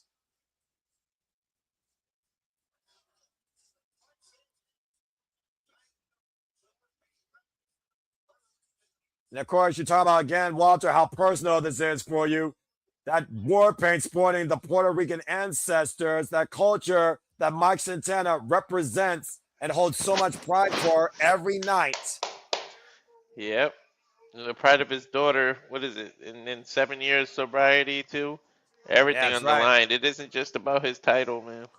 It was the stage he came back home at, TNA Rebellion, 3 years ago against Steve Maclin. Looking to become the standard of TNA wrestling, fulfilling what he called his own path of purpose, to a promise to Walter's point that he made to his daughter. It's been a long, rocky road to get here, and we come back to where it all starts tonight at Rebellion. Kissing his daughter. Of course, he's been the TNA World Champion now for 87 days after overcoming the clown of TNA, Frankie Kazarian, on TNA Thursday Night Premiere Impact on AMC, and outlasting him in a Texas Death match. And he has to keep his emotions in check tonight if he's going to leave still the face of TNA. Mackenzie Mitchell, take it away with our main event introductions. This man has been at the lowest of the lows to the highest of the highs. One fall. And of course, before this contest, that is definitely Alice Lane.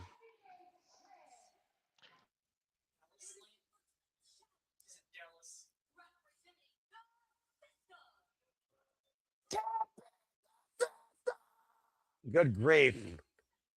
What a song. Eddie Edwards, like I said, is no stranger to this championship, but has not held it for 5 years.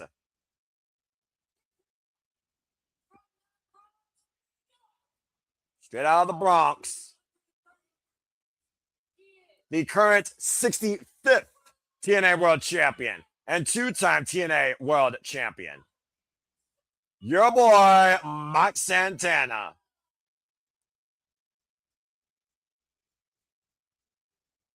Eddie Edwards, of course, earned this opportunity, and feast are fired, and has finally called his shot tonight for the main event at Rebellion. Mike Santana, 35 years of age, 18 years involved in the game. As he hands the championship off to Alice Lane, who presided over the last TNA World Championship match last month at Sacrifice, calling it early due to injury protocol on Steve Maclin, as she raises the cornerstone of TNA wrestling. Jeff Jarrett, Kurt Angle, Alex Shelley, Steve Maclin, Eddie Edwards, as I said earlier, Sami Callihan, Johnny Impact, Pentagon Jr., Eli Drake, and as we saw earlier, EC3, all defined by being the face of TNA wrestling. And the only way they were was holding that championship. Kind of a tap here in the early going. You got to wonder right now who is more fueled by their own emotions and their ambitions here tonight at Rebellion to lead with this championship. I don't know, but Miguel has Jesus Christ, I can't even think right now, bro. Mike, I don't blame you. I called him Miguel. Mike It's has all right. more to lose, and Eddie has everything to gain. But we saw the system gain some power when they regained the tag team championships. But we also saw Alicia Edwards talk to Mike Santana earlier, or wanted to talk with her, saying, no one knows Eddie more than me. And despite the fact that she might have a bad ankle or Achilles, she wants to see this thing through tonight and says it has to end. And the funny thing is, the last thing we saw was Moose leaving that locker room to get her something. And we don't know whether or not he was caught in To get her crossfire. ice, and I'm telling you, she don't need ice. Her ankle's not bad. I'm telling you. I think Moose might need more ice because for all we know, Moose might have been neutralized again.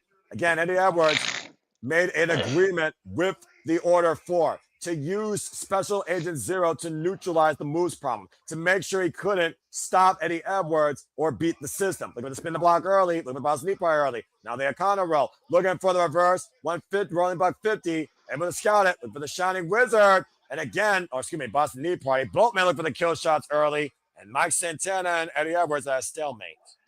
Yeah, I didn't think Boston Knee Party or Buckshot 150 would be pulled out this early. Is there a sense of urgency, or is it trying to be one-upsmanship this early? Quite a sequence there. You can understand the pressure on both men here tonight. And again, Eddie Edwards, he's the one that stayed. Mike Santana left to come home to find himself again in TNA. Last month, of course, we saw Edwards try to jump Santana. We also saw the system try to jump Santana this past Thursday on TNA Impact during that contract signing. Now, Eddie Edwards and Mike Santana both regrouping here inside the middle of the ring. And Eddie Edwards, of course, like I said, previous Grand Champion, previous X Division Champion, previous Tag Team Champion. And of course, former TNA World Champion. Gets a midsection there before losing it to Eric Young. Big shoulder block there, and Mike Santana and Eddie Edwards, neither man budge. And Mike Santana wants to test his mental against Eddie Edwards. There's a lot of pride here when it comes to the match that I did say is probably the most TNA on this entire card due to the pedigree of the standard that both men hold themselves to here in TNA wrestling. And right now, Mike Santana running for Eddie Edwards with the shoulder block. And the fact that Eddie seems to be wanting to do it on his own because the system is not on ringside.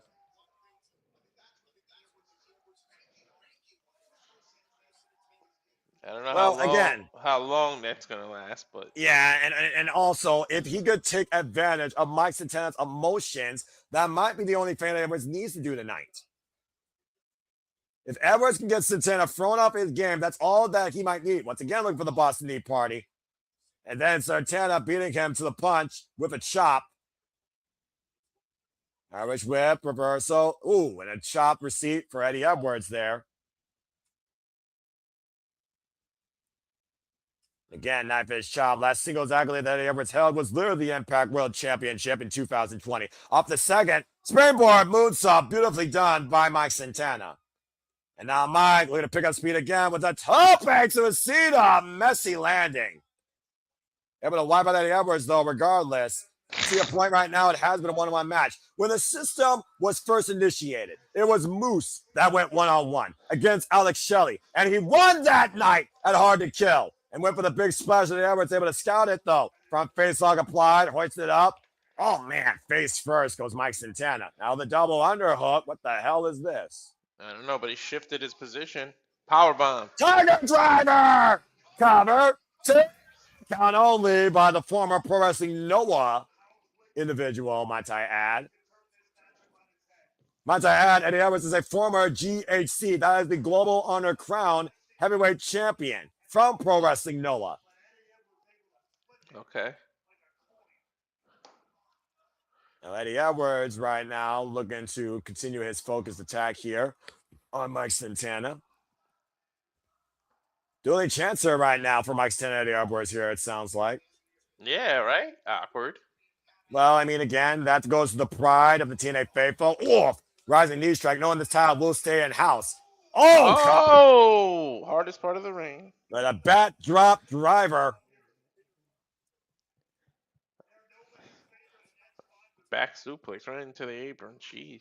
Yeah, hardest part of the ring, but you see Mike Santana favoring that shoulder. Again, Mike Santana He's been a little bit reckless, we have to say, in the last few weeks here, Walter, letting his emotions and his pride get in the way of common sense and better judgment at the expense of his body. Let's not forget, he splashed Eddie Edwards freelancing through a table last month at Sacrifice.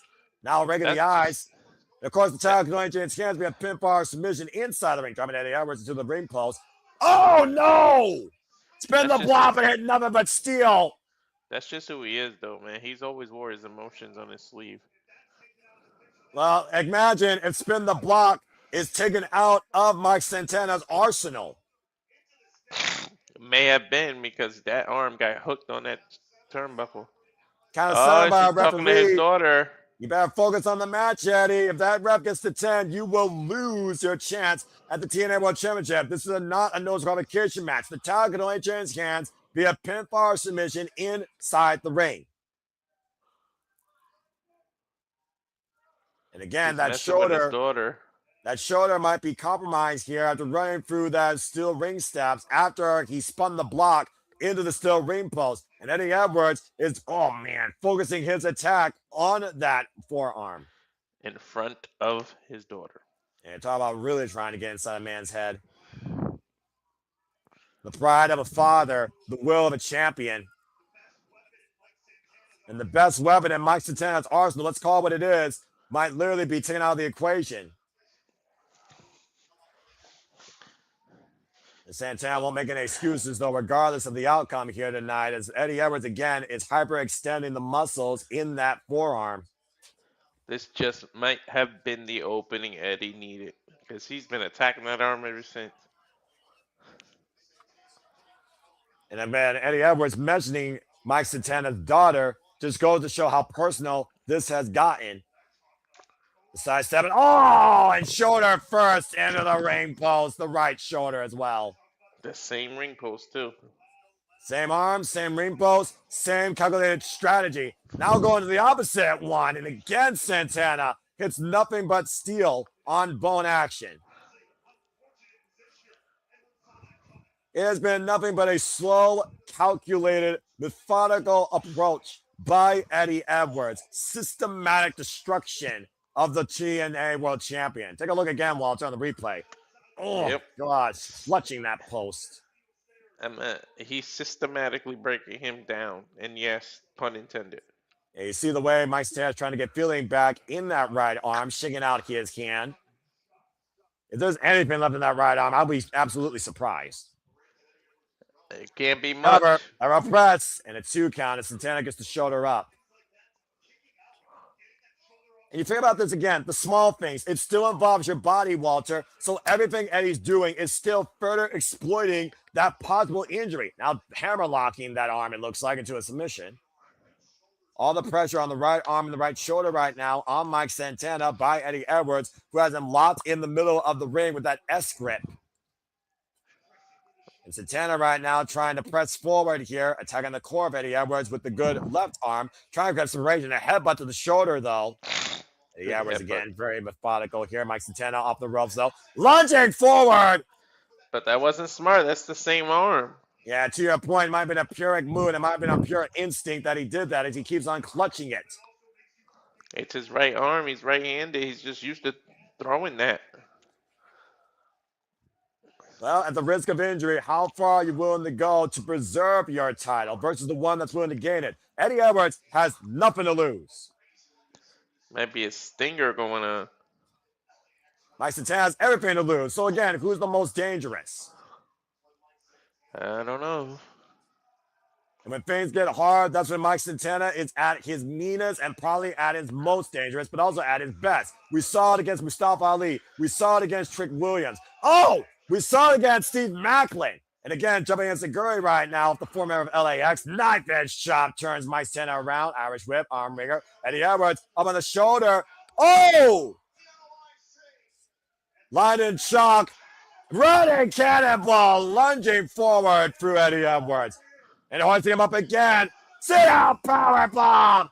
Cover to kick out at 2 Eddie Edwards. Just remember, a wounded animal is most dangerous when backed into a corner.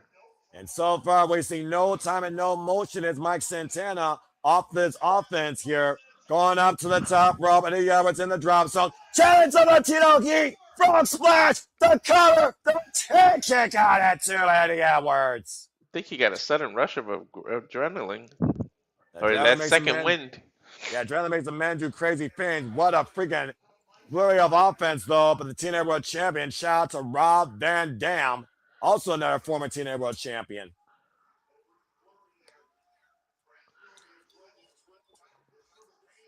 Trying to be the whole effing show, trying to push through pain. Barely able to lift that arm. It looks like it's just literally dangling from his body. Eddie Edwards, though, and Mike Santana, both men on the apron. Dangerous territory here. And Mike Santana looking for some high-risk offense and some big-time damage. Oh, and Eddie Edwards immediately going after the eyes, raking the eyes.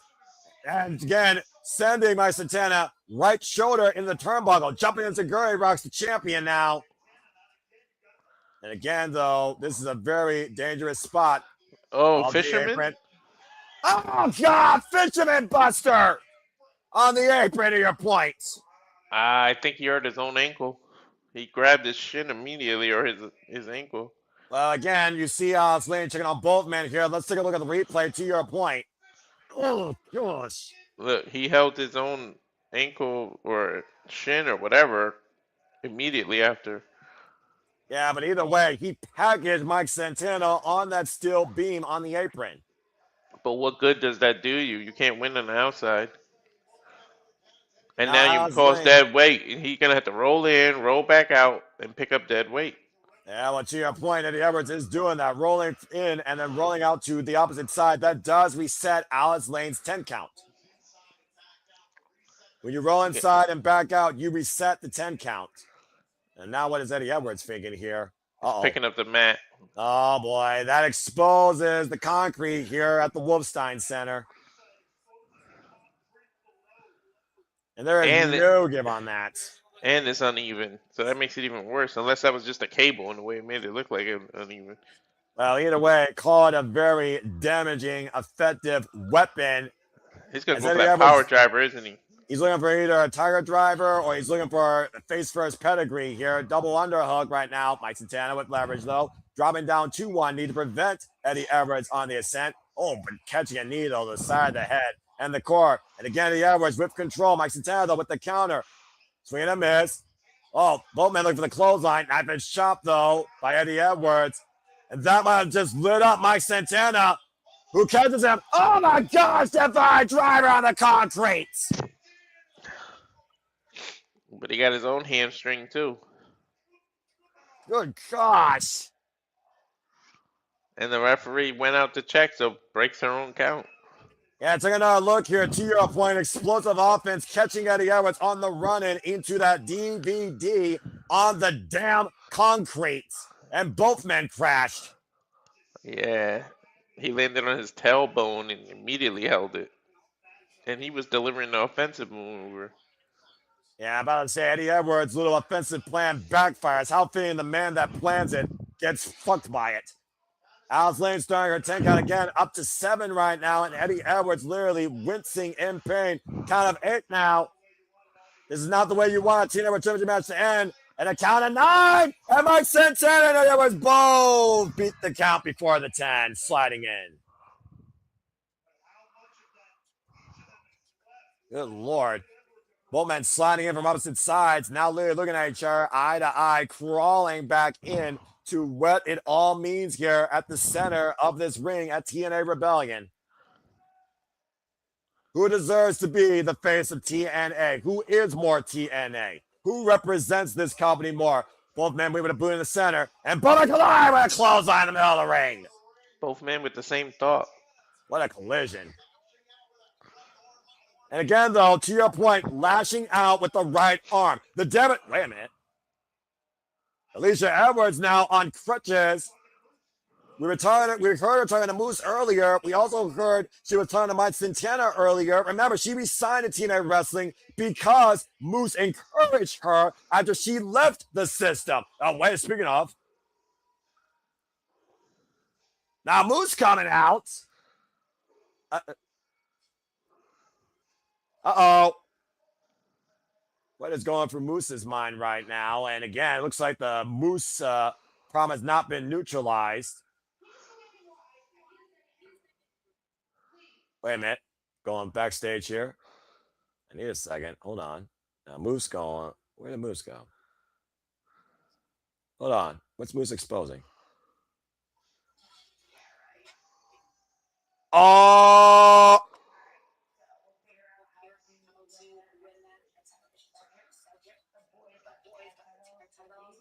Oh! Busted! Alicia Edwards with the cheat code the whole time. That Jezebel was inside the system. What did I say? What did I say, Noah? You literally called it that virus. Now Moose locking eyes with Alicia Edwards. That brings. Oh God! Come on, Brian Myers, Bear Bronson. Taking out Moose as well. And Santana, tough call hello. Whipping out the system on the outside. Yeah, but Alicia has the crutches on the other side. Boston Knee Party! Boston Knee Party! Boston Knee Party! Cover! Back with Santana. The fix was almost in for the system to take full control of TNA again. Alicia handing in that crutch. That freaking witch, that son of a bitch. Again, trying to distract Alice Lane here as Mike Santana rolls to the opposite corner here. Alice Lane catching Eddie Edwards red-handed. Now disarming. Oh, wait a minute. Spear! Spear by Moose Eddie Edwards. And a cover by Santana to retain. And kick out at 2. Barely. The referee saying just a 2 count. Eddie Edwards got the left shoulder up. Alicia Edwards is trying to literally meddle with Mike Santana's pursuits of still holding the TNA World title. I told you. And now distracting Alice Lane again, jaw-jacking her. Eddie Edwards, though, from behind might look to take advantage here. This has gone absolutely out of control. This is bedlam here. Alice Lane trying to get rid of Alicia Edwards. I don't blame her. Oh, wait. That's Cedric. That's Cedric. A standing switch. And the red, there's Alexander. Reverse block 50. Boston Knee Party. Boston Knee Party. Alice Lane now like this. The fix might be in. The cover. No, Max attack gets the shoulder up again. I was about to have a heart attack. 2 Boston Knee Parties. Mike Santana survived them. I was about to have a fucking heart attack. Crutches, witches, bitches, system ploy. It has not been enough to defeat Mike Santana tonight. Dude is motivated. By his daughter, by the TNA people. Spin the block, but again, no effect. Oh, Boston Knee Party. Eddie Edwards, though, dropped back with a clothesline. Spin the block off the rebound. And the cover to retain Mike Santana still TNA World Champion. All right, all right. The system fails.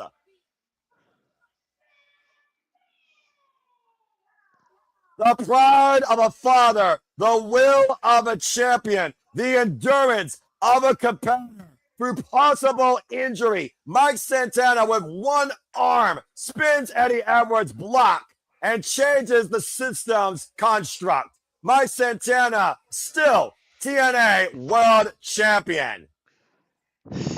Wow. Wow, wow. It's a hell of a way to end the show right there, and a hell of a way to show why you came back to become the face of TNA. What an effort, what a match. Let's give a big assist to Moose, by the way. Moose, who neutralized the system.